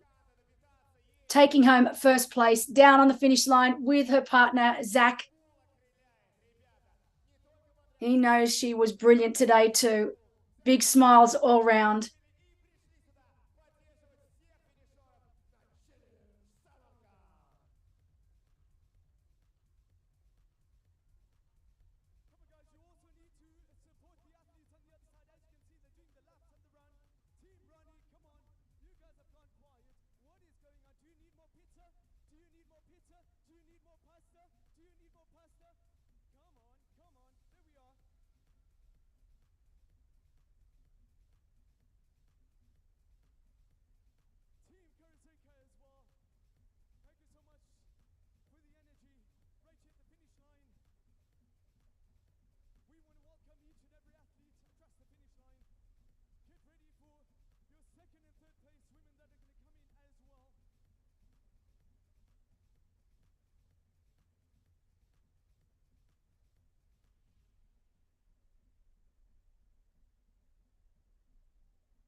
So Ellie Salthouse with the final time of 4 hours, 2 minutes and 54 seconds. Remember that our professional females started 5 minutes behind our males today, as we see Emma Pallant-Brown still ticking it over nicely.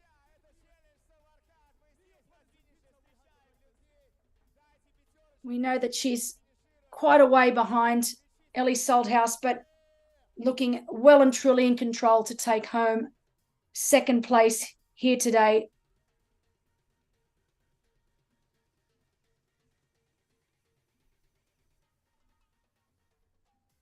Margie Santamaria from Italy still in third, and Lottie Lucas in fourth. We know that both Pallant-Brown and Margie Santamaria are through 19 kilometres of the run.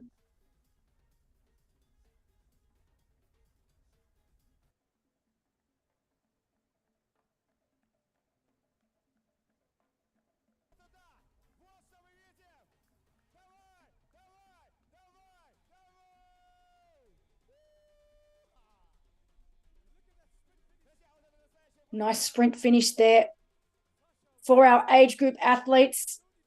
Great racing from both of these men.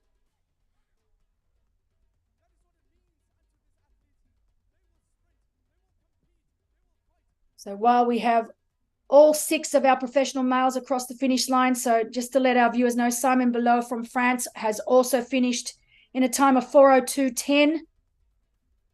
We have our first place female finisher, Ellie Salthouse from Australia, done and dusted. And we will now wait for Emma Pallant-Brown. We know that she's coming home in second place. Margie Santamaria from Italy looking likely to hold on to that final podium position.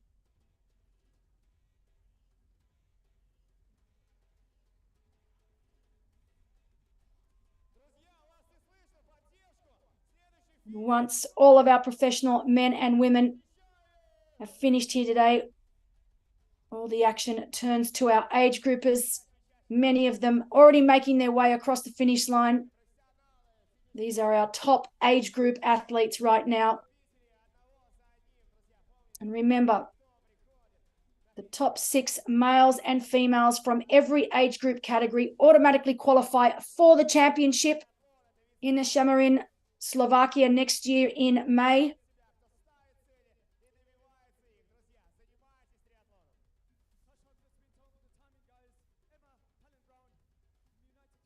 Some of our age group athletes really looking good out here today on the run.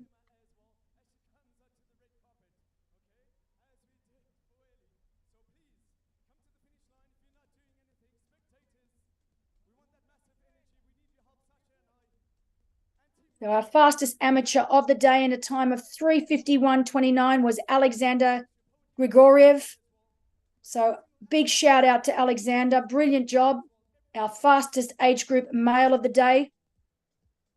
Здесь становится очень жарко в рамках Samarkand Challenge, где участвуют абсолютно все, не только профессионалы, как мы убедились, из различных стран, но и любители. Любители совершенно разных возрастных категорий. Это юные, среднего возраста, более старшего и даже самого старшего поколения. Но рядом со мной Виктор Николаевич Земцев, который является главным тренером сборной Узбекистана по триатлону, который сегодня также выступал в категории 50-55. Это возрастная ваша категория. Я вас поздравляю, что вы дошли до финиша с вашей вот этой замечательной наградой. Как настроение? Ну, настроение очень хорошее, потому что после завершения своей карьеры я не стартовал где-то, последний 5 лет, и 2 года назад у меня было последнее соревнование, поэтому так немножечко сегодня встряхнулся, взбодрился, да, получил свою порцию, гормон радости, вот, поэтому, да, так, порадовался, пригрустнул там где-то на трассе, опять порадовался, вот, поэтому погода сегодня была тяжелая, достаточно ветреная, особенно на велосипеде, вот, поэтому... So just to get you up to speed, they are interviewing Victor Zemstev. So he is the second placed age grouper here. So he's the winner of the 50 to 54 category. Victor Zemstev was racing back in the day when I was racing, very similar age category, if I was to still be racing. He's actually competing for the very first time in 4 years. So he used to race pro back in the day, but he has not raced a triathlon in 4 years. So he's come back here today. He's won the 50 to 54 category, and he is now the second fastest amateur, 4 hours, 1 minute 04. So he is the new head coach of the team Uzbekistan. Here,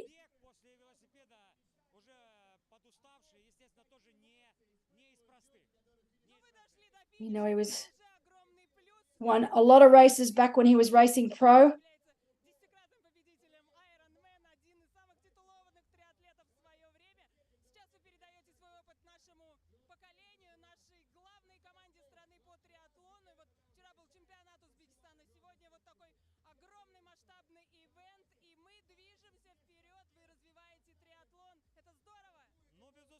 Безусловно. Кто наблюдает за триатлоном, конечно, видят, как с каждым годом увеличивается количество занимающихся и аматоров, любителей. Вот. Также, кто наблюдает, и есть успехи элиты нашей на международной арене. Вот Куришов Александр, несколько подиумов на этапах Кубка Азии. Вот. Девочки тоже спрогрессировали. Вот, также у нас есть женский подиум на этапе Кубка Азии. Вот, поэтому, естественно, у нас есть продвижение. And here we go, Emma Pallant-Brown across the finish line in second place. It's brought a smile to my face. So happy to see her across the line. It was obvious that she was a little bit affected by the conditions here. We know that she was sick out on the run course.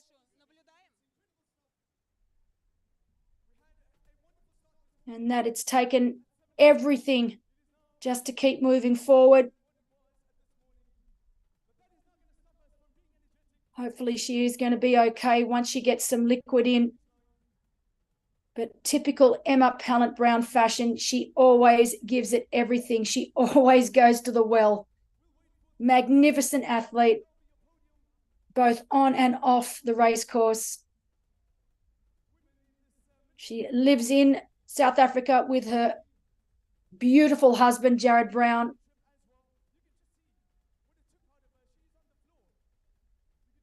But second place here today, behind Ellie Salthouse. Not the race we know that Emma Pallant-Brown is capable of, but she got the job done. And I'm just really happy to see that she's smiling, she's standing, and everything's going to be okay.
There's more and more of our age group athletes now.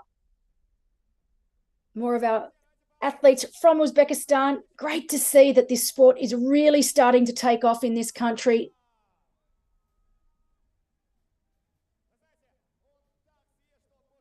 They've held world triathlon events here for the past 3 years. This is the first middle distance race. It's the first Challenge family event held not only in Uzbekistan but in Central Asia.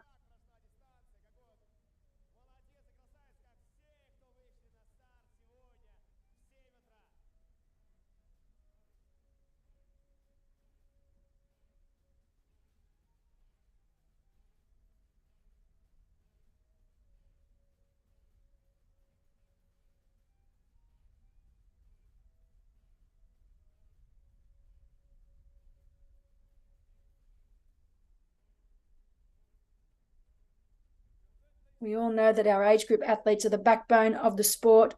Great to see so many out racing here today for the very first time in Samarkand.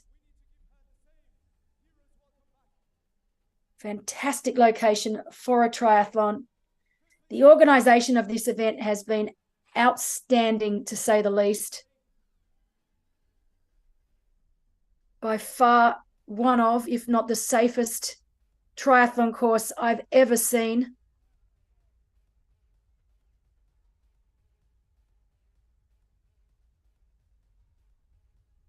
Hats off to our age group athletes right now, because we know it is getting really, really warm out there.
So finish time for Emma Pallant-Brown, 4 hours, 12 minutes and 50 seconds.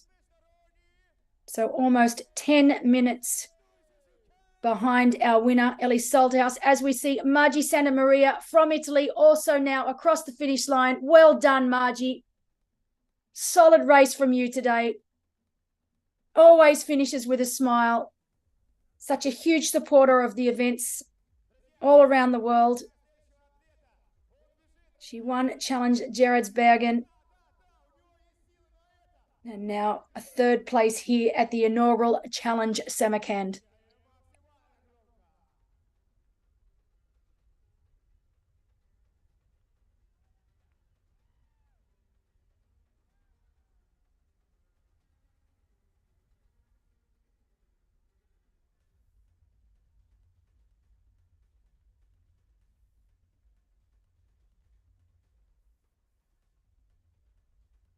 So our top 3 professional women across the finish line: Ellie Salthouse from Australia, Emma Pallant-Brown from Great Britain, and Margie Santamaria from Italy.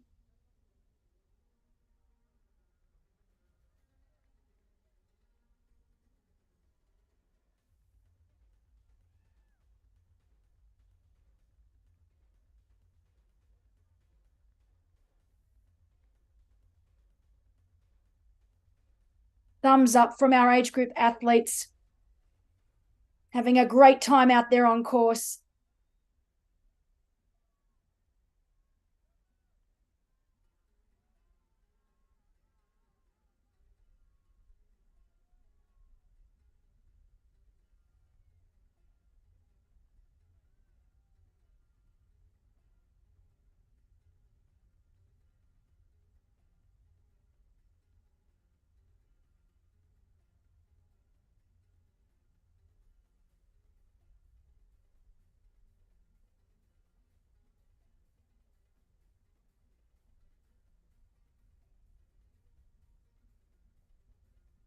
I know they have a special awards ceremony planned tonight at 6:30 p.m.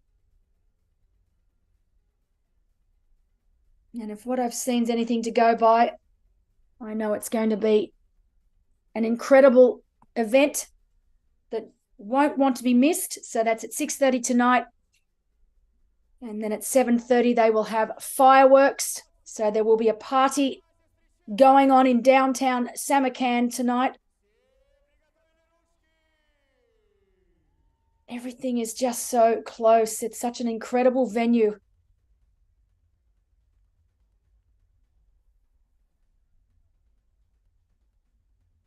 And the amazing hotel that all of the professional athletes got to stay in within walking distance to the venue.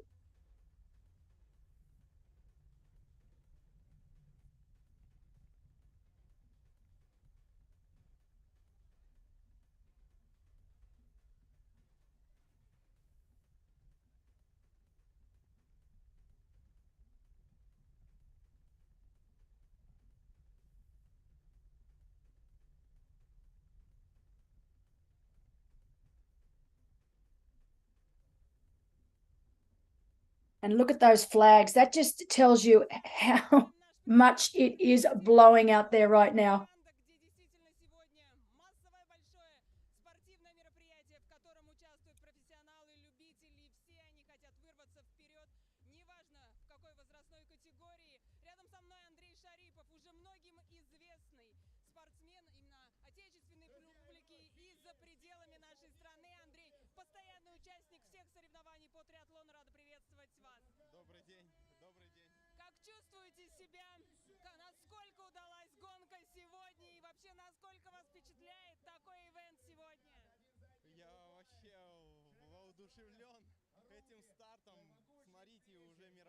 Right now on screen, interviewing one of our top amateur athletes from Uzbekistan.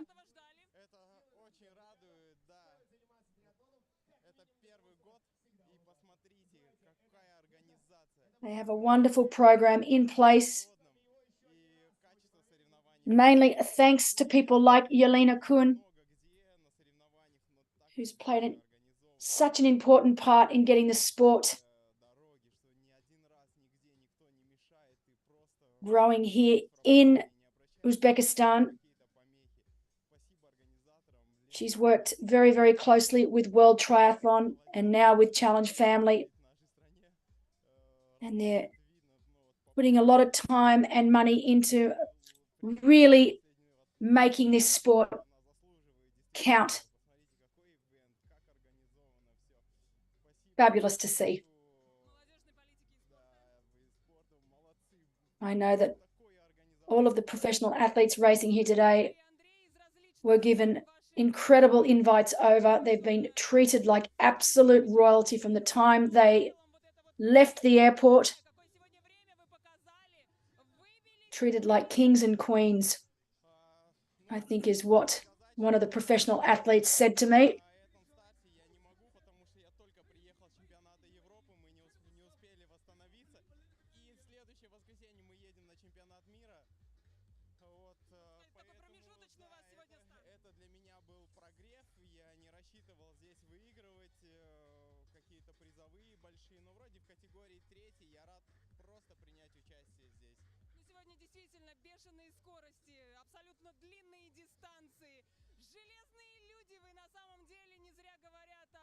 One of the things that always drew me to the sport of triathlon was the fact that you get to visit so many incredible countries. I look back now at my career, and 3/4 of the countries that I have visited has been because of my sport. And there are so many places that I've experienced that I wouldn't have otherwise experienced if I wasn't a triathlete. And to think now that we've got races in countries where I actually had to look up where they were, it's pretty incredible and it's exciting.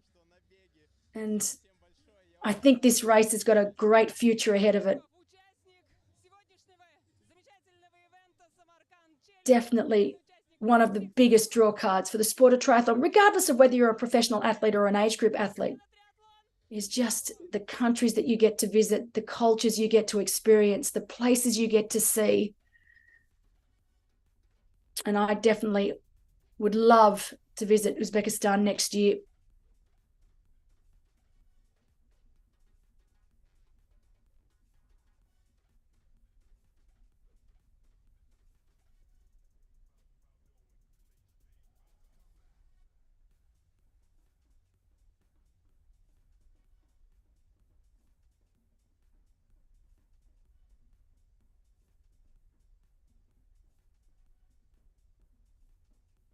So while we have almost finished with our professional athletes, we are going to go to the flower ceremony.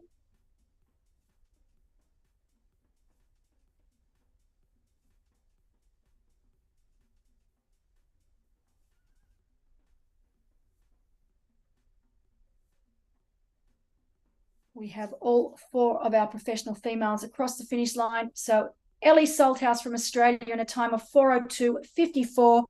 In second place, Emma Pallant-Brown from Great Britain in 4:12.50. In third place, Margie Santamaria from Italy in 4:18.16. And coming home in fourth place, Lottie Lucas in 4 hours, 23 and 58 seconds. Well done to our 4 professional females. Well done to our male professionals here today.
While more and more of our age group athletes make their way around the run course here in Samarkand, we are getting ready for the flower ceremony for our top 3 professional males and females.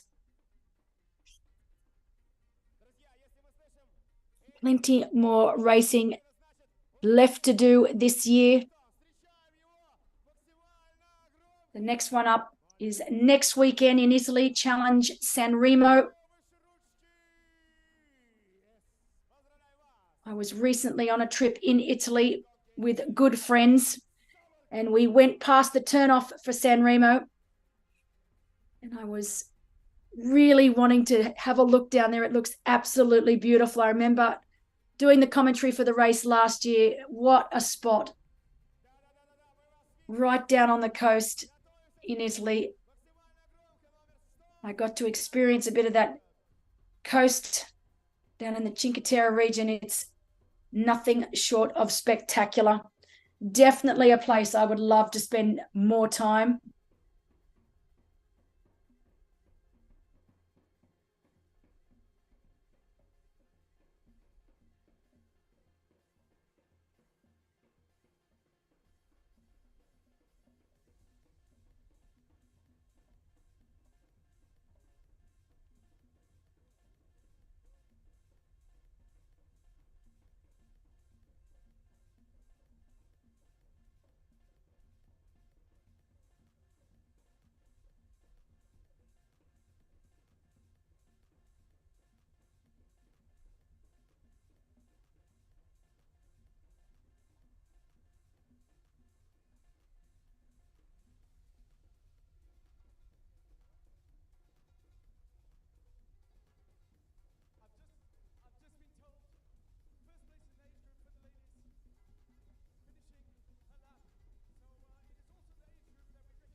Big shout out to all of the volunteers out there today. We know we've got 300 students and cadet and citizens, so students and locals from around Samarkand that have been helping out all day, all weekend, plus 100 cadets.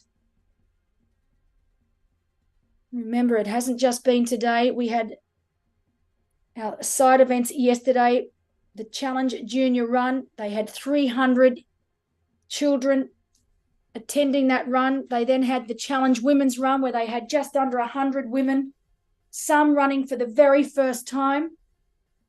We also had the sprint distance triathlon. We had around 165 competitors doing that, many of them first timers in the sport of triathlon. And of course, the main event that we're watching right now, the middle distance. We had 360 age group athletes, 45 relays, and 10 professional athletes. Great finish from one of our amateurs there, giving it everything he got to get across that finish line. Nice job.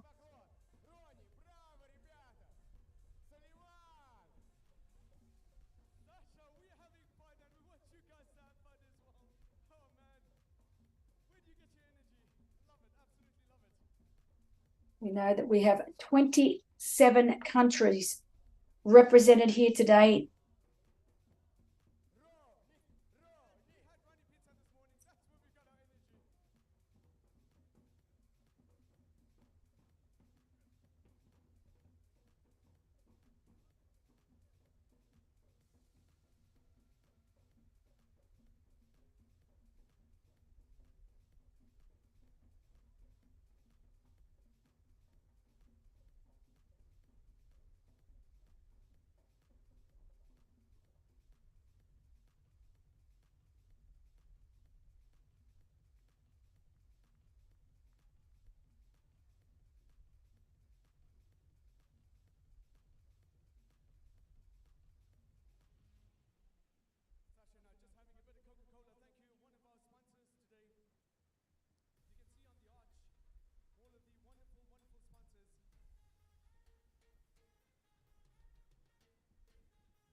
I love to give a shout out to Torsten Rad. He came to the party yet again with me, giving me all the stats and figures that I needed for the race.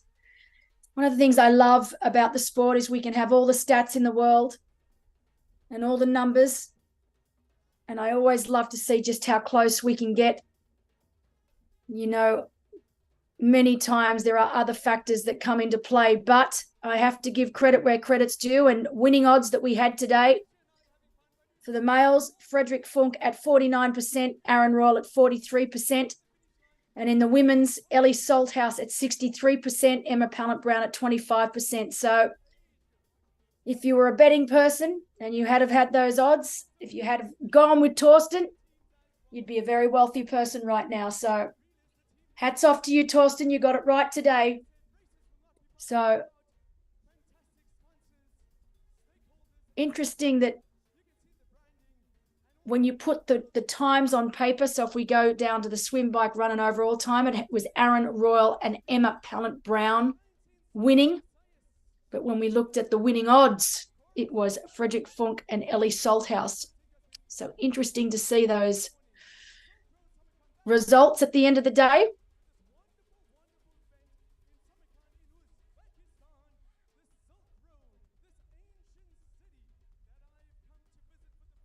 And definitely much faster times than predicted. However, we know that that definitely was due to the bike course being 4 kilometers short.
So while more of our amateur athletes are making their way across the finish line, it is time for me to go. They will be showing the flower ceremony for the top 3 professional men and women in around 10 to 15 minutes. They're just waiting to get that organised and to make sure that the top 3 males and females are ready to go. But please stay with us. We will continue to keep the live feed of the age group athletes going. It will culminate with the flower ceremony, as I said, in about 10 to 15 minutes. But it is time for me to leave. Thank you for being with me today. It's always a little difficult when I have to do the commentary on my own. I've been always said that I can talk underwater, but it sometimes gets a little difficult on your own. So thank you very much. I hope you enjoyed it as much as I did. What an incredible race. I think this race has a huge future ahead of it. The inaugural Challenge Samarkand in Uzbekistan, the very first challenge race in Central Asia. The organising team here, Yelena Kun and her team, did such a superb job. What a venue. Absolutely brilliant. I'm already looking forward to next year. But for now, take care. Thanks for watching, and I'll see you again soon.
Okay, ladies and gentlemen, we're going to do the presentation for the pro male category.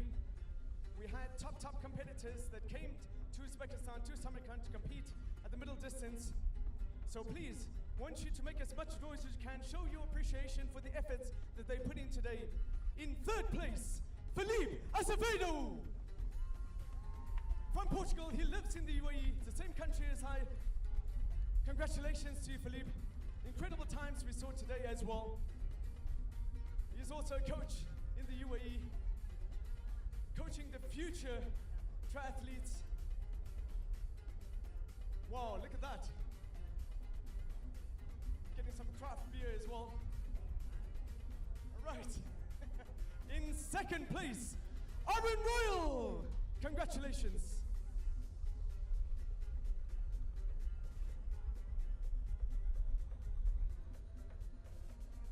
Australia, all the way from down under, amazing stuff. We knew it was going to be tight. We knew it was going to be competitive today.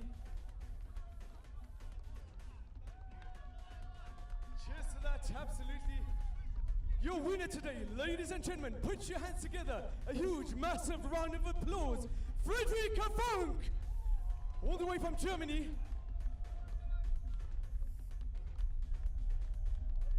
And they love the beer in Germany. And he's going to be getting some craft beer as well. Congratulations. Getting the beer from Belinda from the Uzbekistan Triathlon Federation. And also Jort Plum is right here. Whoa! Jort Plum, the tall gentleman is right here. He's the CEO of the Challenge Series. I got out just in time. They needed that. It is pretty warm at the moment.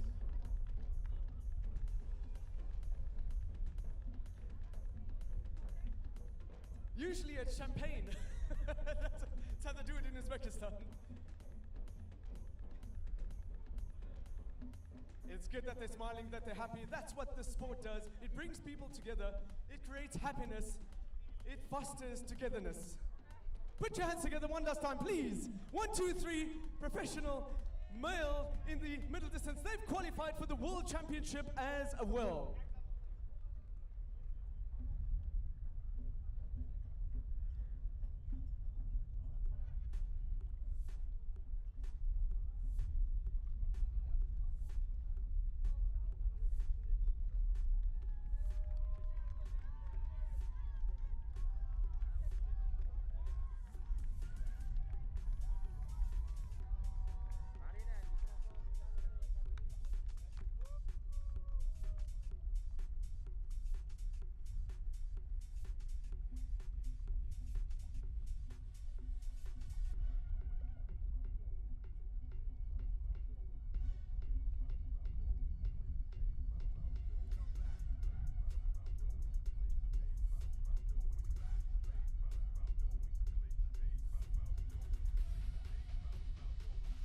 Well done to the gentlemen.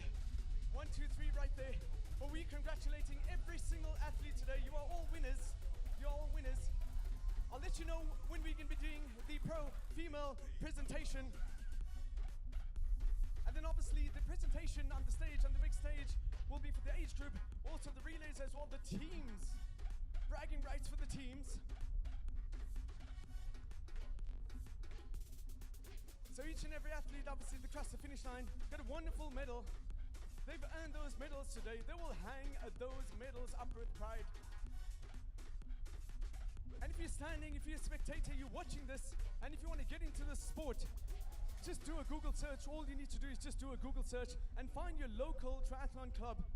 And they will guide you as to how you can get started in this wonderful sport. We want to spread the good word about triathlons and also how it fosters friendships around the world. There's so much that goes into it, the technicalities, and that's why it's good that we have these pro athletes. Speak to them, speak to Fred, speak to Harold. They're all so friendly, they're approachable. Speak to them and find out, get their perspective as well. Get some tips from these pro athletes, find out what they did, how they started. They told us at the press conference, for those of you that are not there, you know, they told us they all started somewhere. and that's how it goes.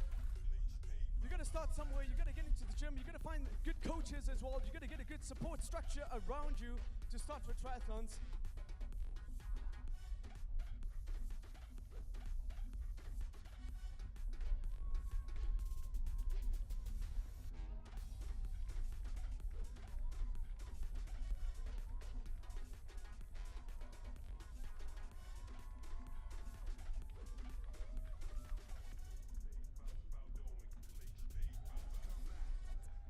Друзья, вас не слышно, давайте здесь еще разочек пошумим! Красавчик, поздравляем! Водичка, медаль, все, кстати, гонка идет уже 4:56, практически 5 часов ребята на этих этапах проводят, мы ждем с нетерпением их здесь.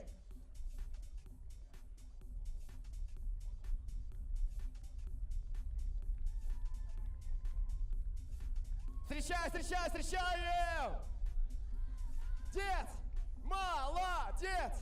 Молодец! Номер 283, финиш!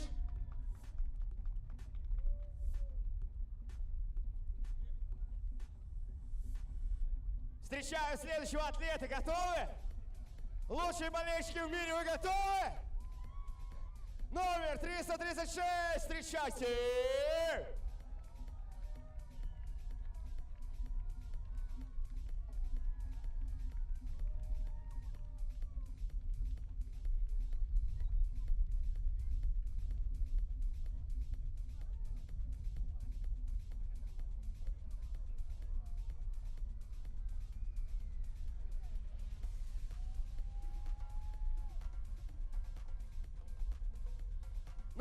Ну что же, друзья, мы готовы встречать следующего атлета, номер 397, Денис Смирнов. Встречайте, давай, Денис, вперед! Выше руки! Есть!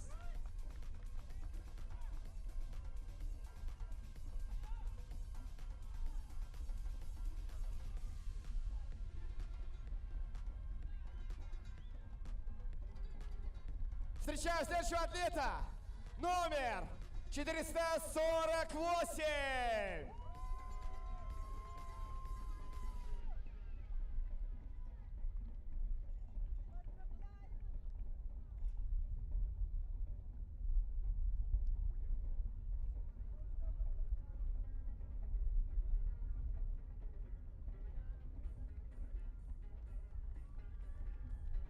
Друзья, следующий атлет уже здесь. Флаг за спиной. Руки выше, а мы аплодируем. Кричим, поддерживаем. Давай, вперед! 769. Челлендж Samarkand. Okay, Sasha, I need to intercede. We're going to be starting the presentation for the pro females. We saw the pro males, 1, 2, 3. We want you to please come and show your appreciation for the massive efforts that these superwomen are putting in today. Top competitors. So like I said, you have the opportunity these pro athletes are here. If you're into triathlons, speak to them, find out how they got into the sport, get some tips from them as well. Okay, are we ready to start?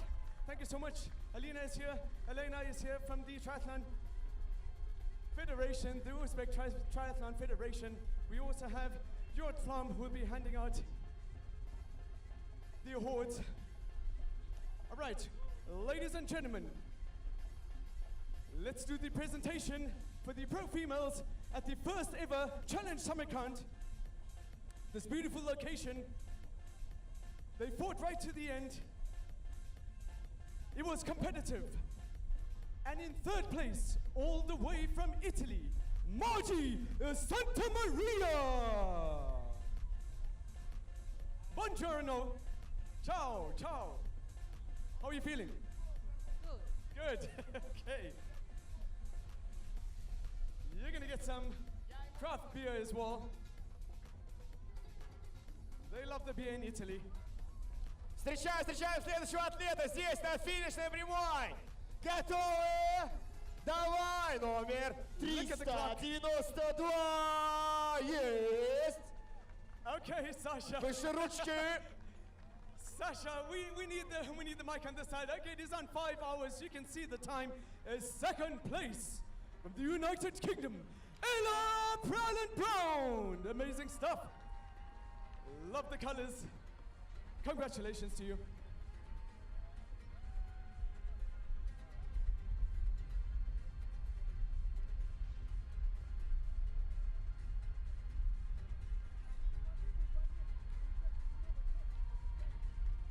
Okay, ladies and gentlemen, please put your hands together. A huge round of applause. All the way from down under Australia, Ellie Soltos. Love the colors, absolutely love the colors. They know the beer down under. Enjoy it, ladies. This is your moment under the sun in Samarkand, in Uzbekistan. Come on, ladies and gentlemen, please put your hands together, show your appreciation, show your support for these superwomen. They flew in to compete at the first ever challenge at Samarkand. That's it, come on.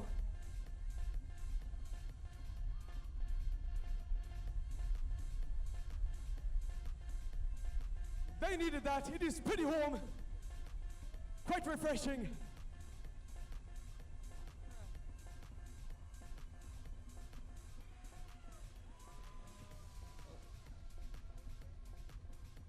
Congratulations, ladies.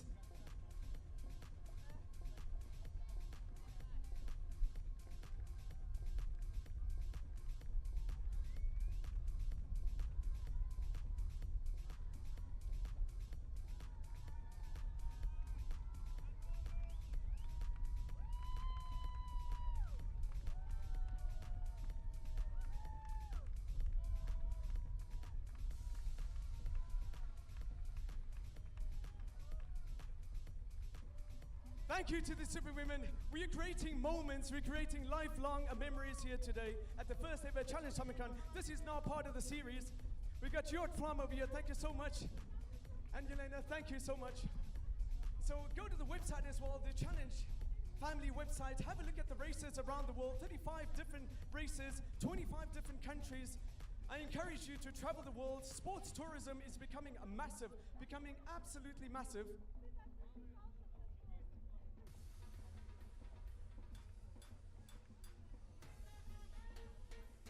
Sports tourism is becoming absolutely massive, and the leadership right here in Uzbekistan is using sport as well to bring people into this country. I was brought here a year ago, and I can assure you I've been back several times. Okay, I've been back several times, and I'm sure the athletes from the 27 nationalities, they've all told me of their wonderful experience, the hospitality they received right here in Samarkand and in Uzbekistan as well. I encourage you to use sport to travel this world. It is the best way to see this world. You connect with like-minded people. Also, just on the note of sport and triathlons, loads of people that came to us and spectators and said they want to get into this sport. All you need to do is just to do a Google search, find out who your local triathlon club is, and find out what you need to do. We got the pro athletes as well. You have an opportunity now, athletes, you have an opportunity, the amateur athletes, to go to the pro athletes. They're right here. Try to get a word in with him, a quick word in with him. Find out what they did to get started as well. Find out what they did to improve at their sport, to become the best of the best in the world. They also had to start somewhere. Okay, Sasha, I'm going to hand over back to you. Друзья, мы встречаем здесь на финише. Красавицы! Финишируют вместе, втроем. Вау, просто браво. Сулейман, ждем тебя здесь на финише. Вот как нужно финишировать, крепко обнимая друг друга, поддерживая. Это и есть челлендж Самарканд. Памятные фото, конечно, никуда без него не уходите. Ребята, на часах уже 5 часов, 5 минут идет гонка, челлендж Самарканд. Впереди еще много атлетов, которых мы встречаем здесь, поддерживая. Я просто преклоняюсь перед теми, кто здесь с самого начала поддерживает, девочки, просто браво. Все болельщики, вау! Я понимаю, что, встретив своего атлета, вы идете, наполняете ему корзину едой, хотите сделать ему массаж ног, расслабить его, все правильно. но потом возвращайтесь встречать всех оставшихся атлетов. Друзья, давайте сделаем это вместе. А вот на финише уже следующий атлет. Мы ждем его с нетерпением. Давай, давай, давай, давай! Силы есть! Мы встречаем номер 325! Поддержку!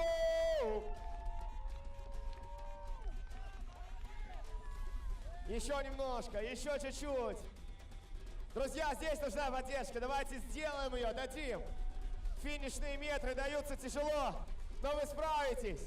Мы верим в вас. Номер 423. Давайте встречать, давайте. Каждый важен. Встречаем. Молодец. Чуть-чуть. Потерпеть. Давай. Номер 342. Поддержку!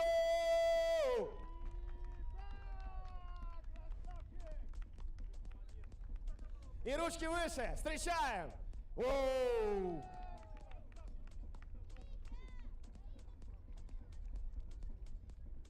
Следующий спортсмен уже здесь, на финише. Вас не слышно? Поддержим! Давай! И вот он, финишный спорт, вот он! Номер 284.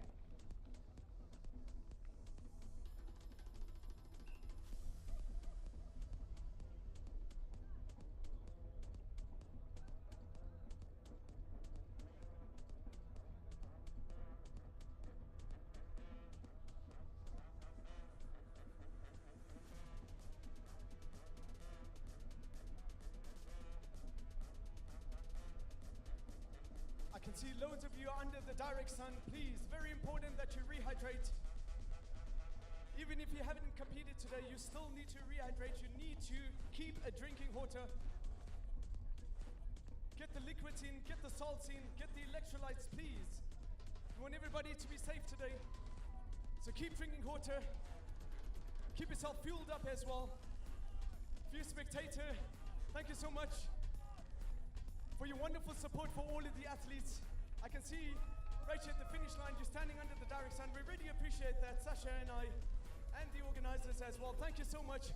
You encouraging, and you are showing the appreciation for the efforts for all of the athletes that have competed today. We want to show the appreciation for the massive efforts they have put in today. So keep doing that, but please, like I said, keep drinking water. If you can find some shade as well, please stand under the shade.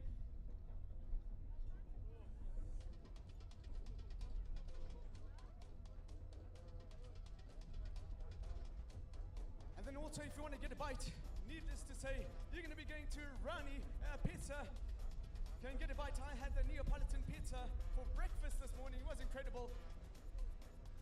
And thank you so much to all of our wonderful, wonderful sponsors today. Seven, Saber, all of the sponsors. Also, they've got their stands up in the expo tent. So make a turn at the expo tent. Yes, Sasha. Мы видим финиш. Yep. Давайте станем его свидетелями. Вот как нужно финишировать. О, обгоняя. Номер 275, ваши аплодисменты.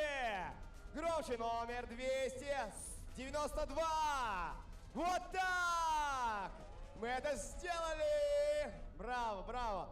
Друзья, действительно, это невероятная атмосфера на челлендж Самарканд, особенно здесь, на финише, когда можно присоединиться к атлету, за которого вы болеете, когда это тем более твой папа или мама. Это же просто невероятно. Ну а мы здесь дарим всю свою энергию, отдаем ее щедро. Поверьте, отдавая ее, вы получаете очень-очень много. Поэтому, друзья, если уж здесь вы на финише, то давайте встречать максимально громко. Договорились? Договорились, как будто именно этого атлета мы и ждали. Спасибо. Сулейман. Absolutely love that touch. I've emceed races for so many years, and I haven't seen this at too many races. I love the touch that the kids can get involved and run down the home straight with the parents. Absolutely love that touch. Thank you so much to the Challenge Series for making this possible. Thank you so much to the Uzbekistan Triathlon Federation. They're doing some incredible work in basically growing this sport in this country and in the region as well. Look at that. Father, son holding hands and crossing the finish line.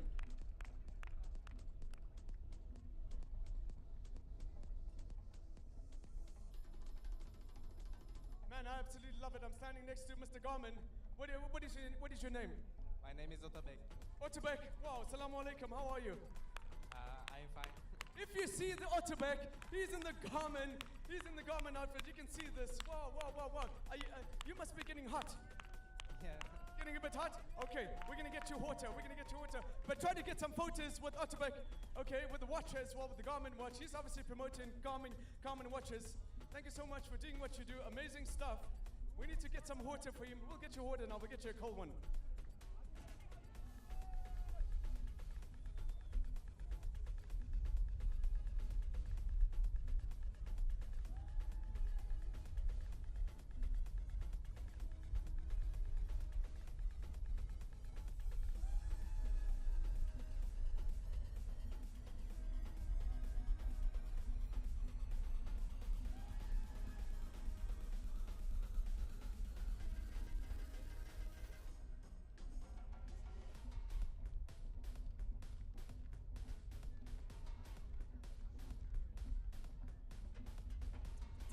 Итак, так. Сейчас на финише становится максимально громко, ведь мы встречаем номер 414. Пошумим. Даже если вы сейчас снимаете, пошумите, вы кричите «Красавчик!». Супер.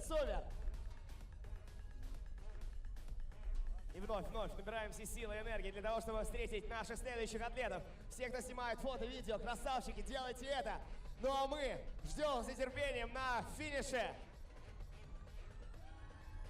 атлета номер 407. Громче. Да, друзья, он после завершения гонки показывает сердечко в камеру. И это говорит о том, что он говорит, я люблю триатлон, я люблю вас, уважаемые болельщики, я люблю челлендж Самарканд. Спасибо.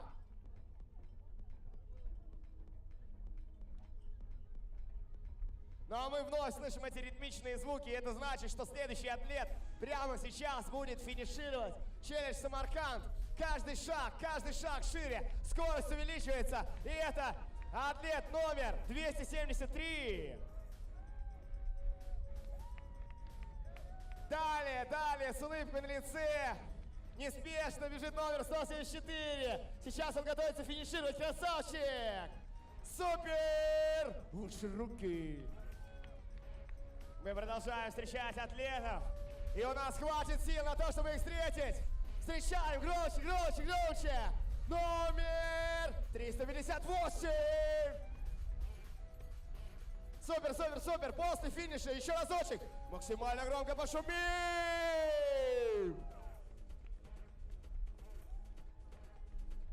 Ну а теперь, как мы договаривались, экономим силу и энергию. Если кому-то нужно попить водички, зарядиться энергией кофе или редбула, в Ронне зарядились, вернулись, поддерживаем. Девочки, тоже не стесняйтесь, как только заходите водички, просто говорите «Саша, вода». И я приношу ее. Договорились? Класс. Воды? Вот смотрите, в действии сразу.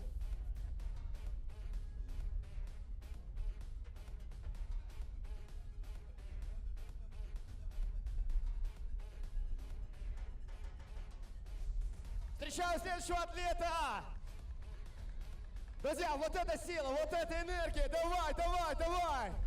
Номер 145, если я не ошибаюсь. Громкие овации!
Громче, громче, громче. Целых 3 атлета встречаем, поэтому максимально пошумим. Номер 156 финиширует. Красавчик. Номер 143. Бурные аплодисменты, поддержим. И номер 168. Здесь ваш финиш. Далее, далее. Встречаем следующего атлета. Скорее. Максимально громко. Номер 433. Это ваш финиш на Challenge Samarkand.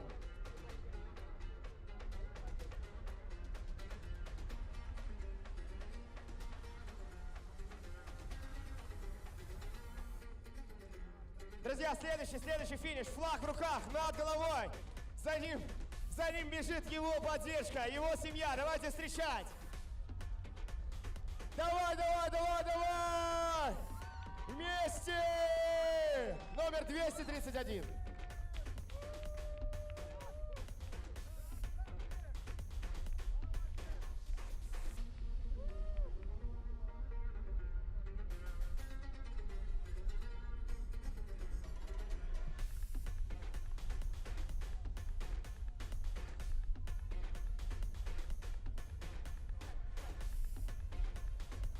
И следующий атлет здесь и сейчас.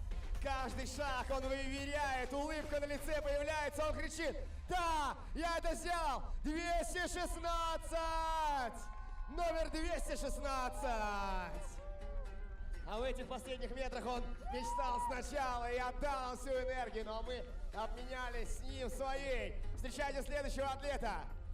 Номер 353. Далее номер 118. Громче, громче, громче, поддержим.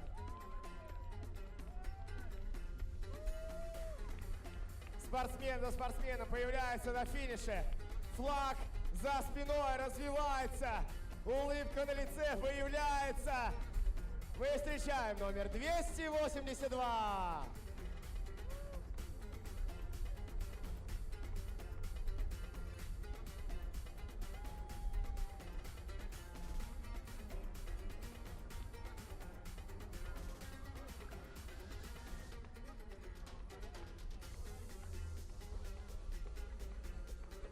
Я знаю, что никто на финише не устал. Все болельщики вообще молодцы и умницы. И мы встречаем следующего атлета. Следующего атлета, который спешит к нам. Номер 126. Встречаем! Лучшие ваши аплодисменты!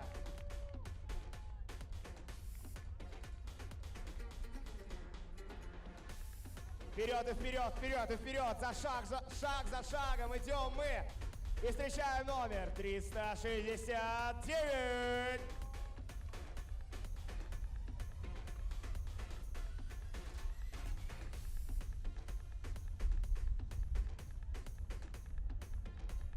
Друзья, я на минуточку напомню, уже 5 часов 19 минут идет гонка. Это значит, что 5 часов 19 минут назад атлеты прыгнули в воду, а сейчас они на финише. Номер 145. Ваши аплодисменты. Выше руки.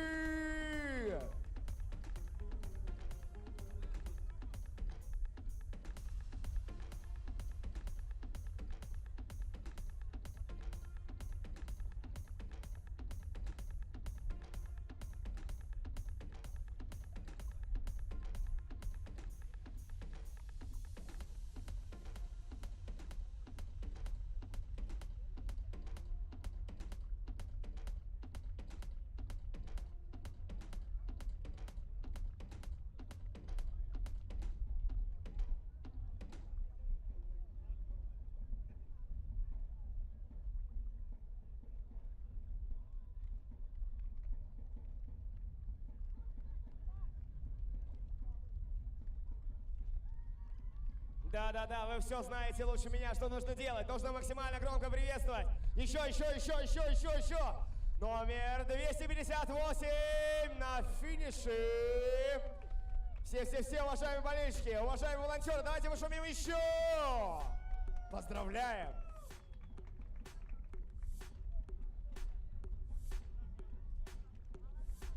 Друзья, мы видим следующий финиш. Атлет ускоряется, улыбается. Номер 307. Встречаем. Еще, пошумим. Далее мы встречаем следующего атлета, номер 152. Громче, шумы.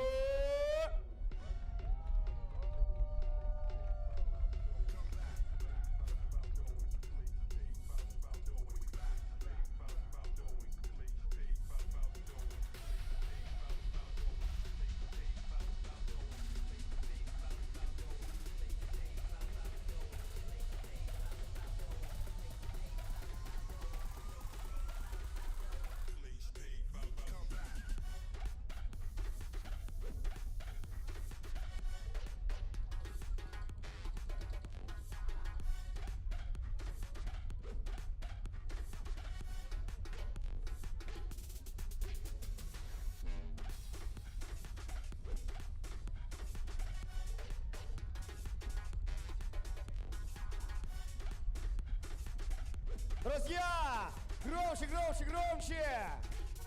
Флаг в руках, Freedom Life! Шире руки, мы встречаем вас! Вот, красавчик!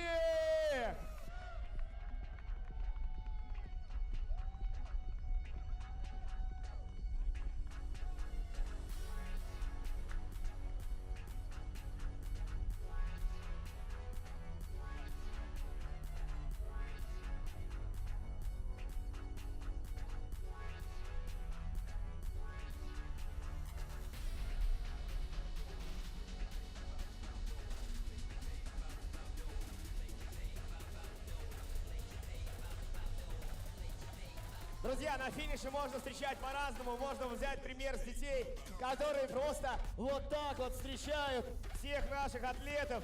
Почему бы и нет? Самое главное, что? Аплодировать, держать, правильно? Встречают наших атлетов. Да, дайте 5. Номер 384. Супер.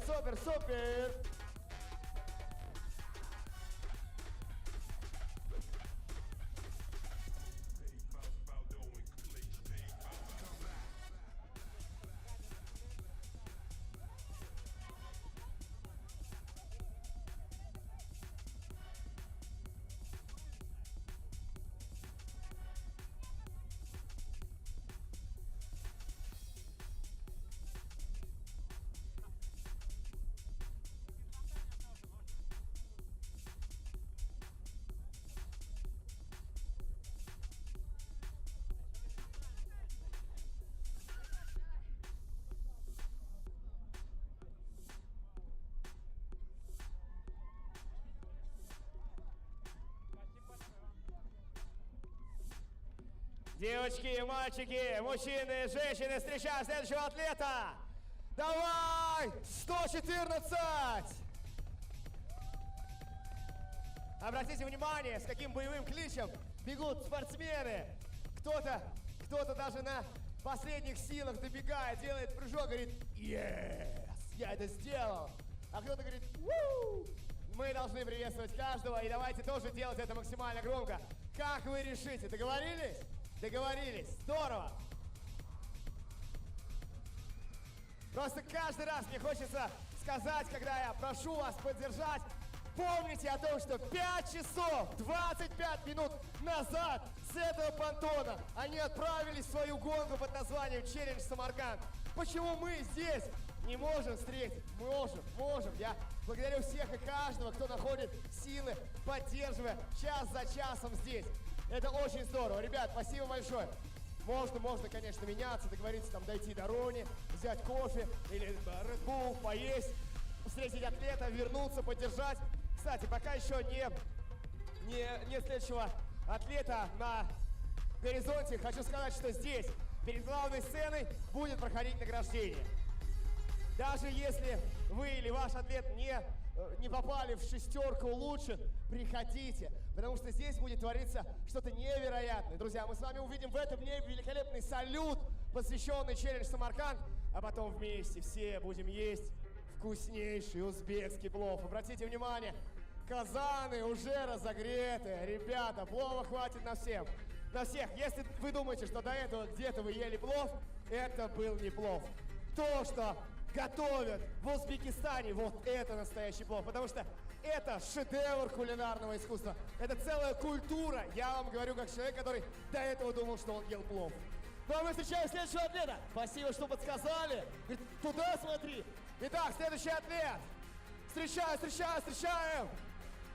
Номер 359. Воу! Лучший. Давайте поддержим. Номер 154. Силы есть. Мы готовы. Давайте. Номер 293.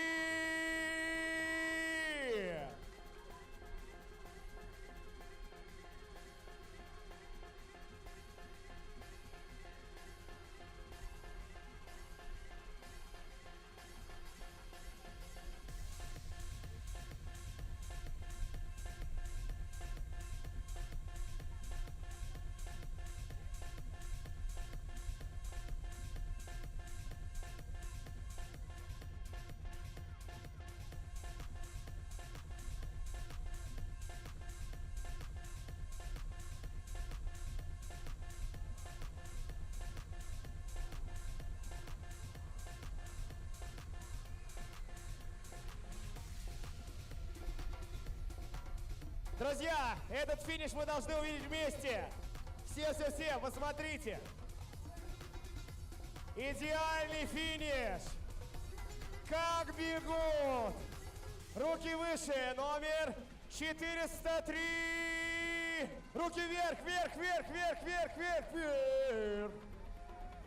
Далее, сразу за ним финиширует номер 229. Супер. Давай! Мы встречаем следующего атлета. Его номер 202. Красавчик! Вперед!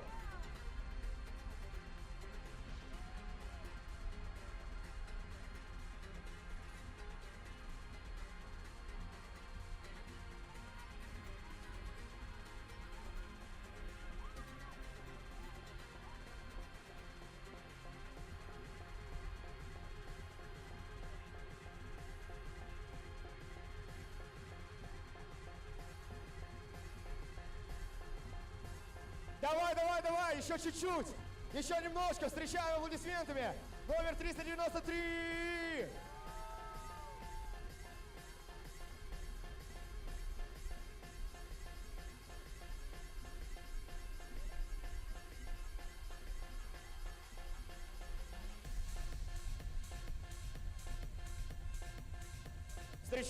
Встречаем. У нас точно есть силы. Мы очень вам рады здесь, на финише номер 149.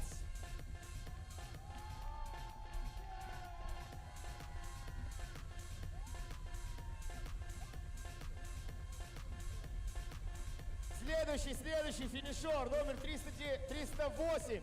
308, выше руки.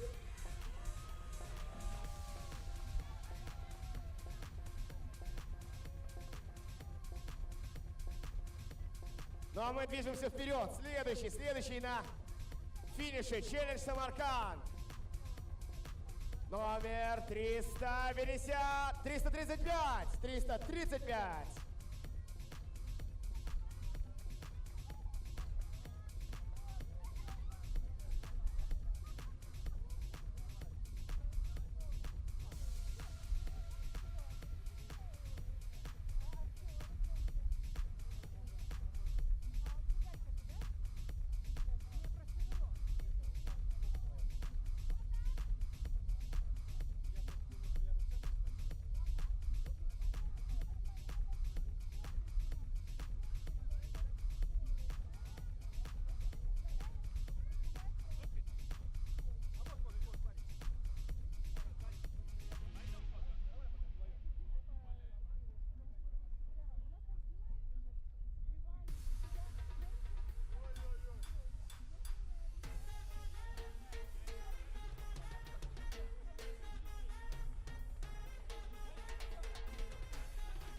Друзья, мы встречаем следующего атлета. Флаг за спиной. Номер 425. Мы ждем вас. Громче, громче, громче, громче. Пошумим. Красавчик.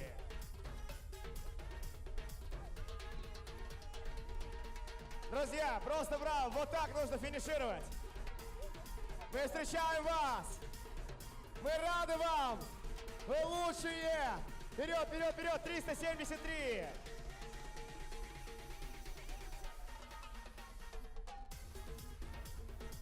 Это самые теплые объятия после финиша.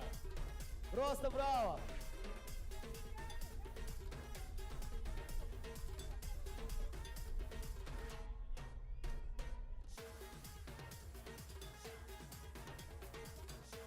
Встречаем вас, бурные аплодисменты. Номер 444. Движемся вперед. 378 на финише. 146. Воу! Красавцы.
Вы знаете, я смотрю на часы, и это значит, что сейчас время пошуметь, встретить номер 197. Воу! Давай, давай, давай, давай, давай!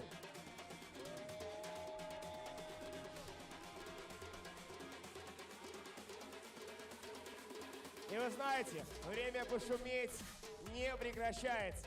Оно как раз-таки начинается с момента появления атлета здесь, на красной дорожке. Номер 288, лучший! Супер, супер, супер!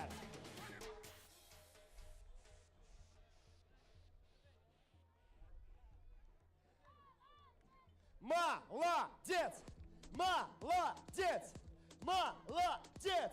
Молодец! Номер 238!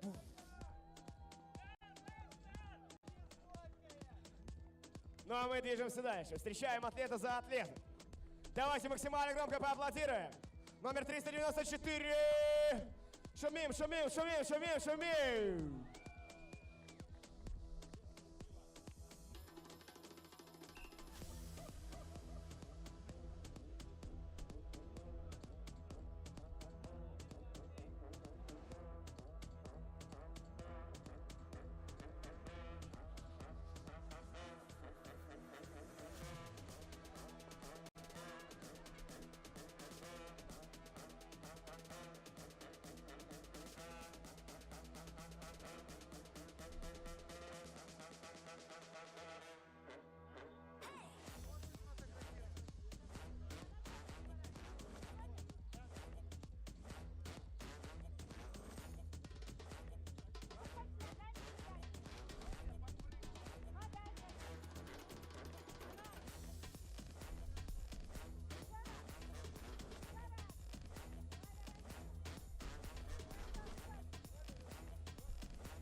Итак, друзья, готовимся встречать следующего атлета.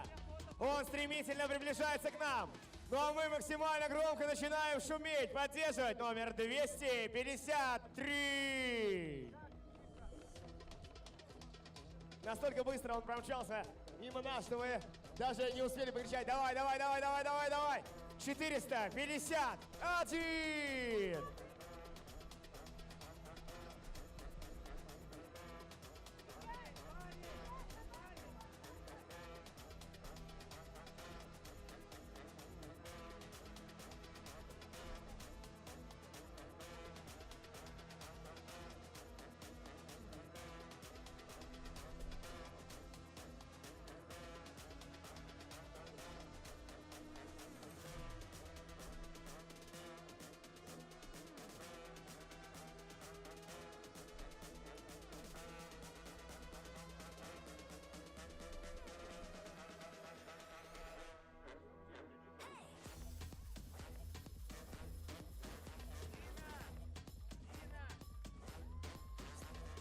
Правильно, правильно, правильно, правильно. Набираем обороты. И шумим, шумим, шумим, шумим. Номер 164. Это ваш финиш, это ваша гонка. Номер 295. Встречаем громче, громче, громче, громче.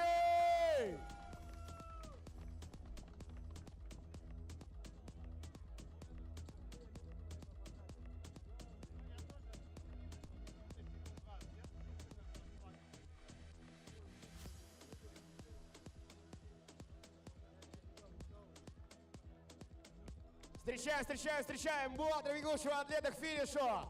Красавчик!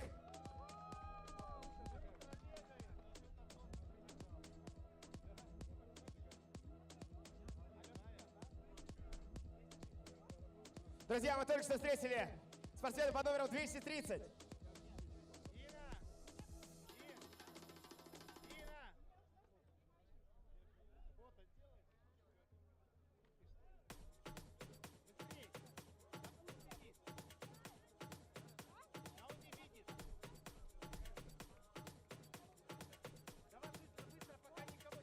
Друзья, мы встречаем следующую группу финишеров. Вот что значит настоящие друзья. Шумим, шумим, шумим. У нас на финише номер 762. Супер. Далее сразу финиширует номер 406.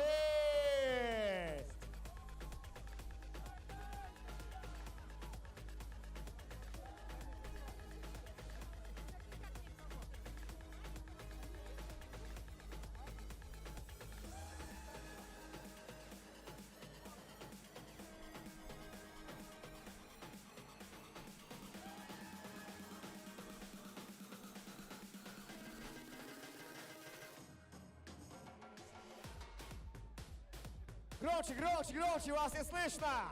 Номер 237, это ваш финиш! Это ваша гонка! Выше руки! Друзья, ну а я с огромной радостью еще повторю, и не раз сегодня, все, кто занимается триатлоном, это самые улыбчивые люди. Если согласны, поаплодируйте. Поаплодируйте, правда, правда. И мы от них заряжаемся энергией. Мы смотрим, какую дистанцию они преодолели. Они преодолели целых 3 этапа. Они плыли, они гнали на велосипеде, они бежали сюда. И после этого у них есть силы на улыбки, на аплодисменты вам, на пятерочки, на посылание сердечек. Ребят, они для нас пример. Спасибо, спасибо, что вы здесь, спасибо, что вы такие классные. Ну а мы встречаем следующих спортсменов. Давай, давай, давай, силы есть, улыбка на лице, лучший. Номер 400. Давай, супер. Номер 240. Встречаем, встречаем, шумим. Номер 442. Громче, громче, громче, громче, громче. Флаг Казахстана за спиной. Ну а дальше группа атлетов, которую нельзя не встретить. Они пока еще не определились, как они будут это делать, но они это делают вместе. С улыбкой на лице, памятное фото, ребята. Просто вау. Это настоящий восторг, восхищение.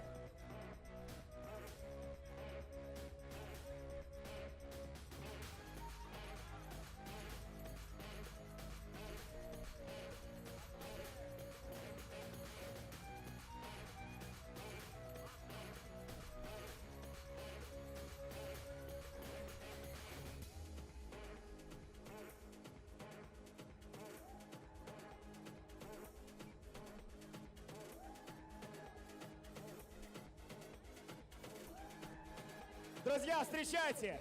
Аделина, Дина, Саша, Москва! Номер 323. Друзья, лучший болельщик. Смотрите, лучший болельщик здесь. Смотрите.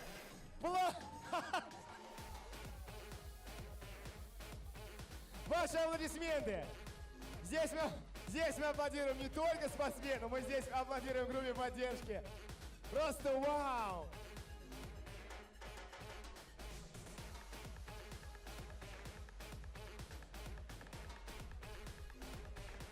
Далее мы видим, как передают флаг Казахстана. Спортсмен поднимает руки над головой. Флаг развивается. И это номер 317.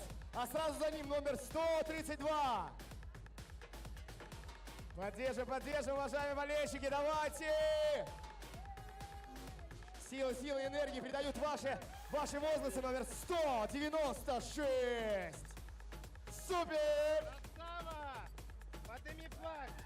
Боец! Все нормально. Пошли попьем водички.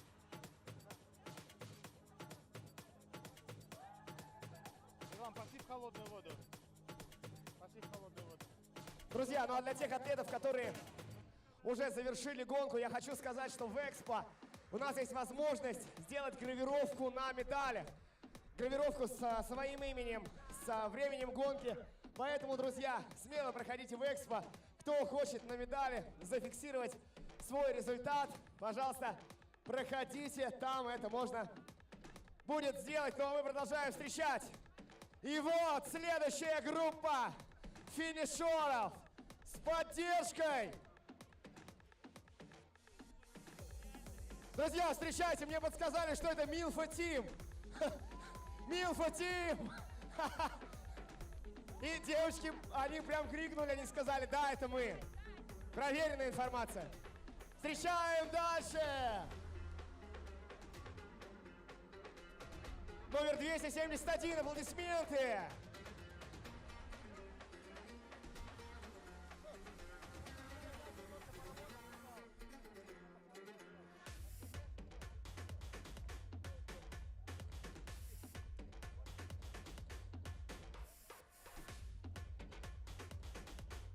Ну а мы продолжаем встречать наших атлетов.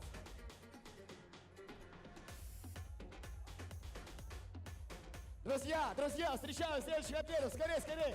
Громче пошумим. Жаль, не увидел номер 402. Ускорение. Красавцы, лучшие. Воу, было. Номер 376. Пятерочку. Ну а дальше. Вот эта группа поддержки. Номер 764 и вся его команда, поддержка, тренеры, младшие тренеры, самые младшие тренеры. Номер 324 финиширует. Далее мы видим номер 214. Давай, красавчик, еще чуть-чуть. Здесь крепко, держась за руки, финиширует команда под номером 456.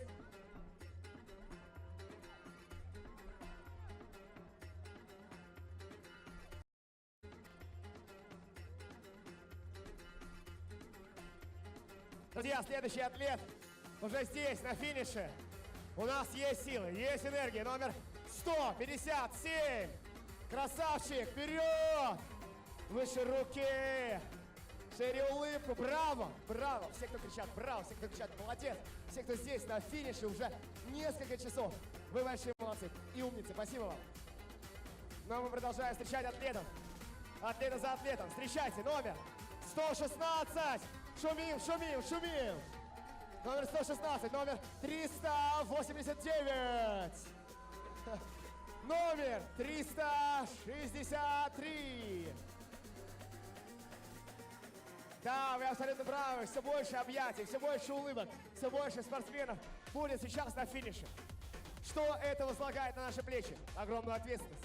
Ответственность за встречу, за бурную поддержку. Знаете, друзья, лучше мы отдадим свой голос здесь и уже на церемонии закрытия под салют не сможем говорить, но наши атлеты будут знать, что мы для них сделали все, а они сделали все на гонке. Следующий спортсмен здесь на финише номер 104. Красавчик!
Вы слышали, там кричали «У!». Сейчас мы будем кричать максимально громко.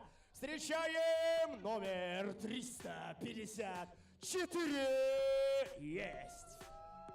Вы на финише. Челлендж Самарканд. Вы на финише. Мы поздравляем вас.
Вижу, что вы заскучали. Говорите, почему нет никого на финише? И как только вы подумали, что никого нет на финише, вот, пожалуйста, человек уже с флагом за спиной.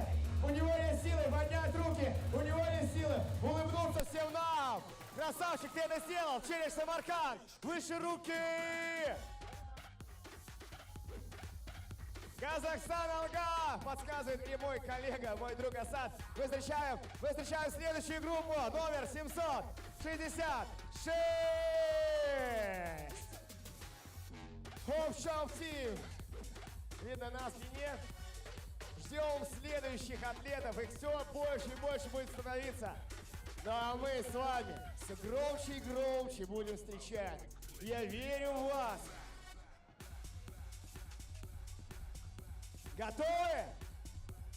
3, 2, 1. Ваши аплодисменты, номер 440.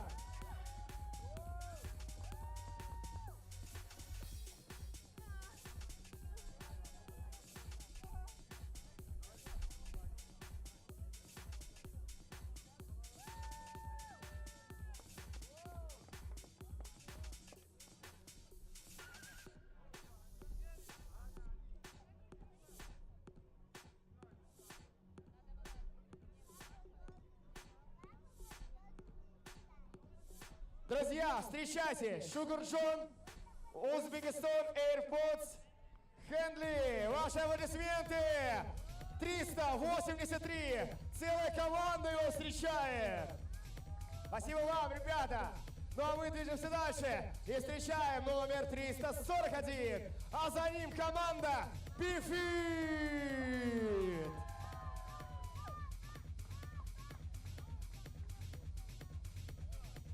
Ребята, поздравляем вас, силы есть, силы есть.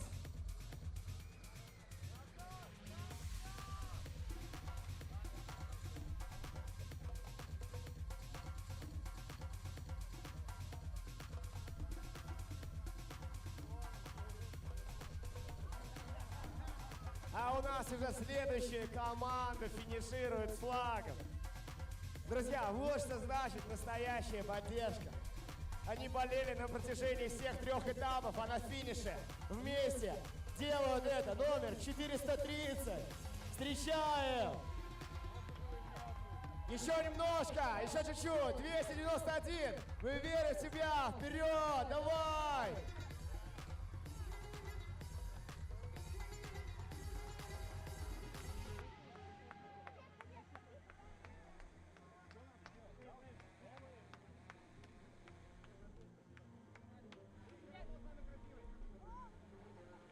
Вот эти прекрасные слова, ты все равно самый красивый, мы тебя любим, ты красавчик, памятные фото, да.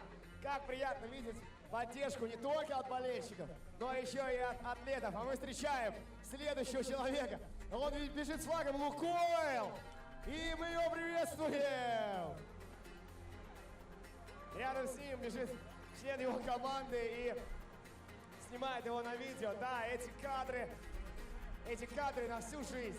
На память о первой гонке челлендж Самарканд здесь, в Узбекистане.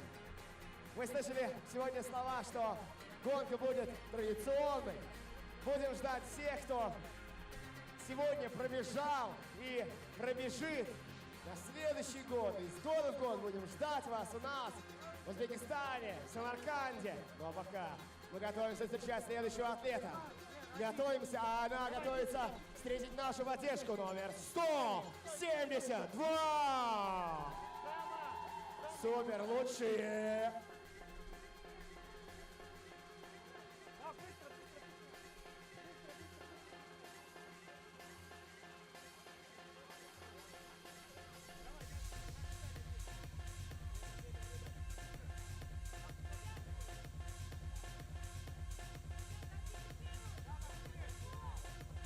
Sasha, I'm right here along the border, just encouraging the athletes.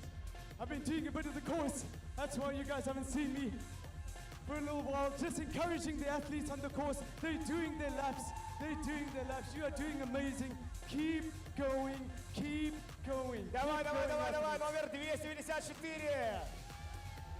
I've been around the run, course, the lap. I can assure you, what is the time? It is on 1 p.m. Yes, it is on 1 p.m. Look at the time, 5 hours, 54 minutes. Сейчас следующего атлета, вот здесь. Ну а далее бежит Семен Шадрин. Асад, я больше вам не буду верить. 371, 131. It is pretty hot, Sasha, it is pretty hot. I commend all of these athletes, They are showing guts and determination. I was running a bit with him around the lap.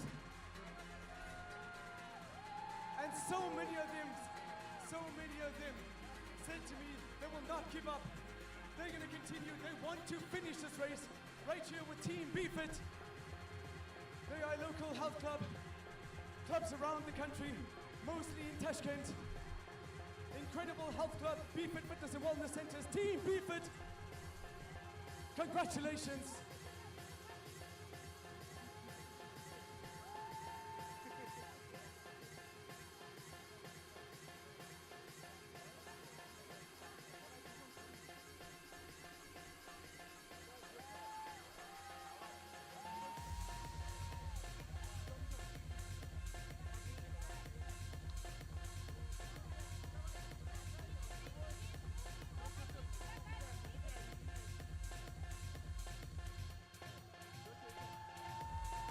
Incredible stuff. Look at the face.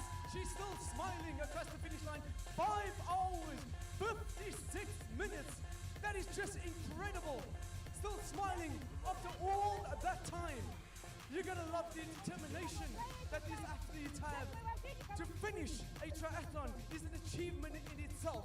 It takes hours, days, months, years of training to prepare for a triathlon.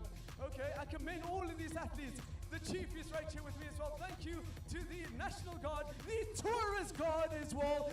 Spasibo, amazing spasibo, keeping us all safe. They block the roads as well to keep us all the athletes safe. Thank you. And thank you to all of the athletes that have competed today.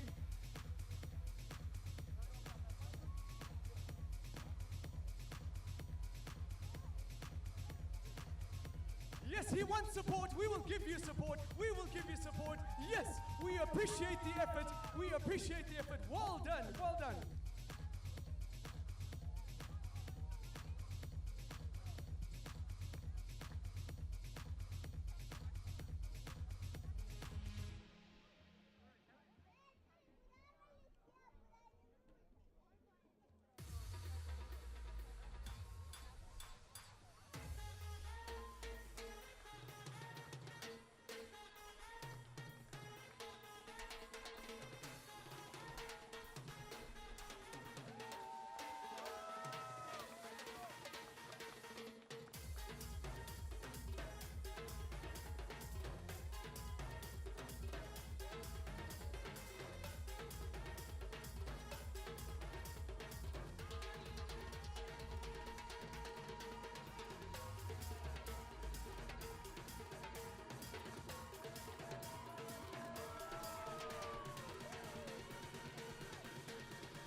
Simeon Tedry P-Fit. Yes, he's got the flag. Congratulations. Congratulations. Amazing stuff. P-Fit Fitness in one of the centers. Incredible club. Incredible clubs in Tashkent and around Uzbekistan. We know those clubs, oh yes we do. Look at the teams, Iron Team, love the name Iron Team.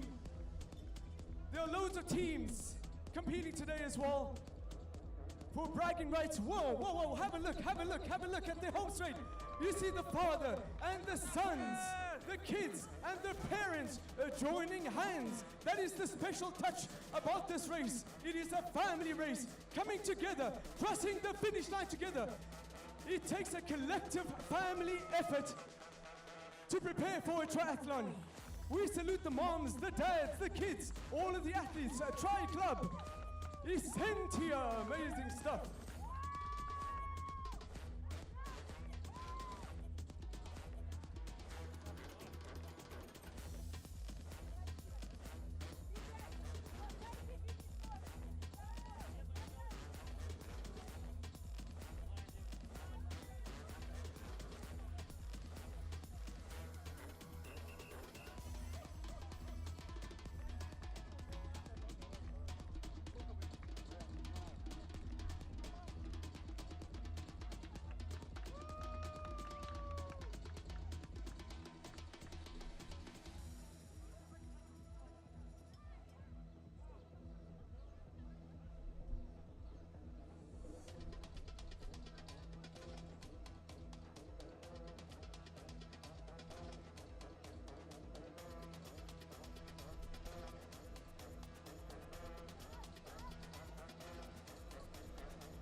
Just incredible scenes at the finish line.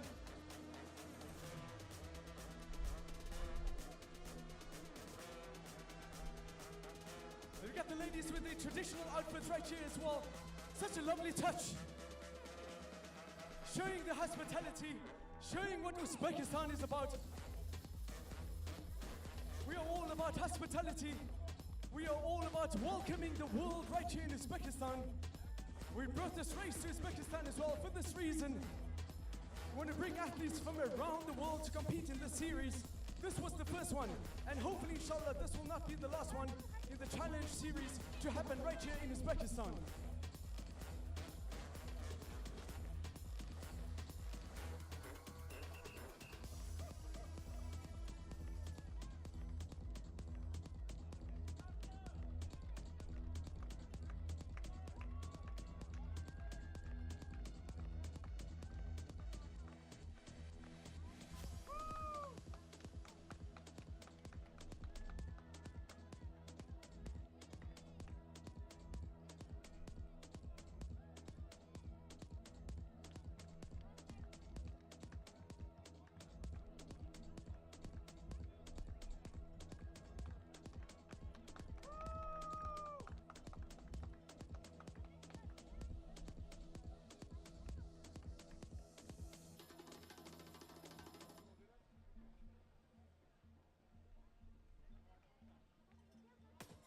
Ladies and gentlemen, this is a safety announcement. Like I said a little bit earlier as well, you've got to keep drinking water.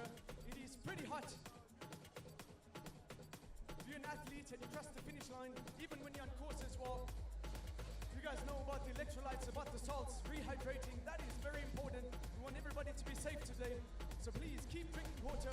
We got water stations, we got water, Coca-Cola as well at the finish line along the station. So please rehydrate, get the fluids in, get the electrolytes, get the salts as well. If you can find some shade, if you're a spectator, look at this on the home stretch, amazing stuff. Crossing the finish line, flying their flags. It is just 6 hours, 5 minutes. That is a long time to be out on course. But they are still smiling, they are still happy. That is what this sport is about. Congratulations.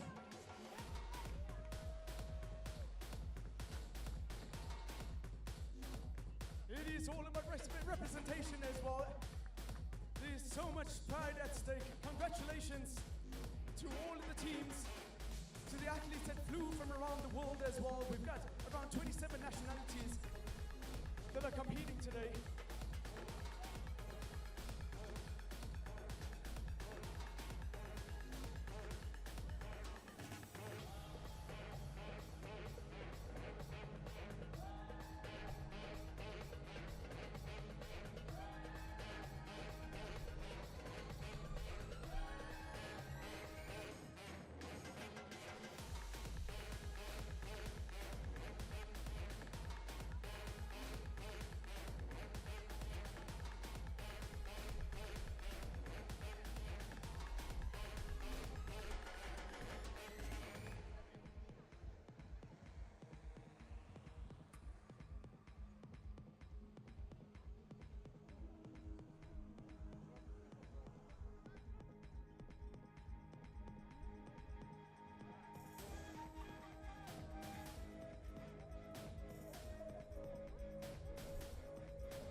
Look at the welcome.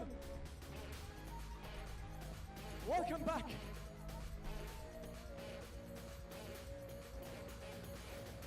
Yes, absolutely. I've just given you sunblock. I put on sunblock. I use a lot of sunblock. Okay, it's very important. Sunblock, water, please. If anyone wants sunblock, you can come to me. I'll give you sunblock as well. Water, please, guys. Salts, electrolytes. It is pretty warm. These ladies, by me, at the finish line, they've been here all morning, and look how vocal they are. Look how vocal they are. They're going to get each and every athlete over the finish line. Congratulations. We're so proud of you guys. Just incredible performances we are seeing today. We are witnessing history right here in Samarkand. Look at the big clock. Wow, 6 hours, 8 minutes. Incredible stuff to be out course for that long and still to be smiling over the finish line. Okay, as you can see, I've got a cap on as well. Please, if you do have a cap, put the cap on, please. Drink water. I'll say this time and time again. We don't want anybody to get a heat stroke or anything alike, so please, if you get dehydrated, so you gotta keep drinking water.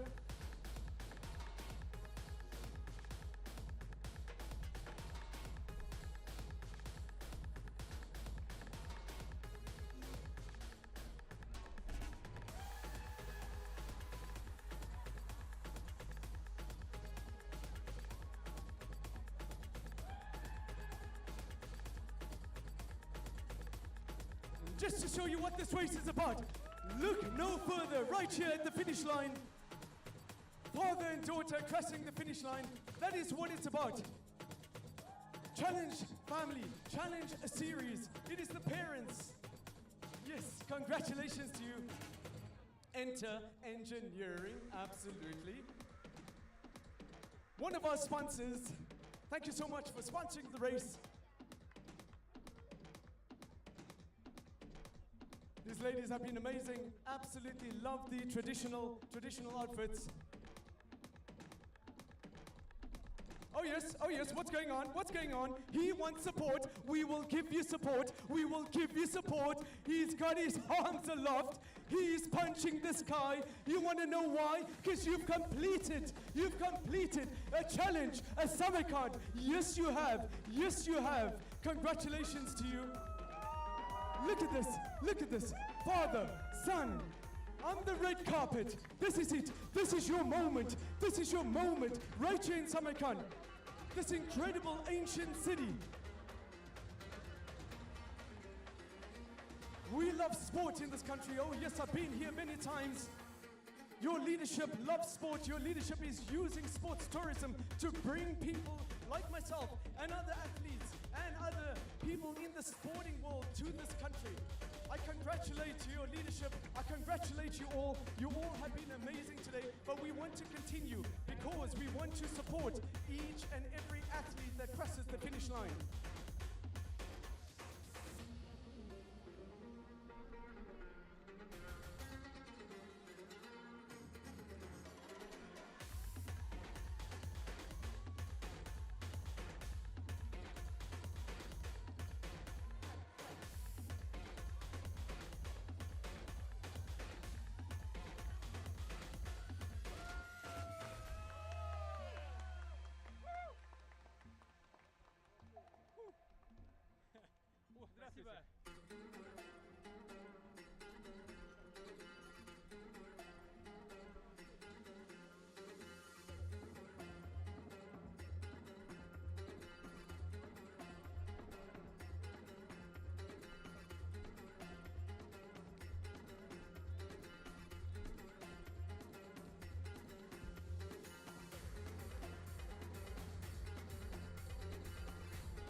Давай, давай, давай!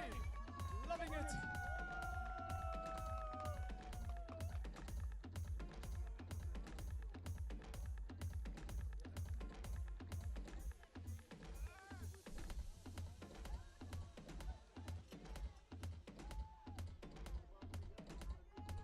Die Hard Tashkent, love the name. These are die-hard athletes, for sure. Been at course for a while, but still they are smiling, crossing the finish line.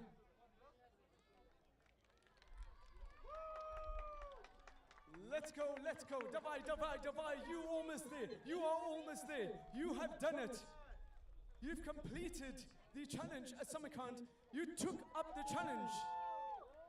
And you've risen up to the challenge, and you are now at the finish line, the best feeling in the world.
Look at this. He's flying down the red carpet. Absolutely, girl. We want to know. Yes, show your number. Absolutely. Getting the appreciation and jumping over the finish line. Wow. Still got energy. After 6 hours, 17 minutes and 7 seconds. Incredible stuff. Perfectum team. Please, athletes, once you cross the finish line, you've gotten your medal, you've earned this medal. Please go straight ahead, get water please, rehydrate, find some shade. So please, athletes, I'll repeat, once you cross the finish line, do not stand under the sun. Try to find some shade. Rehydrate. Get the salts back in. The electrolytes.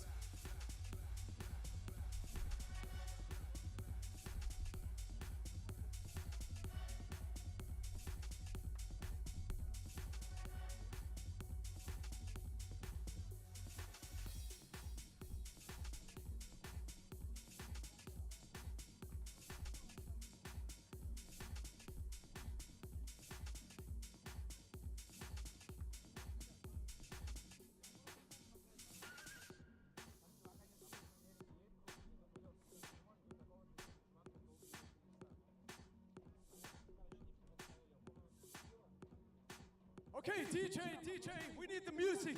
We need the music. And here we go, on the red carpet. It is 1:22 p.m. and you have risen up to the challenge. She is smiling. Look at this. She is smiling. She is happy. Whoa, you don't want to know why? Because she's completed the challenge, Samarkand, the first one ever right here in this ancient city on the Silk Road. Wow, incredible stuff. To be smiling, to be happy after competing 6 hours, 18 minutes.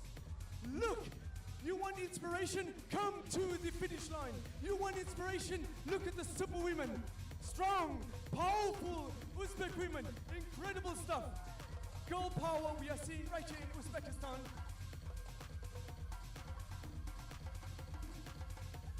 They've earned their medals. They are going to hang those medals up with pride. Absolutely. If this is not inspiration enough for you to take up the sport, I don't know what will inspire you. Please, athletes, when you cross the finish line, you need to rehydrate, find some shade, do not stand under the sun, okay? Even spectators as well. You've also got to take care of yourself, so drink water. I'll say it time and time again. I want everybody to be safe today. Drink as much water as you can. Get the salts, electrolytes, rehydrate please. Sunblock. If anybody wants sunblock, I've got sunblock right over here. I use it all the time. Please, very important. Everybody needs to stay safe today.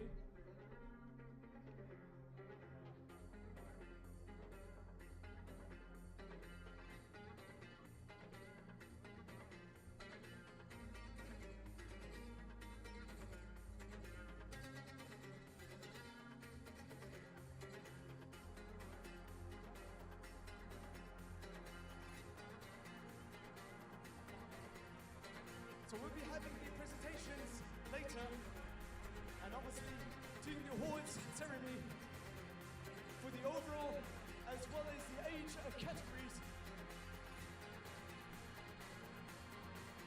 And then also the team relays as well. We saw a little bit earlier the pro athletes. We had the presentation for them already. The top 3 male and female pro athletes. Now we're seeing the amateurs compete in this middle distance, this grueling course, and I see one more athlete in the distance on the red carpet. And these ladies are going to go absolutely bonkers again. Absolutely amazing, amazing energy.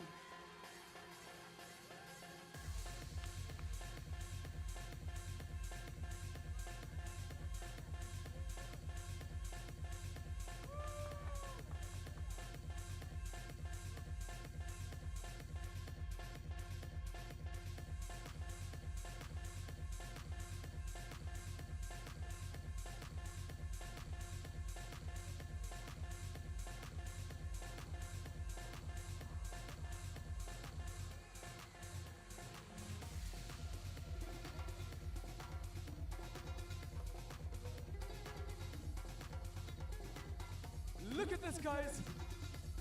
The family, I told you, husbands, wives, they train together, they encourage one another together. And look at this, father and the kids. This is what we want to see. The entire family, Kazakhstan, the entire family, they are active, they are super active. Look at this. I love this touch of this race. The kids can join in and cross the finish line with the parents. It is a collective effort. All the hours of training, they get up very early in the morning.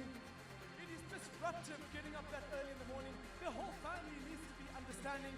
The whole family needs to support the athlete. And that is why we acknowledge that support as well.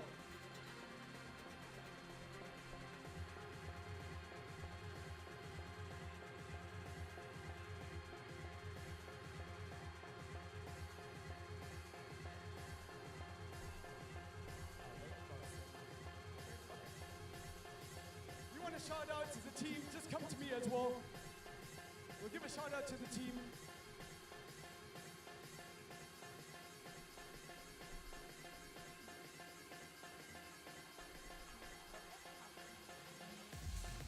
Absolutely loving it. I can see more athletes coming onto the red carpet. This is what we love to see. Congratulations to you. Yes, fly your flag. Tell us who you are. Tell us who you are. Freedom Life. Congratulations to you.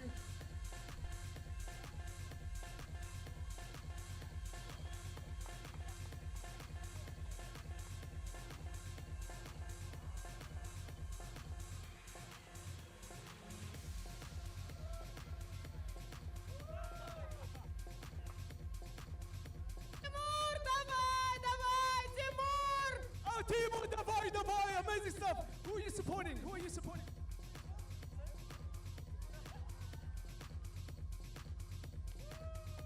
Boyfriend, look, he's crossing the finish line. Yes, we have to acknowledge the support. We have to acknowledge the support as well. It is a team effort. It is absolutely a team effort. Wow, just look. We saw this lady competing yesterday. You are back. Give me five. Amazing. Mighty goal. Look at this, guys. Mighty goal. Still happy.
Ladies and gentlemen, I've stepped onto the red carpet right at the end of it because we are seeing incredible scenes right here in Samarkand. Of course, Kazakhstan, Almaty, look, and what is his name? What's his name? Daniel, the future champ of Kazakhstan. Look at this. This is the special touch.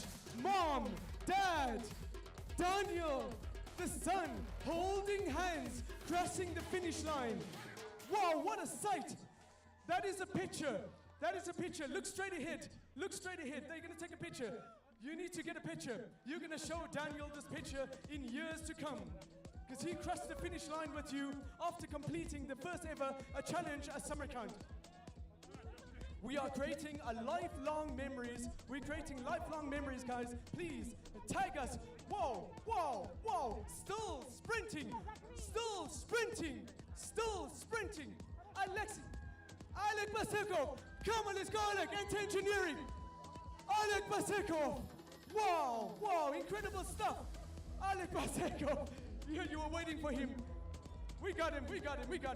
He knows. We acknowledged him, and we're acknowledging every single athlete here today.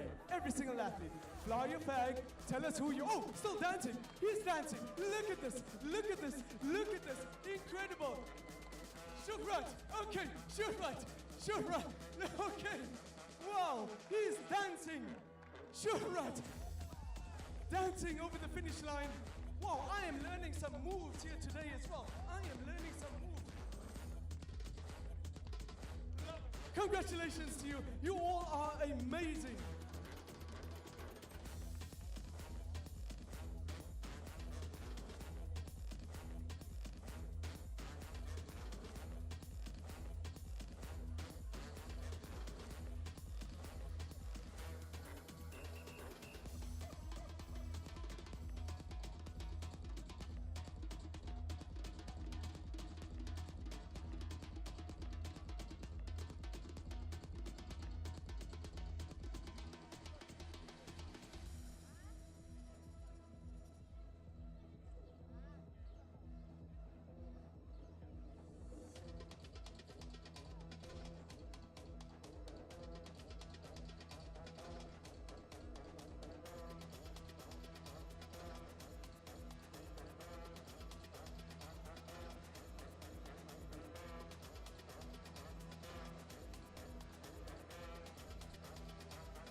Yes, absolutely, we see you. She's getting a video because she wants a memory. You both need to remember this day. You will remember this day for the rest of your life. Crossing the finish line together. Couples, couples. And look at that photo, look straight ahead. Yes, look at that. A kiss at the finish line. You need to get a photo straight ahead. Look straight ahead. Maria sitting right there, taking the photos. These are pictures, these are memories you're going to look at for years to come. Yes, yes, Dubai, Dubai, wow, flying over the finish line.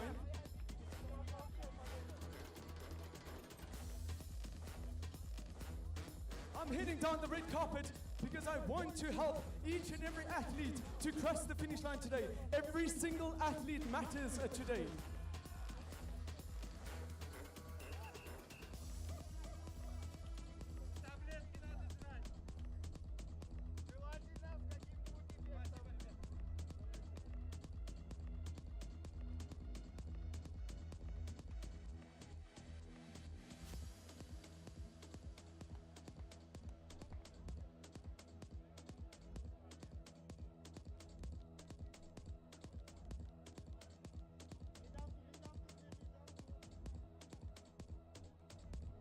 Go, Sharif, go, go, go, go, go! Fly the flag. Sharif, yeah, yes, yes, his wife and kid is here. Sharif, вперед! Молодец! Okay, you are the wife? Yes, yes. What is his name? Ayan. Ayan, how are you? Привет. Привет.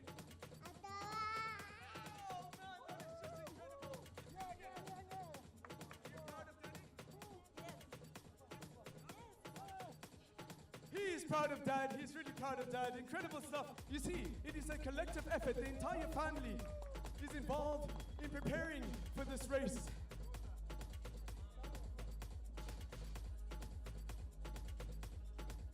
Davai, Davai, Davai, we are here. We see you. We see you. Keep going. You almost there. You are almost there. Last 50 meters.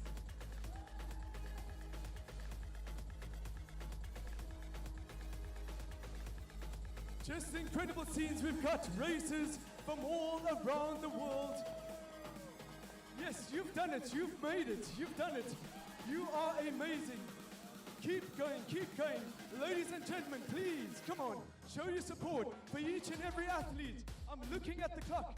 It is 1:37 in the afternoon. They started early this morning. She is still going. She will not stop. She will not give up until she crosses the finish line. Congratulations.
Keep going, keep going.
Look at this.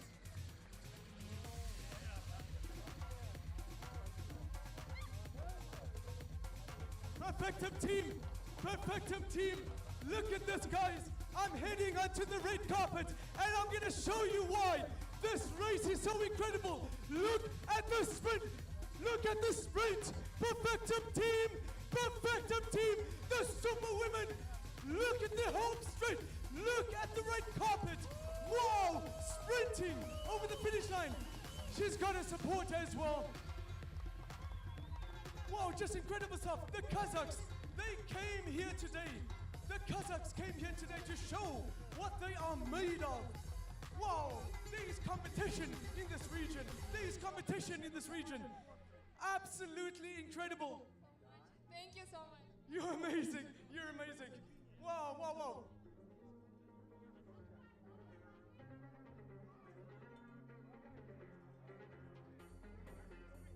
Quickly, Perfecto team. Where's Perfecto? Where's the base in Kazakhstan? Perfecto team. Okay, I just want to say about Perfectum team. It is best of the best team. One minute. DJ, we want to get this in. Okay, any other team, if you want to shout out, you come to me as well. I will give you a shout out. We need to obviously promote the team. It takes a team effort to get you to the finish line. Okay, you were saying Perfectum team? Best of the best team in the world. Again, thank you so much. It was amazing. Amazing experience. Perfectum team. It is my first middle distance. Thank you so much. First middle distance, give it up, Perfectum team. That is just incredible. Your first one, and you sprinted over the finish. Wow. We're seeing so many super women. We are seeing so many super men. Look, 6 hours, 47 minutes, and still looking fresh. NRG, wow. I am just so inspired by all of you athletes. And I've been a little bit further down, just with the Granger team, with the drums. It's just a lovely atmosphere. We're gonna bring, and look at the screen as well. Look at the screen. I met that gentleman a little bit earlier on course. In his 70s competing, absolutely incredible to see races. We even have a racer 88 years old. Okay, your wife is about to finish. Oh, what is her name, please? Your wife's name? Xenia. Okay, cool. Here we go, Xenia. You gotta stay on this side. We need to get a picture of Xenia. Xenia, here we go. Your husband is waiting for you, Xenia. We are so proud of you. Congratulations to you. Incredible. Davai. Wow. That is what it's about. The husband waiting for the wife. The wives waiting for the husbands. It is a team effort, obviously. 6 hours, 49 minutes.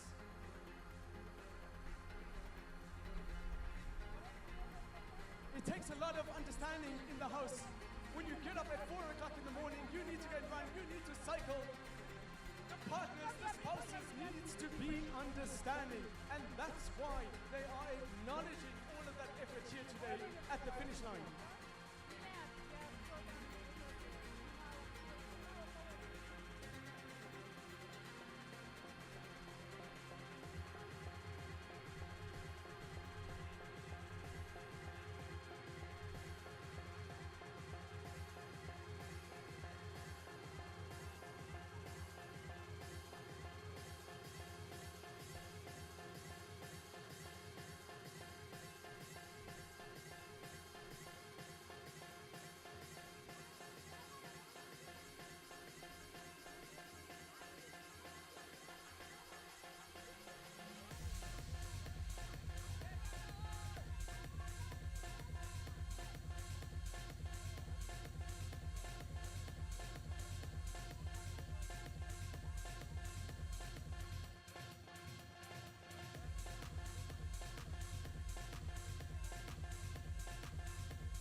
I've just been told there are still 49 athletes on course, and that is 49 more athletes that we need to support and get over the finish line.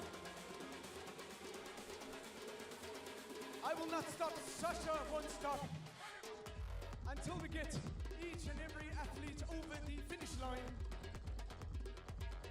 We can see the live feed, you can see the guts, the determination. They are not going to give up. They will not quit. Even though it is 2 p.m. in the afternoon. Bear in mind, we started this morning just past 7 a.m. This is just incredible, inspirational stuff we are seeing in Samarkand today.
Yes, we see you.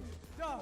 Yes, we do see you. I told you, spouses, doing this together, competing, encouraging one another. This is what this race is about. In the family challenge series, amazing stuff.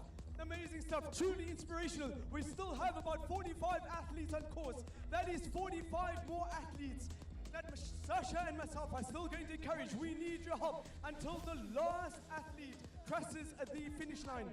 It's just been an incredible morning, incredible afternoon, but we still want to get the 45 athletes in. So please, if you've completed the race, try to find some shade. Needless to say, rehydrate, get the water in, get the salts, electrolytes. Try to get out of the sun once you finish the race, please.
One more athlete coming in. Ladies and gentlemen, the super women.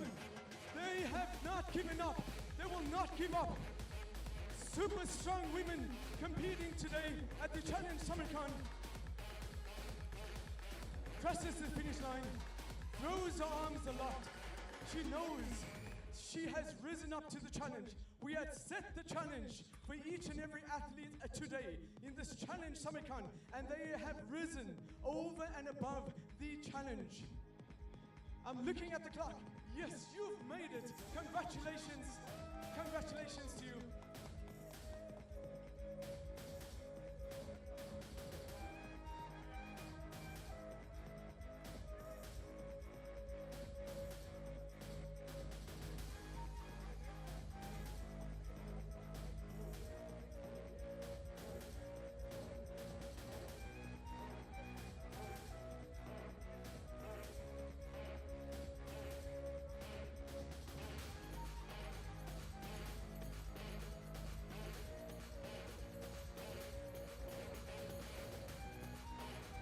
Congratulations, seeing one more athlete, book number 774, congratulations to you.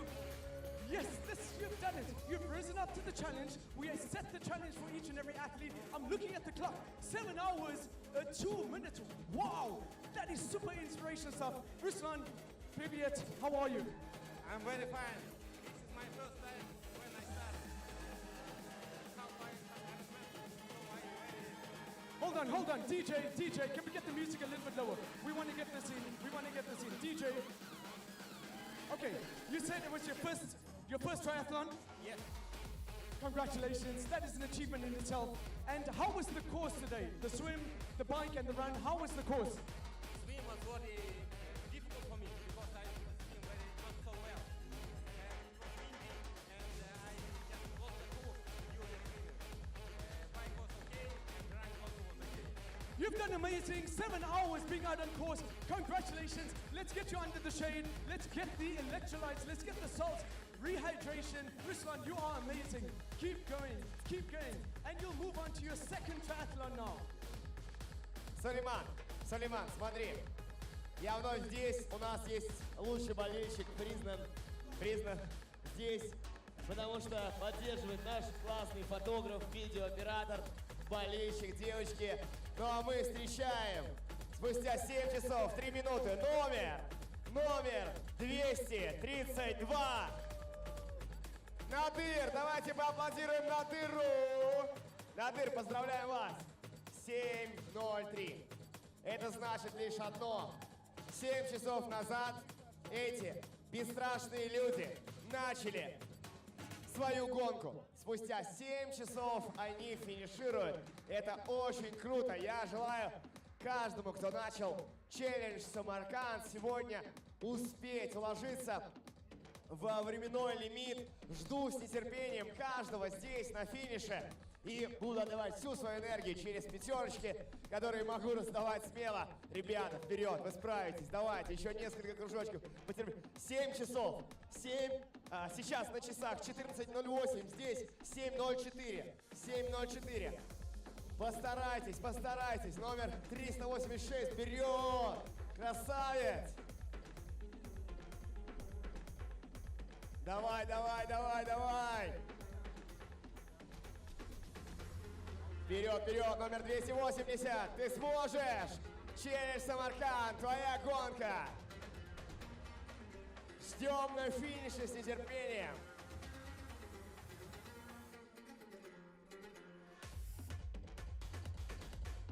Друзья, ну а пока мы ждем атлетов на финише, я хочу вам представить самого преданного болельщика. Галина Александровна здесь. Галина Александровна, за кого болеете? За жену вашего сына. Он ее поддерживает по дистанции, а вы встречаете на финише. Он тоже уже здесь. Все, как ее зовут? Надежда. Как только увидите Надежду, скажите нам, будем ее встречать с вами максимально громко. Договорились? Спасибо большое, Галина Александровна, что вы здесь сегодня с нами.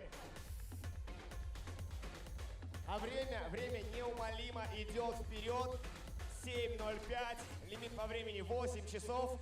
8 часов и 30 минут. 8 часов 30 минут. Обращаюсь к людям, которые точно знают минуту в минуту. Они считают всех атлетов. Сколько уже атлетов у нас пройдено? 275 человек уже финишировали. 275. Кстати, я напомню, что Борис Николаевич Кириллов идет сейчас по дистанции, ему 88 лет. Мы ждем его на финише и желаем, конечно же, уложиться во временной лимит. Болеем за него. Как только увидим, что он здесь пробегает, поддержим его. Я уверен, у нас это получится.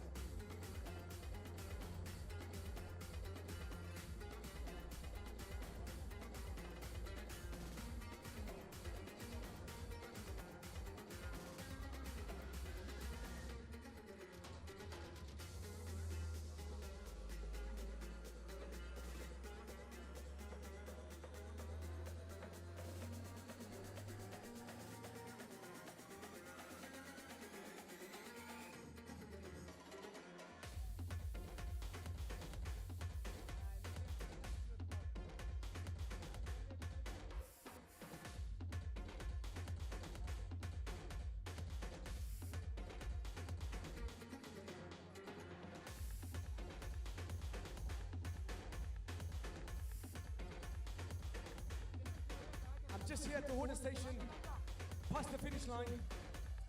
And this will be a welcome drink for the athletes, Sasha.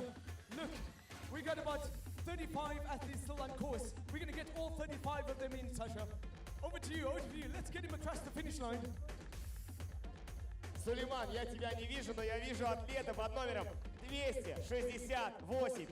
Красавец, ты сделал это. Челлендж Самарканд за твоей спиной. Мы приветствуем тебя, герой! Congratulations, you've done it. I'm just standing at the water station with the volunteers. Assalamu alaikum, how are you? your good name? Your name? I'm okay. Your name? Mother. Just want to say thank you to all of the volunteers. You see them as well with the t-shirts. It says best volunteer. Okay, loads of them are students, local students right here in Samarkand. Thank you so much for your time. Really appreciate it, guys. And all of the other officials, and the marshals as well. Thank you so much to all of you for keeping us all safe and making this event a success today. We are 7 hours, 8 minutes in. Look at that time. But we still have a few athletes that we need to get over the finish line. Congratulations to you all. If you've crossed the finish line, I'm standing right here. Also, Karazinka, thank you so much, Karazinka. Lovely, lovely goodies and snacks you're going to get from Karazinka once you cross the finish line. Coca-Cola, thank you so much. Thank you so much. And all of our wonderful sponsors as well. BYD, yes. Deckham, SIS, Sports, by Science in Sports. Karazinka, like I said, Ariel Medion, thank you so much. Thank you to the Triathlon, Uzbek Triathlon Federation, 7 Saber. Make a turn at the Expo tent as well. Go and see what is happening over there, guys. So much action. And we're going to have the award ceremony a little bit later. Love the beard. I like your beard. Thank you very much. You're welcome. I love the beard. Beards are back. Beards are in.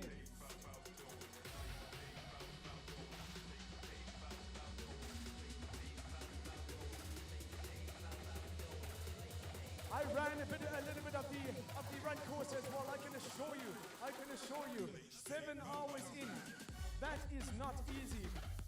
I commend all of the athletes that are still out on course. I commend all of the athletes that have crossed the finish line.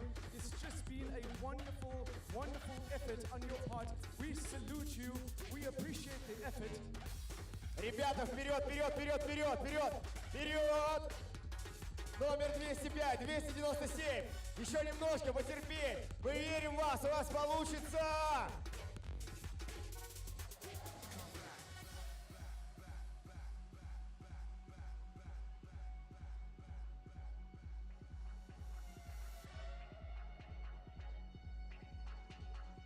Номер 366. Выше ручки, выше. Улыбайтесь. Здесь вас ждут. 366. Мирхан, аплодисменты Мирхану! Лучший!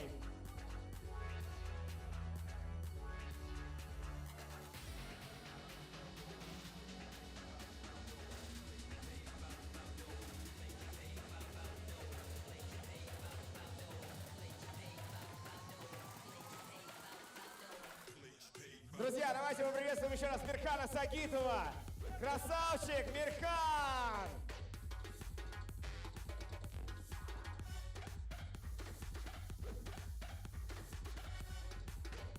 Ну и, конечно же, я не могу не отметить этих бесстрашных девушек, которые с самого утра стоят с холода до жары. Спасибо, девочки, эти аплодисменты вам от нас.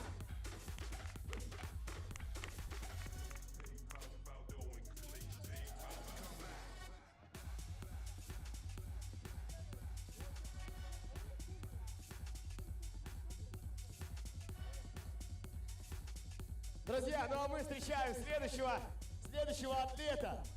Он танцующим бегает на финишную прямую. В руках его флаг Казахстана. Вот она радость. Это номер 123. Красавец. Танцующий.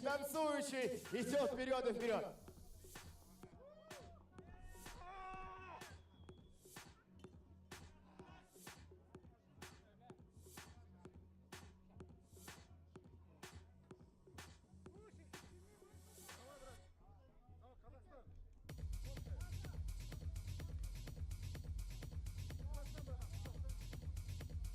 Друзья, обратите внимание, сейчас финиширует целая команда. Они держатся за руки. Номер 134, 450, 270. Встречайте аплодисментами. Ура! Поздравляем вас с вашим финишем. Кстати.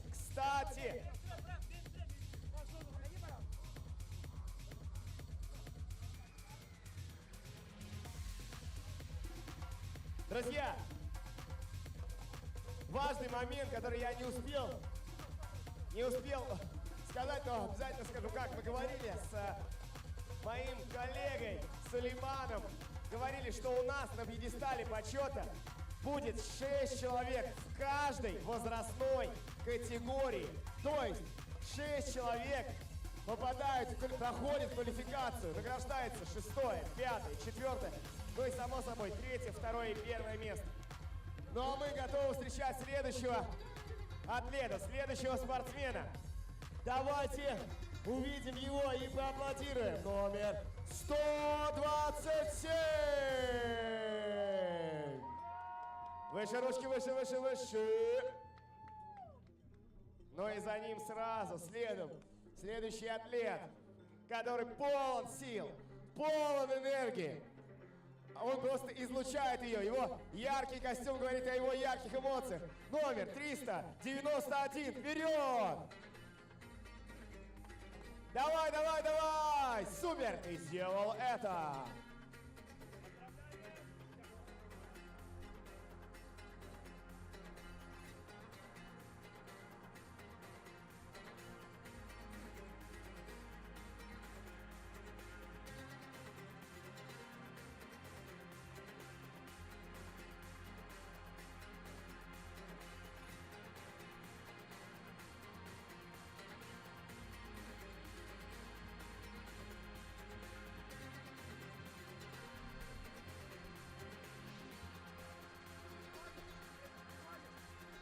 Итак, мы видим следующего атлета, который стремительно приближается к финишу.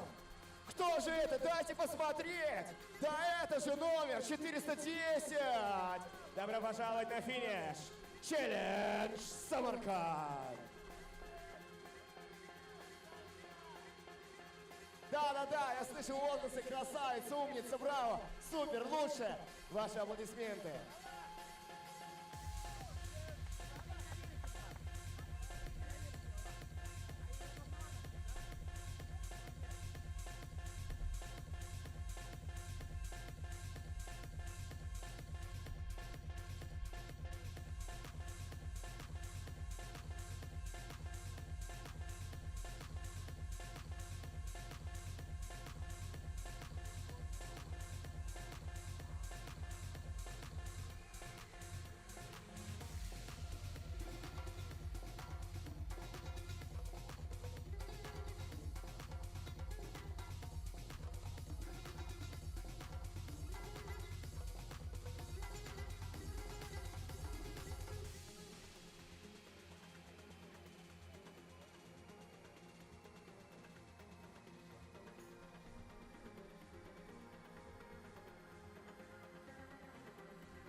Приветствую вас! Приветствую, приветствую!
Мы видим спортсменов, которые бегут, бегут, бегут. Лучшие, давайте, давайте, мои хорошие. Чуть-чуть потерпеть еще. Еще немножко. Номер 301, 302. Мои хорошие, вперед, вперед, мы верим в вас. Время еще есть, давайте.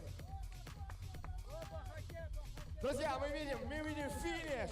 Встречаем на финише номер 405. Громче, громче, громче. И номер 454. Да-да-да, встречаем. Галина Александровна, это же Надежда. Встречайте Надежду. Все аплодируем. Дец, молодец. Молодец! Друзья, это моя соведущая. Спасибо! Надежда, поздравляем вас! Следующие на финише наши участники. Давайте, чуть-чуть еще. Вот, ждем вас, номер 120. Друзья, номер 289 и вся семья вместе. Браво!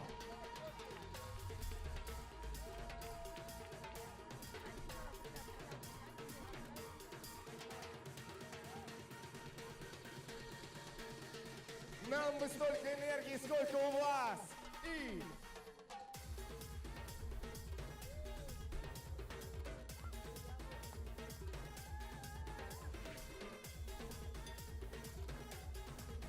Друзья, я знаю, кто будет сегодня на награждении громче всех кричать. Это будете вы.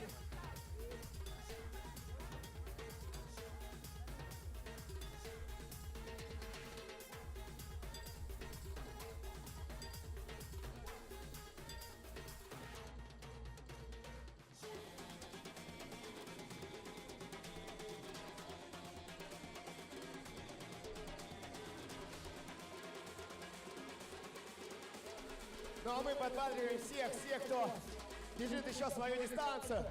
Номер 176, вперед! Мы болеем за вас, вы все успеете. 7:20, все нормально, давайте вперед, ждем вас.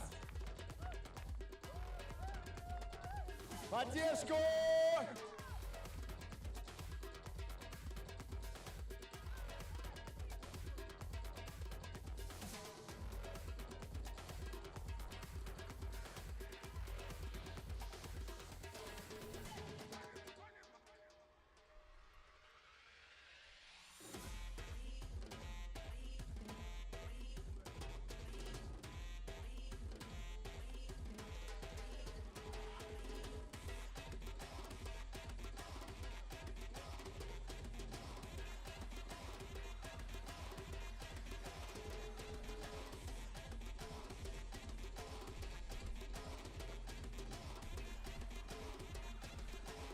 Друзья, на финише мы видим следующего спортсмена.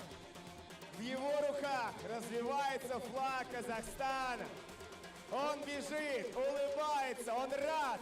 Ведь дистанция челлендж Самарканд уже за его спиной. Номер 417.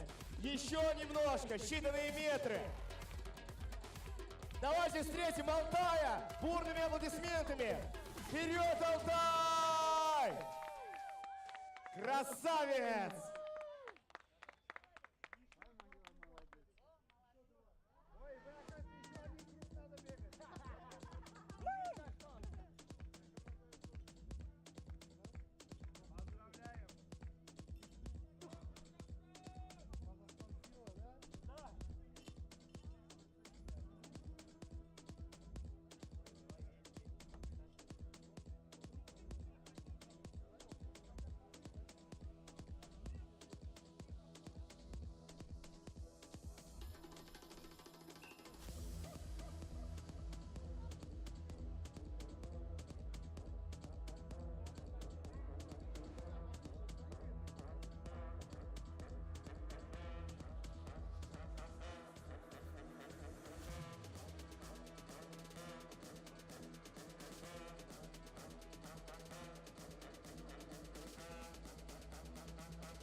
Друзья, прямо сейчас я вижу номер 241. Он справится, он бежит, с ним его поддержка. Как может быть по-другому на челлендж Самарканд? Она дождалась, вы говорит, все будет нормально, все справимся, все успеем. Именно так и никак иначе. Вперед, вперед, вперед. Немножко потерпеть, давай. Мы ждем тебя на финише. Sasha, I'm just talking to the athletes. I'm just talking.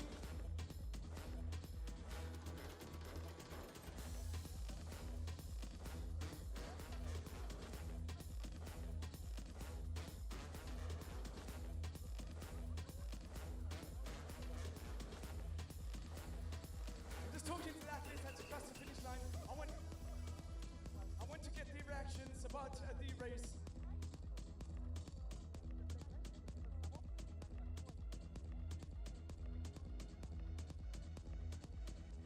Прямо сейчас Сулейман выступает фотографом, видеооператором, интервьюером, пожалуйста.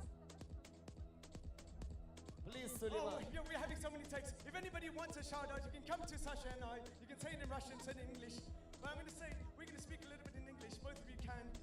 You'll just say your names. I was just listening to incredible stories. And I hope you don't mind if we tell everybody how young you are. I hope you don't mind. Okay, firstly, you're just going to give your name, DJ, just the music for 1 minute, please. All right, you're just going to give your name, please. We've seen so many inspirational stories today. I want to relay those stories. I want to get as many of them in as possible because we want to inspire everybody and loads more women to get into the sport. Okay, so if you could please give your name and where you're from. Okay, Anne Knesh-Boyer from Canada. Canada, go Canada, yes. Okay, my name is Aygirim from Kazakhstan. From Kazakhstan. Okay, now you were telling your times, your split times for the swim, for the cycle and the run. Just give us your time. This is just incredible. And if you don't mind, you don't mind. I have to be sensitive, okay? I'm very respectful, very mindful. So if you don't mind, tell everybody how young you are, please. I'm 65. 65, incredible stuff, 65 years old. Okay, so just tell us your split times, please, for the swim first. Okay, on my watch, 35 minutes. 35 minutes, 65 years old, incredible. Maybe I used not correctly, but 40 minutes. That's still good. And the bike? Less than 3 hours. Okay, okay. I think 3 hours, 13 minutes. Okay, and then obviously the run. Do you know what your time was for that half marathon? I think it was over 2:30. 2:30. Super impressed by these ladies, absolutely. Look, they just made a new friendship. They just made a new friendship right here. That's what sport does. Sport unites us all. Sport brings us all together. And that is the beauty of the sport triathlon. Давайте встретим номер 252. Бурными аплодисментами поддержим. Ты это сделал, красавец! We're getting the last athletes in. We're getting the Давайте Владу поаплодируем. Все поддержим его, Влад. Молодец! Красавец! Incredible stuff.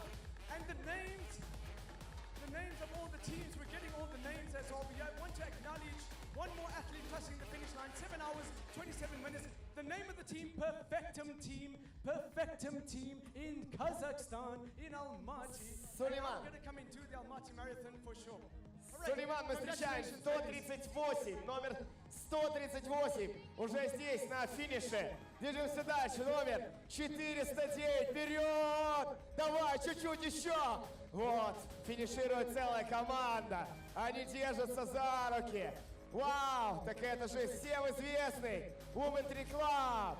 Давайте, девочки, вперед, номер 771. Какая поддержка рядом с вами, вау!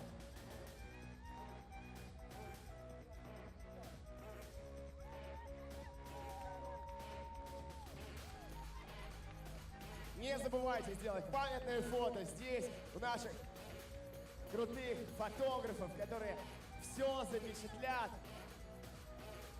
и оставят вам на память не только в вашей голове, но и в этих чудесных кадрах.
Друзья, мы встречаем следующего человека, который, я думал, будет финишировать спиной. 361 номер, красавец, вперед! Давайте встретим его, ручки выше.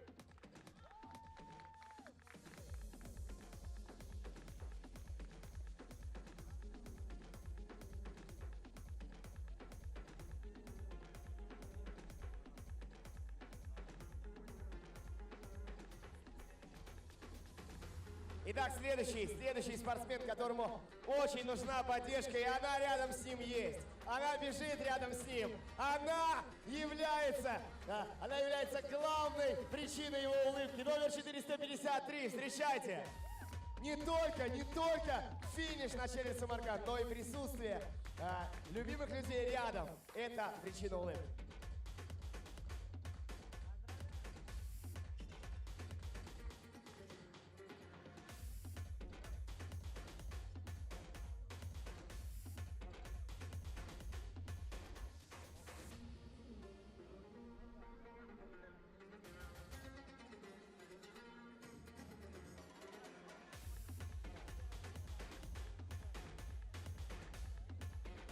Друзья, мы видим финиш, который точно нужно запечатлеть. Номер 298, 266, 299. Красиво, играющие идут. Как вас зовут, джентльмены? Вячеслав, Константин и Илья. Ваши аплодисменты. Они финишируют вместе. Класс, здорово.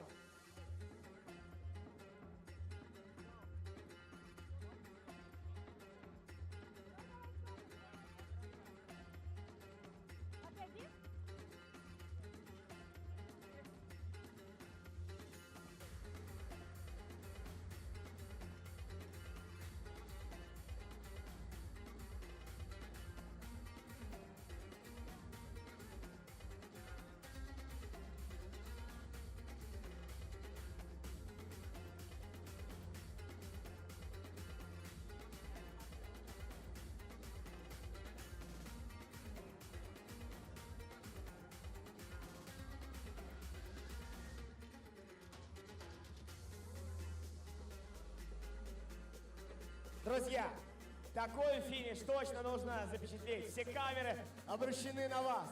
Номер 305. Целая семья. Здесь и сейчас.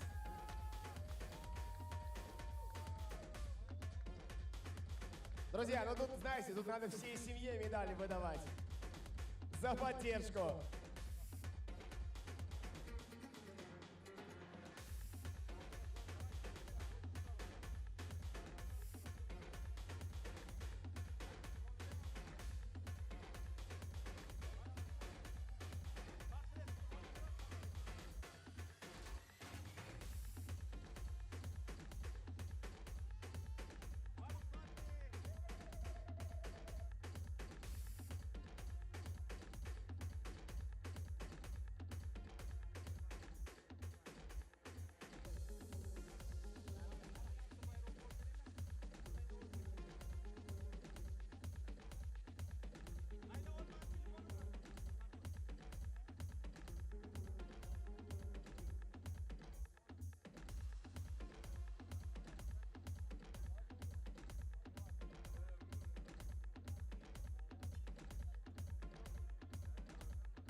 Спасибо. Спасибо. Где машина?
Итак, друзья, встречайте.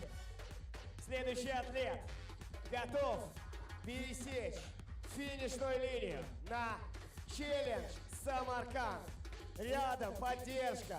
Это просто невероятно. Будьте ближе, будьте вместе. 264.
Друзья, у нас еще есть время, есть атлеты. И вот прямо сейчас мы видим номер 175.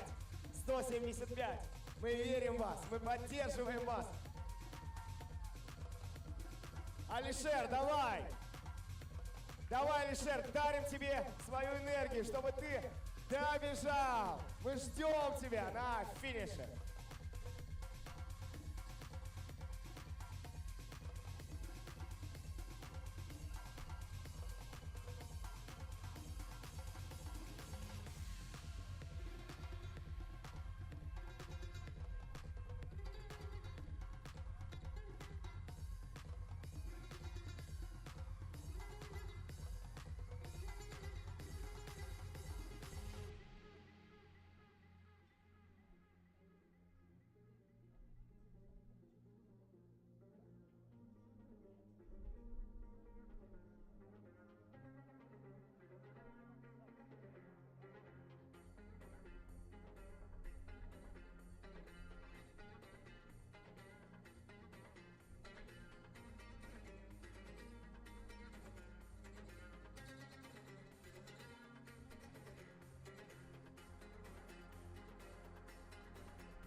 We've got a few minutes.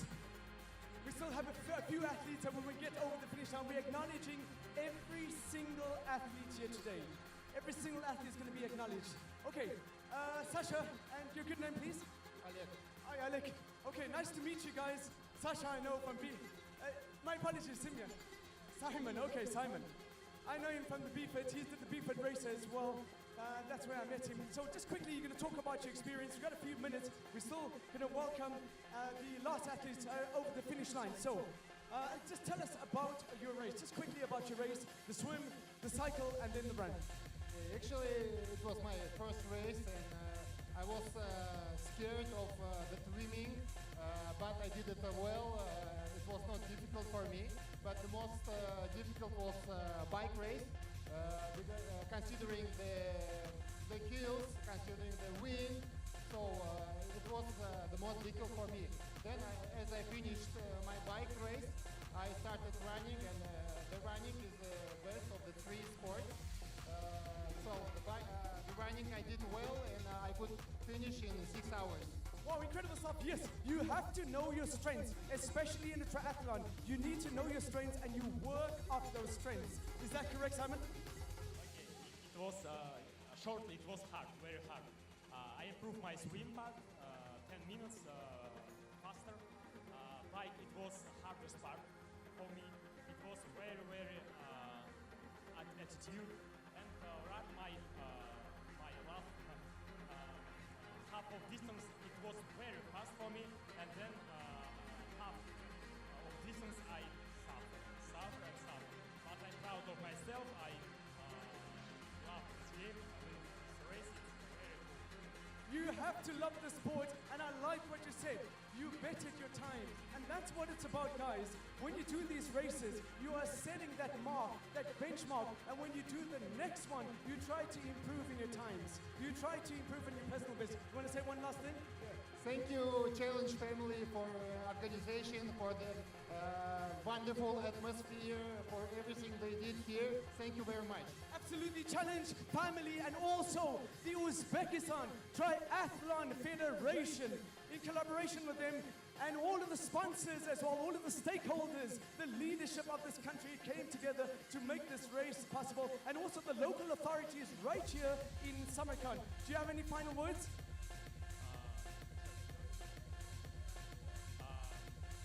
The name of your team again, just the name of your team. I'm proud that in my country we have this start. It's very, very cool for us. It's inspire all athletes to train, to improve, and be better.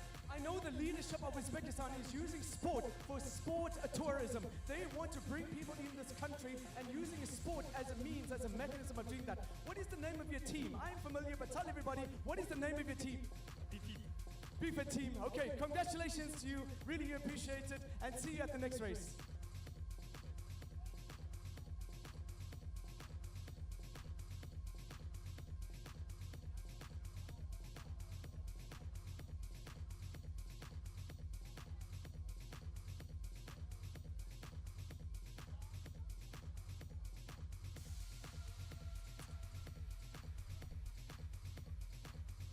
Друзья, мы готовы встречать следующего атлета. Если я не ошибаюсь, то это Улан. Да? Встречаем! Улан! Казахстан! Номер 452! Как мне сообщили, это многодетный папа, и это нужно сказать. Давайте ему поаплодируем максимально громко! Улан! Улан! Улан! Выше руки, выше, выше! А вот его встречают. Поддержка, медаль ваша. Truly inspirational stuff. We are not going to stop, Sasha and I, until the last athlete has crossed the finish line. We are not going to stop. And we need your support as well. We want to get all of the athletes over the finish line. We are so proud of each and every athlete here today. Thank you, Simon. Thank you, Alec. You guys have been amazing. And everybody that came to support this race as well, we are so appreciative of your support.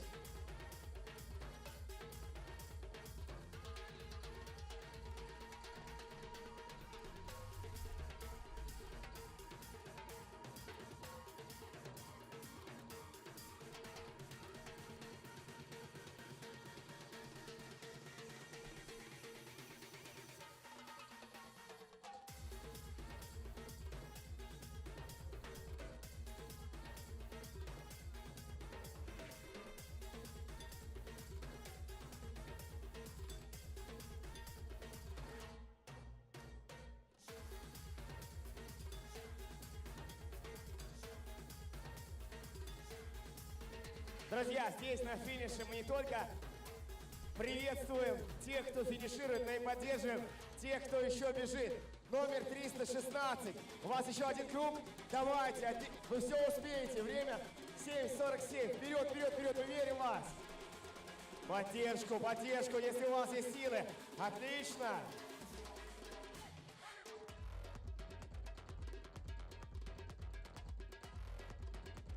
Друзья, ну а пока все внимание ваше, все внимание я попрошу вот сюда сейчас, потому что мимо нас с вами будет пробегать, как вы думаете, кто? Я отвечу. Борис Николаевич Кириллов. Борис Николаевич Кириллов. 88 лет. И это будет 4-й круг. 4-й, да? Последний. 4-й. Давайте поддержим, давайте, давайте, давайте.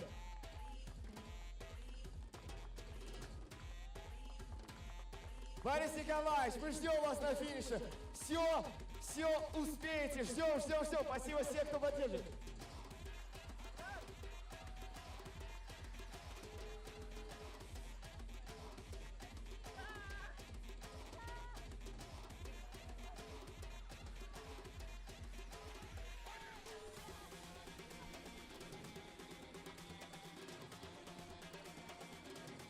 Друзья, ну а мы встречаем на финише номер 280.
Congratulations, one more athlete crossing the finish line. He is elated, of course he is. You've risen up to the challenge and you've completed the race. Jumping over the finish line, look at the time, 7 hours, 50 minutes and 57 seconds. Wow. Never give up, hashtag and never give up. And talking about hashtags, please do share your experiences. Tag us, the challenge family, and then also tag challenge as Samarkand.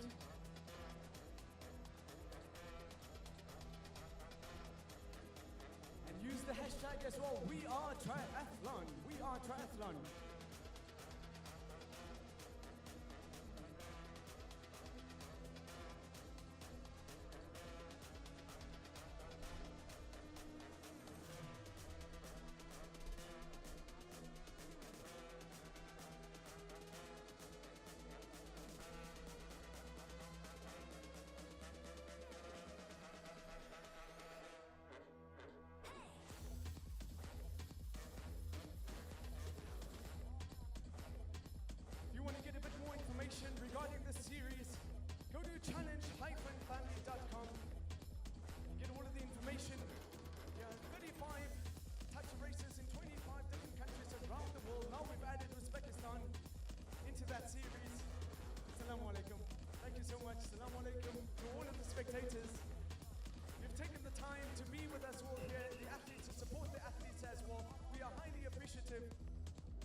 also to the National Guard, the Tourist Guard.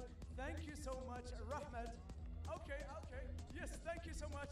Spasiba, Rahmat, to the National Guard, the Tourist Guard. Thank you so much for keeping us safe today. They blocked the roads as well. We are highly appreciative to the National Guard and the Tourist Guard. Rahmat.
One more athlete crossing the finish line. Turiev, amazing stuff. We're going to acknowledge every single athlete that crosses the finish line. That is what it's about. We are one big family. And we support and encourage one another. That's what sport does. It brings people together. It fosters a unity around the world.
О, спасибо.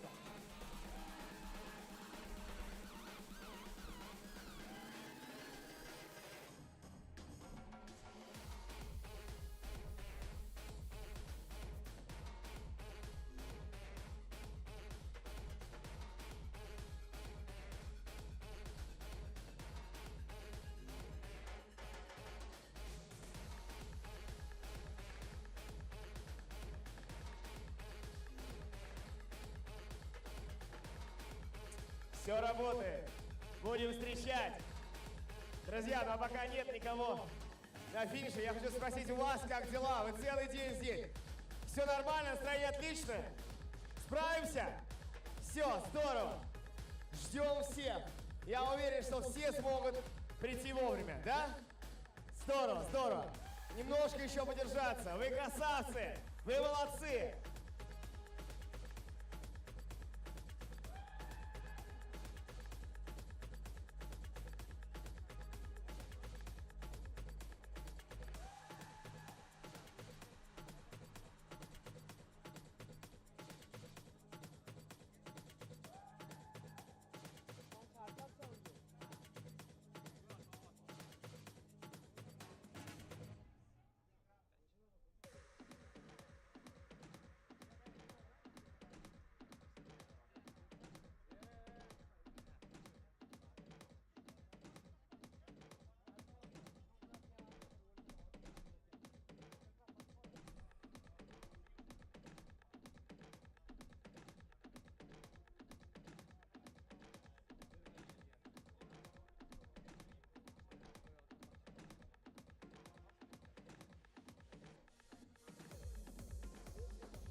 Друзья, сейчас на финишной прямой мы встречаем настоящую машину. Да, мы знаем, кто это, и я сейчас вам скажу.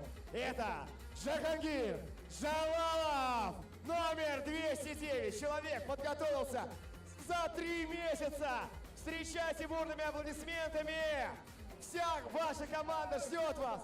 Ваш тренер Виктор здесь. Друзья, вы должны знать, что человек со 152 килограммов похудел до 123. И это только начало. Как же приятно получить медаль из рук тренера. Мы желаем вам как можно больше стартов. Вы большой молодец. Поздравляем. И вот они, теплые объятия от семьи. Встречайте бурными аплодисментами номер 297. Громче, громче, громче. Ну а тем временем на часах 8 часов 1 минута 25 секунд. Время еще есть. Друзья, осталось на дистанции всего 8 человек. Всего 8 человек осталось. Мы их ждем, мы встречаем. И, пожалуйста, 8. Уже будет скоро 6. Ждем. Вот, друзья, челлендж Самарканд. Семейный финиш. Да, я помню этих людей. Это номера 301 и 302. Встречайте! Давайте, давайте, давайте ваши бурные аплодисменты. Вы сделали это.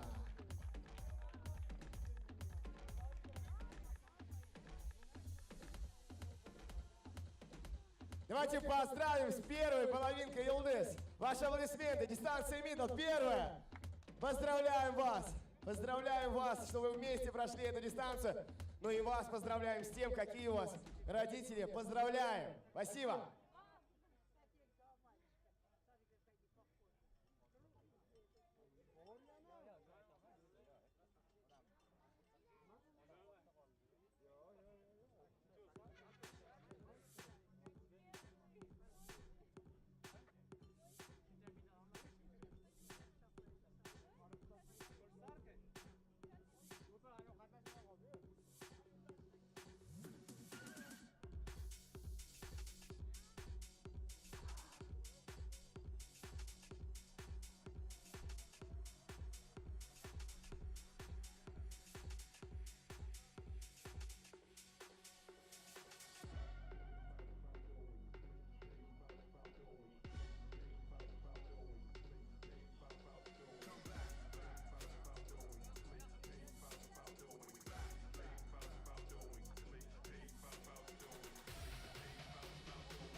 Друзья, вы все прекрасно помните, что несколько минут назад я говорил, что на трассе 8 человек. Двое сейчас финишировали, остается 6. Человек, у которого зрение просто дальнозоркость работает, глаз алмаз, увидел вдалеке человека, который сейчас будет финишировать. Давайте поддерживать. Очень надеемся, что там успеют все. На часах 8:12.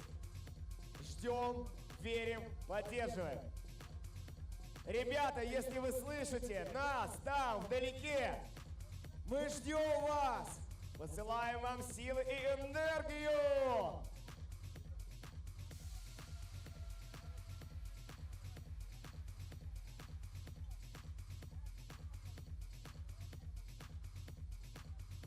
Да, действительно, 2 человека, 2 атлета устремляются к финишу.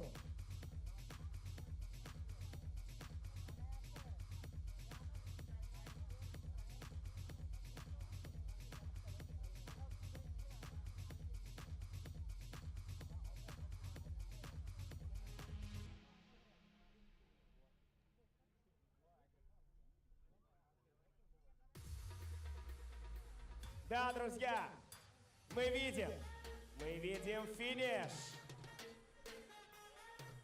Вперед, вперед, вперед! Силы есть! Время есть! Челлендж Самарканд, ваша гонка! И вы ее делаете! Номер 368! Встречаем! Скорее получайте медали и отдыхайте!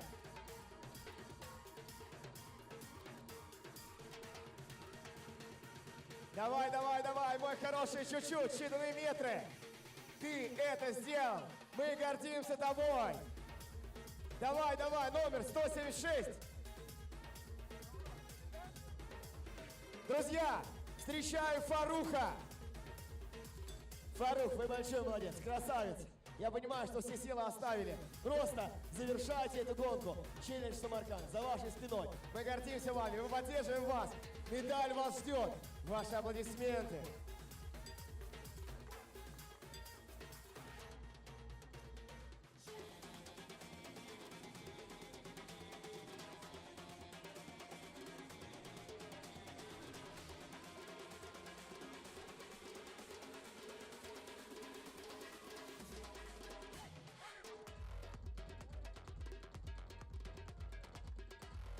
Фарух, поздравляем вас. Спасибо, спасибо. Вы большой молодец.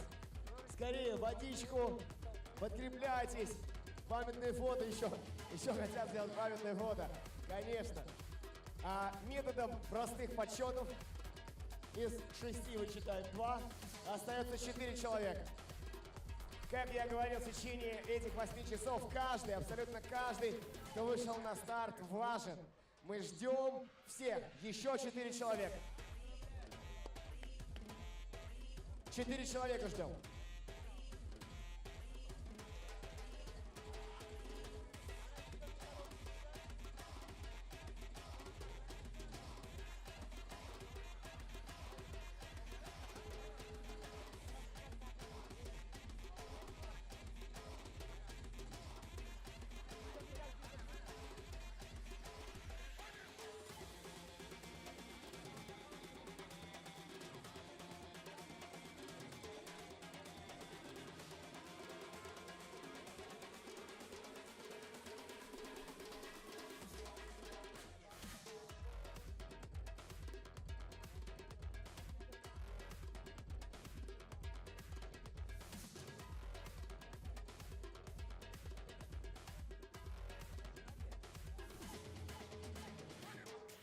Да-да-да, мы ждем вас.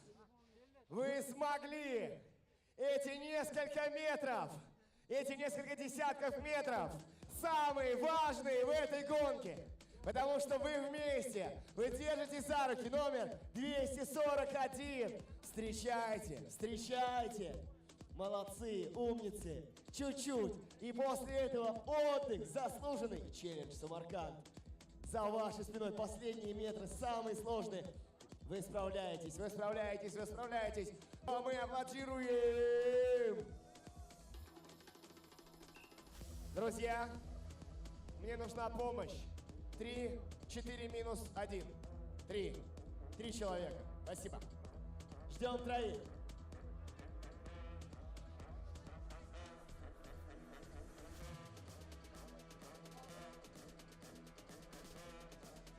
Sasha, I've got a team over here. They want to tell everybody the name of their team. They want to tell everybody, they want to promote their team. Are you guys ready? Okay, here we go. Hold on. They want to promote the name of their team. Ready? In 3, 2, 1. Okay, wow, incredible. Miran Tathlon team, amazing stuff. Super teams here today. It is teamwork that's making the dream work. We salute you all the coaches as well. We salute all of the coaches. I'm a coach myself in Dubai. I know what it takes to train people, to get them to the start line, and to get them across the finish line. Congratulations to you all.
танцевальный батл за вами.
Друзья, на трассе остается еще 3 участника. Мы их ждем, поддерживаем как здесь на финишной линии, так и чуть далее, уже после. И обратите внимание, самый энергичный болельщик, у которого энергии хоть отбавляй, встречает там наших участников. Уже скоро мы их увидим. Увидим их номера. Нам передают сигнал, что они скоро будут. Насколько я понимаю, язык жестов нам говорит, скоро прибегут.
Друзья, на финишной прямой еще 2 человека.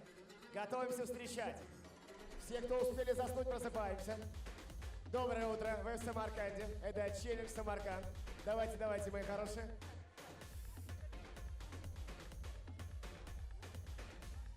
Я знаю, что целая команда ждет одного из участников, поэтому эта команда снимает, аплодирует, кричит. на часах 8:27. Все успевается. Поддержку максимально. Там, у нас там есть специальный человек, все нормально. Человек есть, заряжает.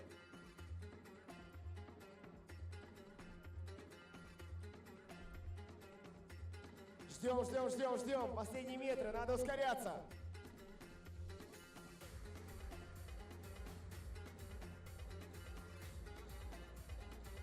Давай.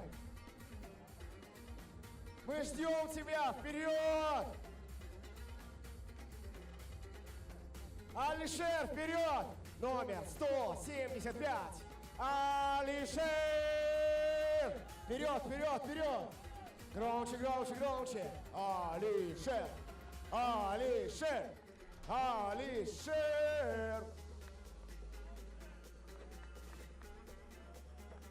Друзья, Алишер финишировал один.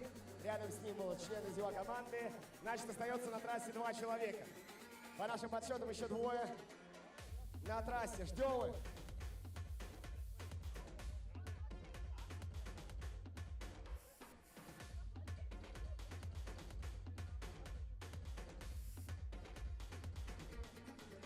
Но тут точно нужно фото с командой. Команда, которая дожидалась Алишера. Надо сделать фото, обязательно.